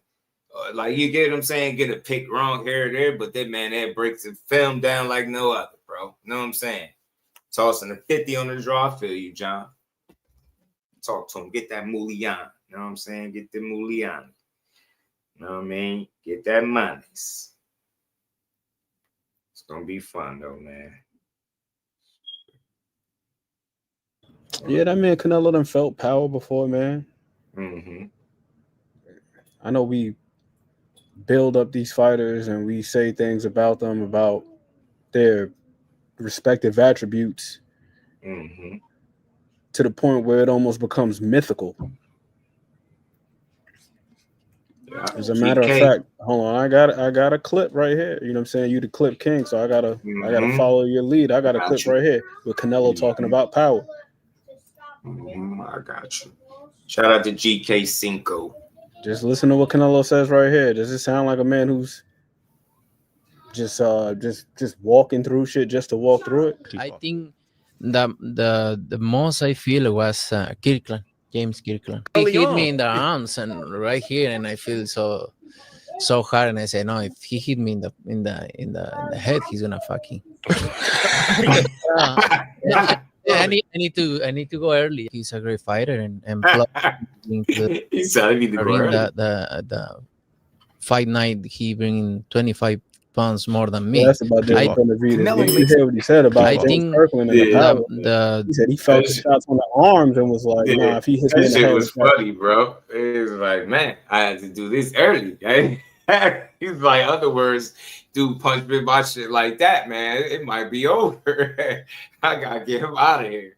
Gotta get him going, you can't man. tell me Kirkland wasn't pressing him. He put that full court press on Canelo. He had some uncomfortable moments, and Kirkland had some early success, but it ultimately worked against him.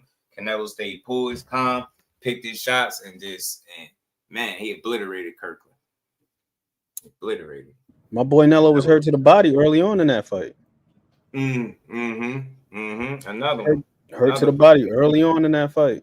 He's swearing this dude don't get hurt. I'm like, bro, man, I learned that, you know what really pointed, like, just made me look at a much deeper level. I came across one of them segments, like, everybody get hurt. It's boxing.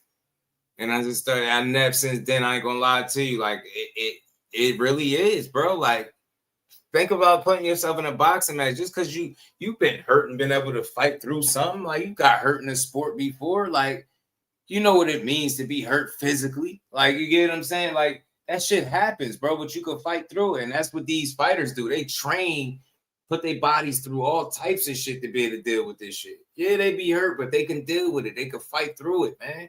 You ain't never seen nobody fight hurt before. Like, we've seen it all. You just don't know. I just think the only way people gauge hurt is more like when the legs is wobbly or stiffened or your eyes are crossed and you dazed, right? Like, if people don't believe you can kind of be buzzed and be fighting through it. Like, it's fighters that got caught with shots and don't remember the rest of the fight and won, though, but don't remember the rest of the fight. You can't make this shit up, man. Don't tell me guys don't get hurt. Get what I'm saying? And you wouldn't know that shit unless the dude got out the ring and told you that. He don't remember shit after getting caught in that round. The whole fight that went by, he done won, don't even know how. Tell me, man, I gotta go get Let me get my guy behind the hand. So like my man, what's his name? Perfect example. Zab Judah talking about fighting Mickey Ward. He said he got hit with a body shot so hard he went back to the corner, told his pops he was about to throw up. Yeah, he said he ain't want to get touched to the body no more. Yeah, he said stop it. He said he was over there like, yo, nah, you gotta stop it. You gotta stop it. He said his dad was like, nah, hell nah, you better go out there and fight. Like, he was like, nah, you gotta stop this. Telling you, man, dudes get hurt, bro. They ain't Superman, and it's a fight that he won. Y'all don't get it, man. That's why I got the respect I do, man, for these guys. They different, bro, but they get hurt. Everybody gets hurt, bro. Everybody. I don't give a damn who you are, bro. You in there 8-ounce, 10-ounce gloves, man. That ain't shit fun about being punched on. That's why I say, man, what these fans be thinking about. Canelo, Trey, ain't funny. Real box, man, I keep it 100. You know it, man. Shout out to everybody still rocking out, man. You know, on this Good Friday. There's various degrees to being hurt, and then the guys who are cognizant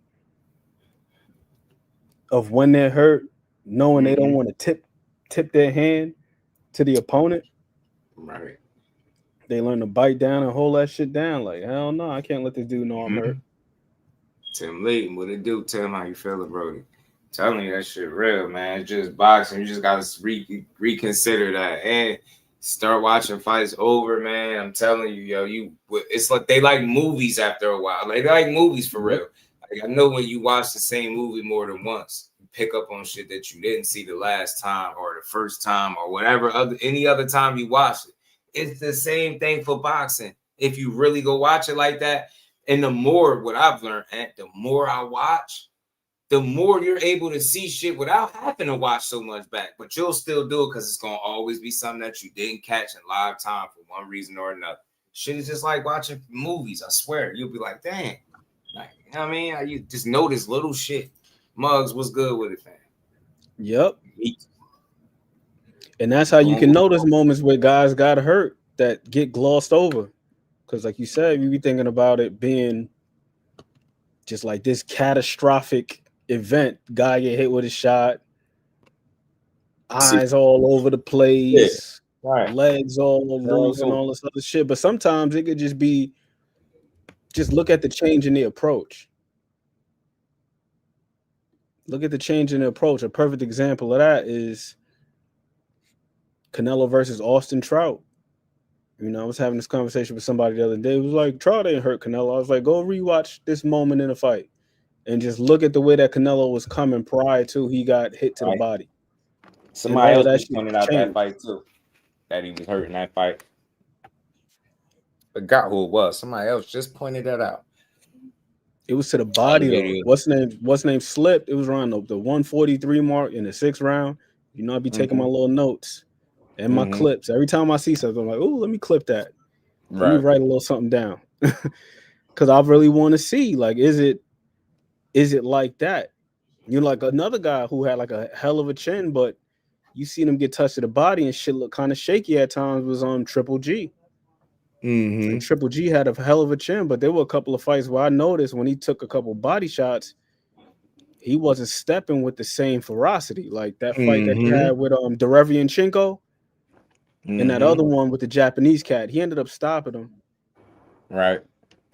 Shout out to Oscar. He got hurt to the body. I'm rocking with Bud too, man. I'm with you, Oscar. We rocking Bud over this way, B. And then I got the questions about Canelo. You know, I got some questions about Canelo with the mobility and all that other stuff because, you know, it's a little bit conflicting hearing that, well, maybe he just didn't take William Scholes seriously and so on and so forth. But then you go back and you watch the fight in between rounds early on. Reynoso was telling them, we're going to stop this guy, step to him, knock him out, yada, yada, yada. But then once he couldn't cut the ring off, then it changed to, well, this guy's going to be moving all night. And as Reynoso was saying that to him, you got another one of the guys in the corner rubbing that right knee, the same one that had that damn tape on it in the Triple G rematch. Same knee, the right one. That's a fact. And that fight was in what, 2018, the Triple G rematch? So we're talking about 7 years from now. I couldn't imagine that knee has gotten better. Right. So I'm really looking at it like, what does he really have left? And then the other thing too about the Triple G rematch, the moment where he damn near fainted on the stage. And then the rematch, the third fight with Triple G was at 168. Shout out to Behind the Hands for pointing that out. And that's part of the reason why. Probably because he was having his struggles making the weight at 160. And I seen him yesterday. I thought Canelo looked a little small. I was like, damn, he looked kind of small. Right. Yeah, so, man, he did little lean. You know what I'm saying? A little lean. Okay, I don't know. Maybe he's trying to take the weight off those knees. Maybe. So I'm hoping it works out in his favor. Because then if it does, then we'll see a damn good fight. True indeed. But there's just little things like that I'm just looking at. And of course, just like the inside game, the setup of the punches, and all this other stuff. I'm at the risk of sounding like a broken record. I mentioned it in the chat, but the KO ratio, you know, the way we talk about Canelo is like he's up there with like Ernie Shavers or somebody like that. And it's not to say I'm not one of them power crazy people where it's like you either got Thor's hammer or you're pillow handed. I truly believe, like all things in life, power falls on the spectrum. And I think that Canelo's got good power. But is it that type of power where it's like, of course, you don't want to volunteer yourself to just be hit by it. But if you do get caught with it, is it like, oh my God, what the hell is that? I can't move. And then when you hear certain guys talk about the power, like Caleb Plant saying, like the power was good, but it wasn't like the craziest thing he had ever felt. And William Skull said the same thing. He said like the power was good. He felt it on his guard. And he even said Canelo's a legendary boxer, but the power wasn't that like, oh my God. And then I saw something else with somebody else who said like he's got good power, but it's more thudding than it is shocking. Man, my multitasking is top shelf. You know it. You know it. I'll be slipping in there. You know what I mean? Say Triple what's G up. said the same thing. Triple G said when he landed a clean shot on him, it was a right hand. He said he felt like it was a slap. But then I also felt like part of that with Triple G was maybe the technique. And I do give Canelo credit for one thing I did notice while he was training. They look like they're working on straightening out that right hand. Because a lot of times when he does throw it, it is more of like a looping variety. So that probably takes some of the steam off of the shot, some of the velocity, as opposed to it being a straight punch. Because when he does throw it straight, man, he short-circuited my man Austin Trout for a little moment in that 7th round, landed a clean-ass straight right hand. Legs looked a little noodly, but then he couldn't get him up out of there after that. Noodles. John Ryder, same thing. Caught John Ryder with a nice straight right hand, but then he couldn't seal the deal. Yeah. So I'm looking like, is it just him just being complacent, or is it more of what you were talking about before, just where it's like the creativity and being able to finish? You know, like how good of a finisher are you? Because you see some guys where they can drop guys like what's my dog's name? Demetrius Andrade. You look at Boo Boo's fights. Boo Boo dropped a whole lot of guys in the first round. Or dropped them in the first 3 rounds, and then he just don't close the door on him. Versus a guy like Bud, it seemed like I can't think of too many people where I've seen Bud have him visibly hurt, and he wasn't able to seal the deal. Right.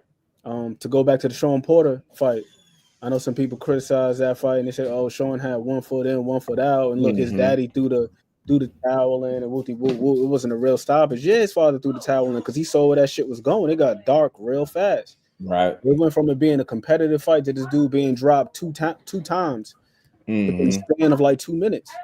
Like it was taking a turn for the worse. Like I don't see a situation where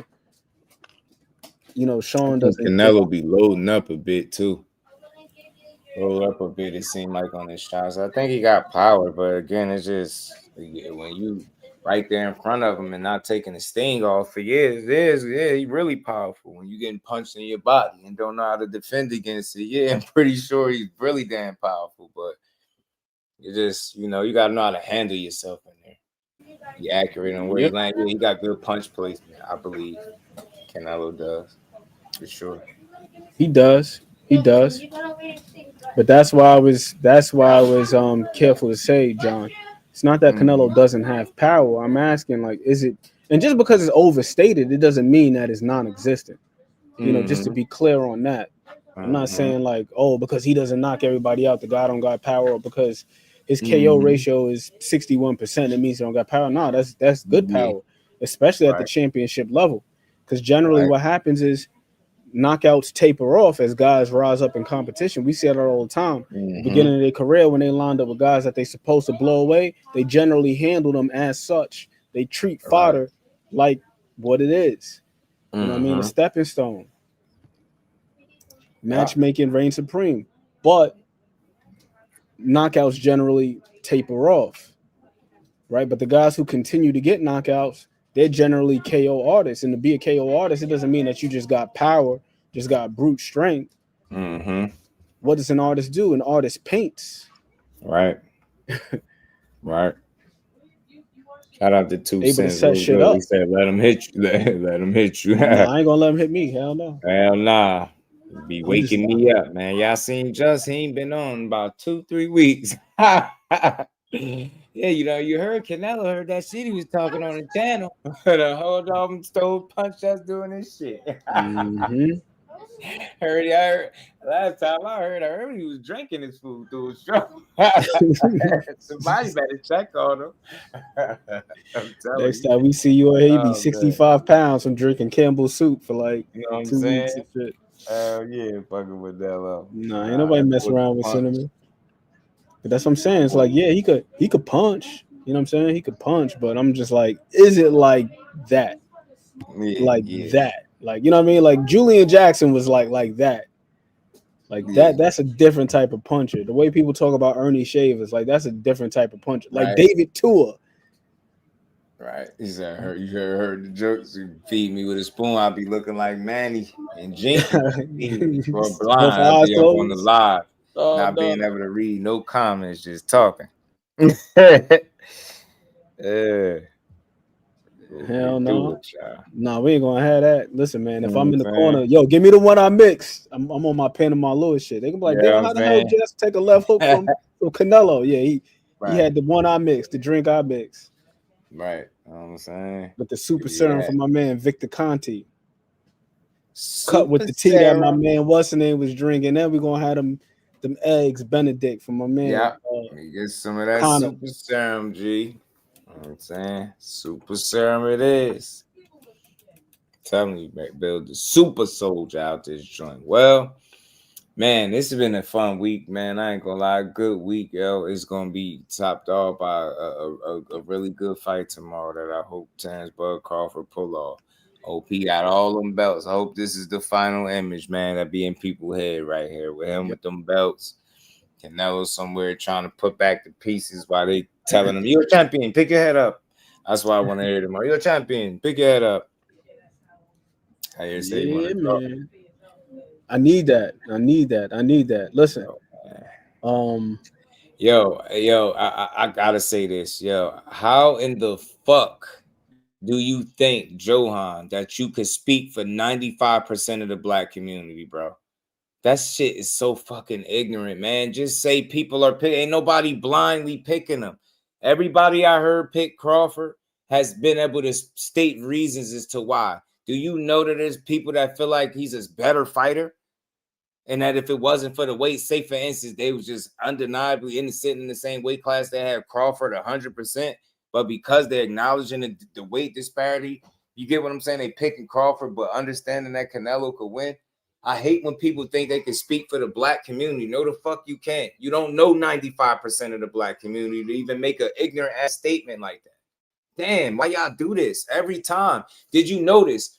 Now, one fucking time that I've been talking about this, have I said anything about like Mexican and blacks? Not once. Y'all do that weak ass shit, man. Damn, bro. When Canelo fight, y'all really come out like the blacks is this and shut up. That weak ass shit up. You don't speak for 95% of black people. What's wrong with you? Man.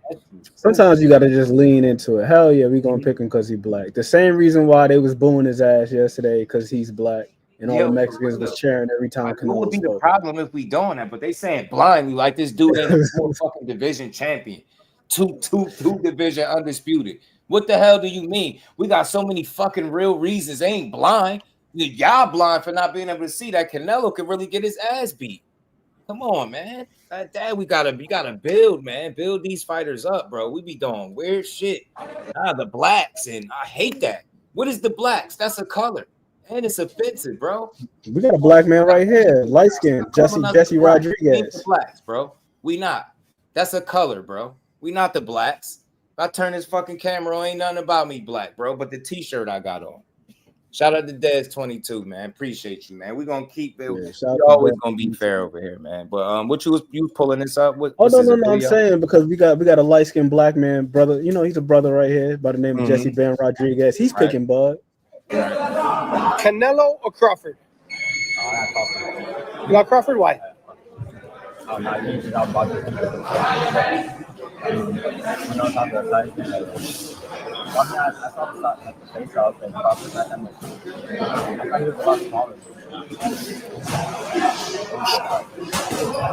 Well, you hear it there from my light-skinned brother in Christ, Jesse Rodriguez. Damn, yo, look, I want to say this for the people that rocked out to the end of the show.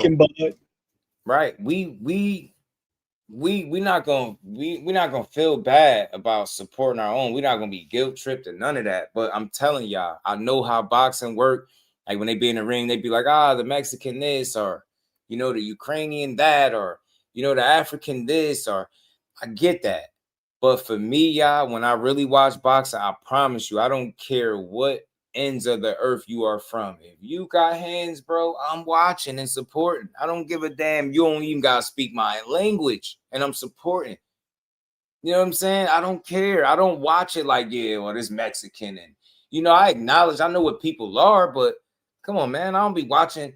Like, I don't just be solely picking, I'm going to go with the black guy. I feel like when people do that, they don't really watch boxing, so they forced to do it that way. I'm going to just go with my own. I don't know neither guy, but we in the sport regularly, we watching it, so we don't have to be ignorant that way. Like, or I don't know. It's just a lack of knowledge, or I don't know, just not being informed. But I don't sit here. I swear I don't watch boxing like, yeah, I hope he beat this Mexican up. I hope this black dude beat up this Mexican.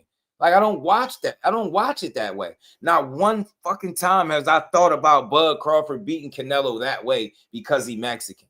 I don't got nothing against Mexican people. Like, I hate the fact that they make the sport racial. It don't have to be that. It ain't us against them. No, it's Terrence Bud fucking Crawford against Saul Canelo Alvarez. May the best man win. Guess what? Canelo get his hand raised. Guess what I'm going to do? Salute him and give him his just due. Think I'm going to care because he Mexican? I don't give a damn. I don't care. What is Bam Rodriguez? What is Bam? Puerto Rican, Mexican? I don't even know. I don't care, but I like him. I like him. I don't be caring about that. I swear I don't. I don't be trying to dig up people's backgrounds and shit. I don't be giving a damn. Like, yo, where you could fight, dude. That's all I know. You know what I'm saying? That's all I care about. But I hate that, bro. Let's support the sport no matter who's in there. If you got hands and you participate at the highest level, not even, you just do what you're supposed to do as a fighter, support them. Give a damn if you Mexican, whatever, man. Shit, Oscar De La Hoya was Mexican. That was one of my favorite fighters to watch coming up. Oscar De La Hoya wanted fucking smoke. Seriously, he did. That guy is good. Great, matter of fact. You get what I'm saying? Like, I just want to get the racial shit out of boxing. We ain't off that. Like, I like watching good dudes that can fight, bro, and ladies that can fight. I don't care where they from.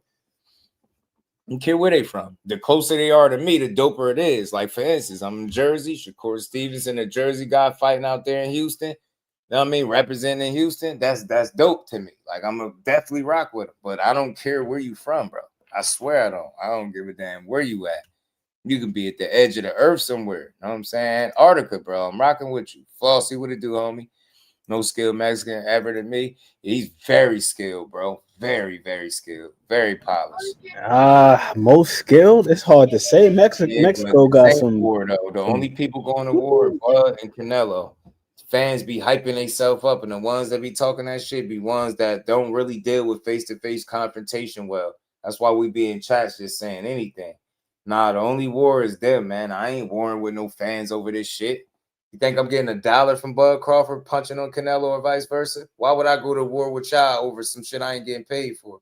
Hell no.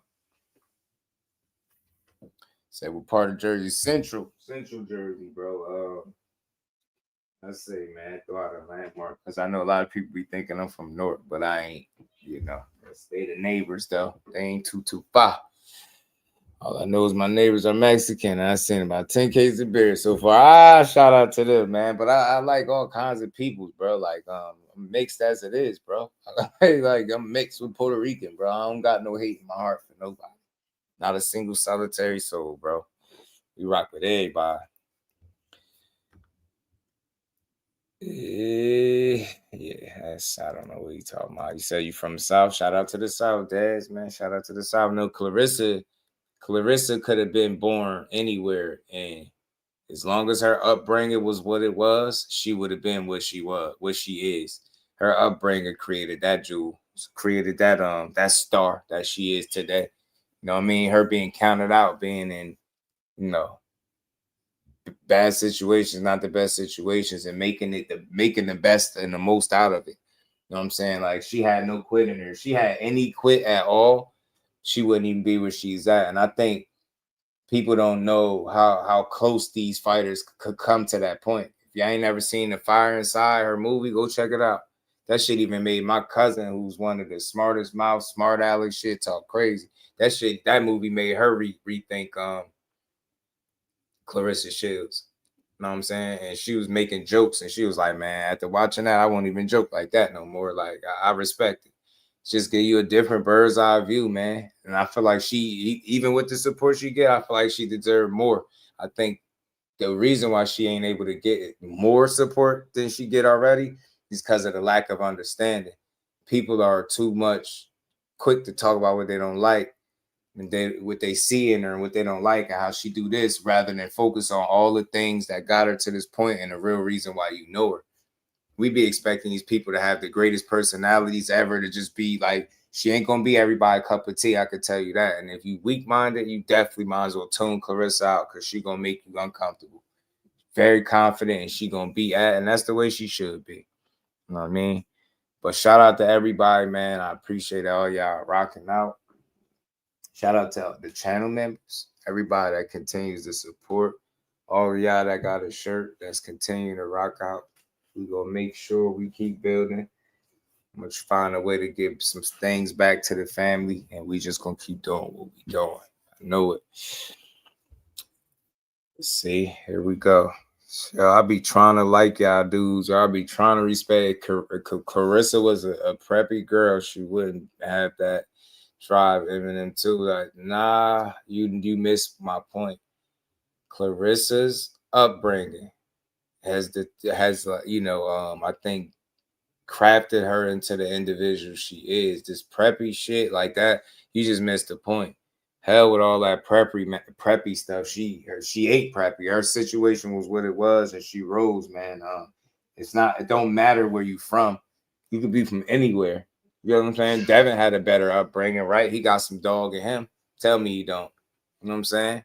He had a good upbringing. Some people say private school and all that type of stuff. And look, he a dog. He got dog in him. You know what I mean? He fight. He with the smoke. So again, it's not where you from, it's the experiences, man. You could experience bullshit on any part of the earth. You know what I'm saying? Her upbringing, being from another place, wouldn't have really changed her upbringing. Her people are her people, right? So her situation would be her situation no matter what part of the world she in, you know? And she just up to her to find a way to figure it out and get through it. I mean, as she found a way to do so many times over. So I think that's why she's so loud and proud. And I like it because it's all good. Nah, we don't know that shit. Devin got a fight November 22nd. How he done? We terrible fans, bro. We be writing these guys off. So he done after getting cheated. Cool. We don't know that. You think that. I don't know that. I don't think that either. So, you know what I mean? We'll see, man. Devin will have his opportunity to bounce back, you know, against Brian. B. Norman Jr., man, there's an opportunity for him to rise like the Phoenix. You know what I mean? Speaking of him and Teofimo, they ran into each other too, bro. Or the sideline. I don't know if you guys seen it. They ran into each other.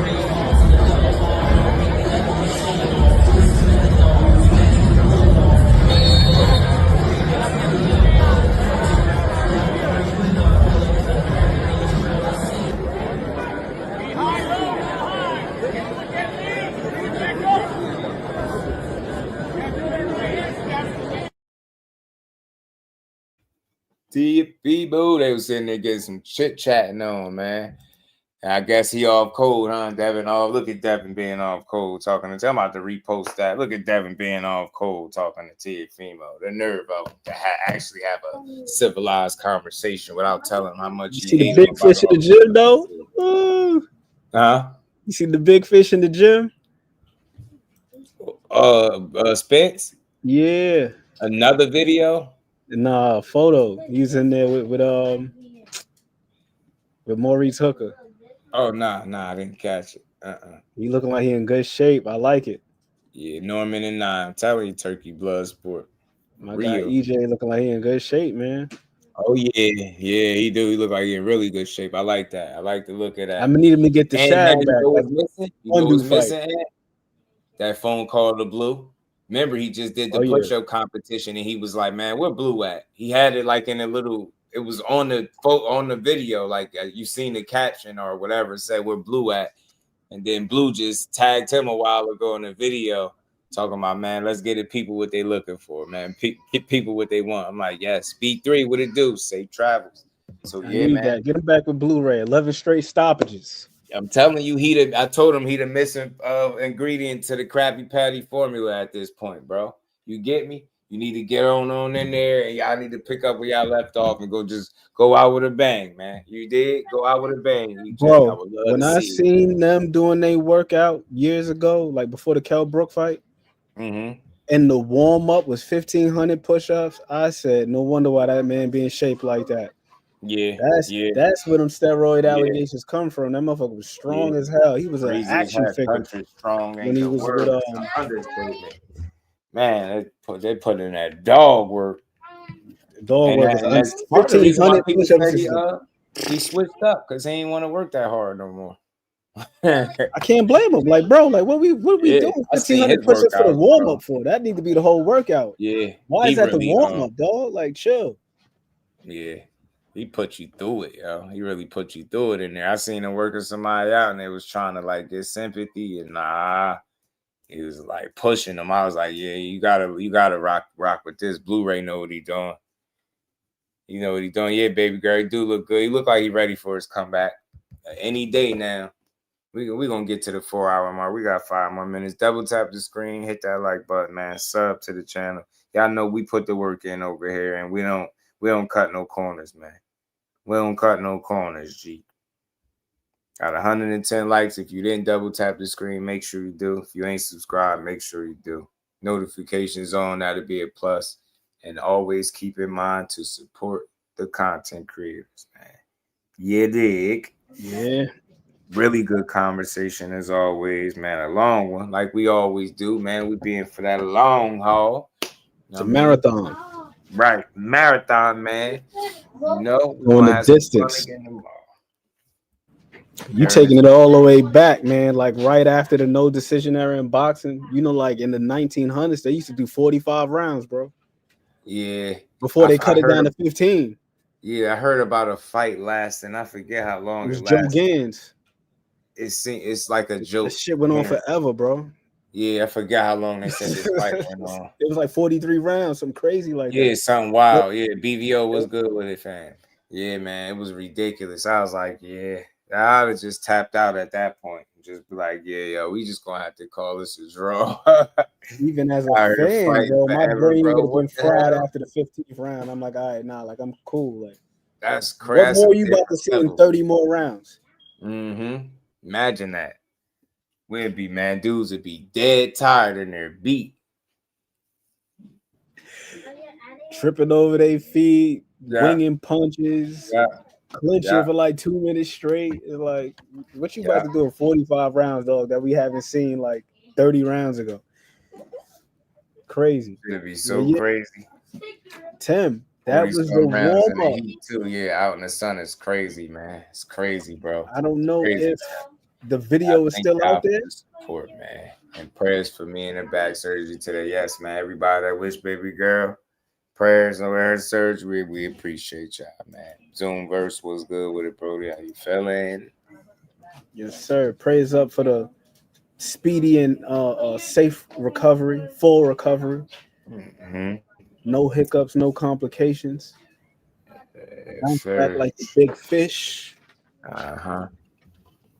Man, that's a hell of a picture, man. He looked ready, man. He looked shredded. He almost like he can't. Watch, he gonna mess around and pop back out, fight somebody, probably beat somebody's ass, yo. Because they doubted him the way they did, yo. And it's gonna be a prime example of why you support fighters win, lose, or draw, and stop throwing away guys too early. Prime example. I'm definitely rooting for him. So any picture I see with Errol Spence looking good is great to see. You know what I mean? Great to see.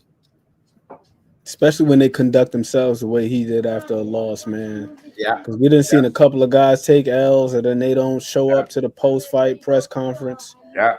Your man was there. Shook his son hand, said, man, we got to do that again, gang. You know what I'm saying? We got to do that again. Like, man, letting it be known, like, bro, we going to do this again, bro. It ain't over. It ain't over. But, man, shout out to everybody, man. Another dope build. And McLean always in the building, rocking out with me.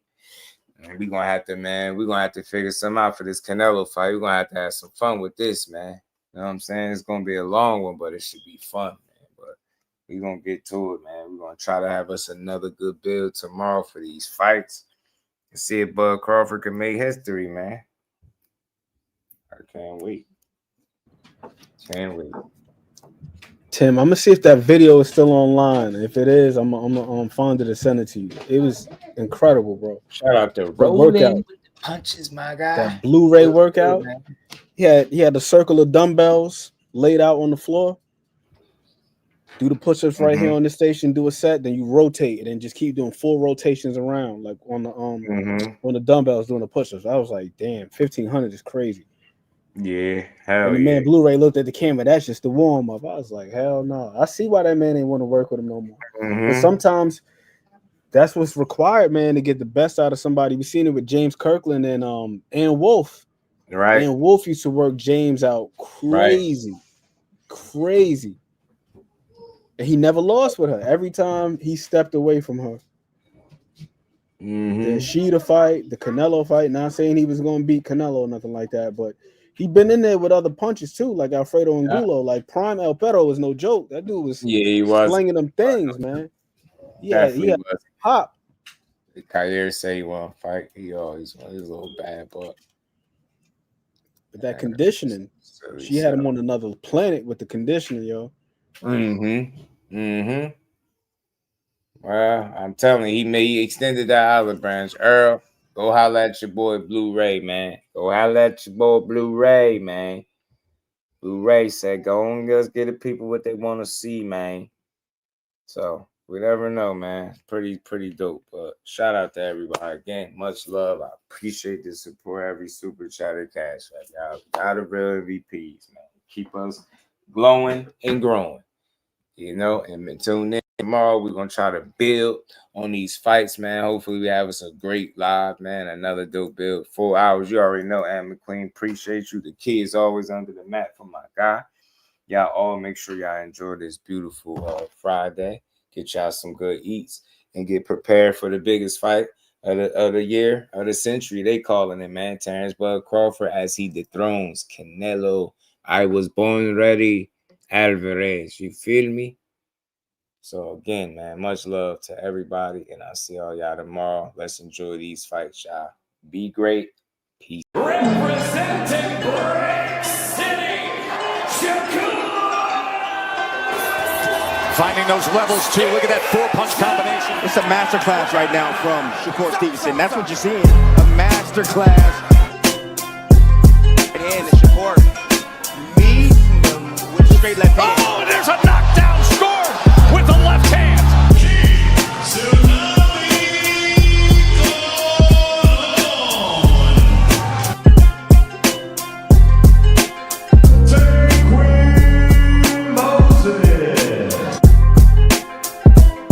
From Patterson, New Jersey, please welcome the sweet Terminator, Shakur Stevenson. Make sure y'all subscribe to Jusdueboxing, the best boxing talk. It's probably the most unbiased channel on YouTube. Right now, we're gonna give him his just due. Shout out to my brother Just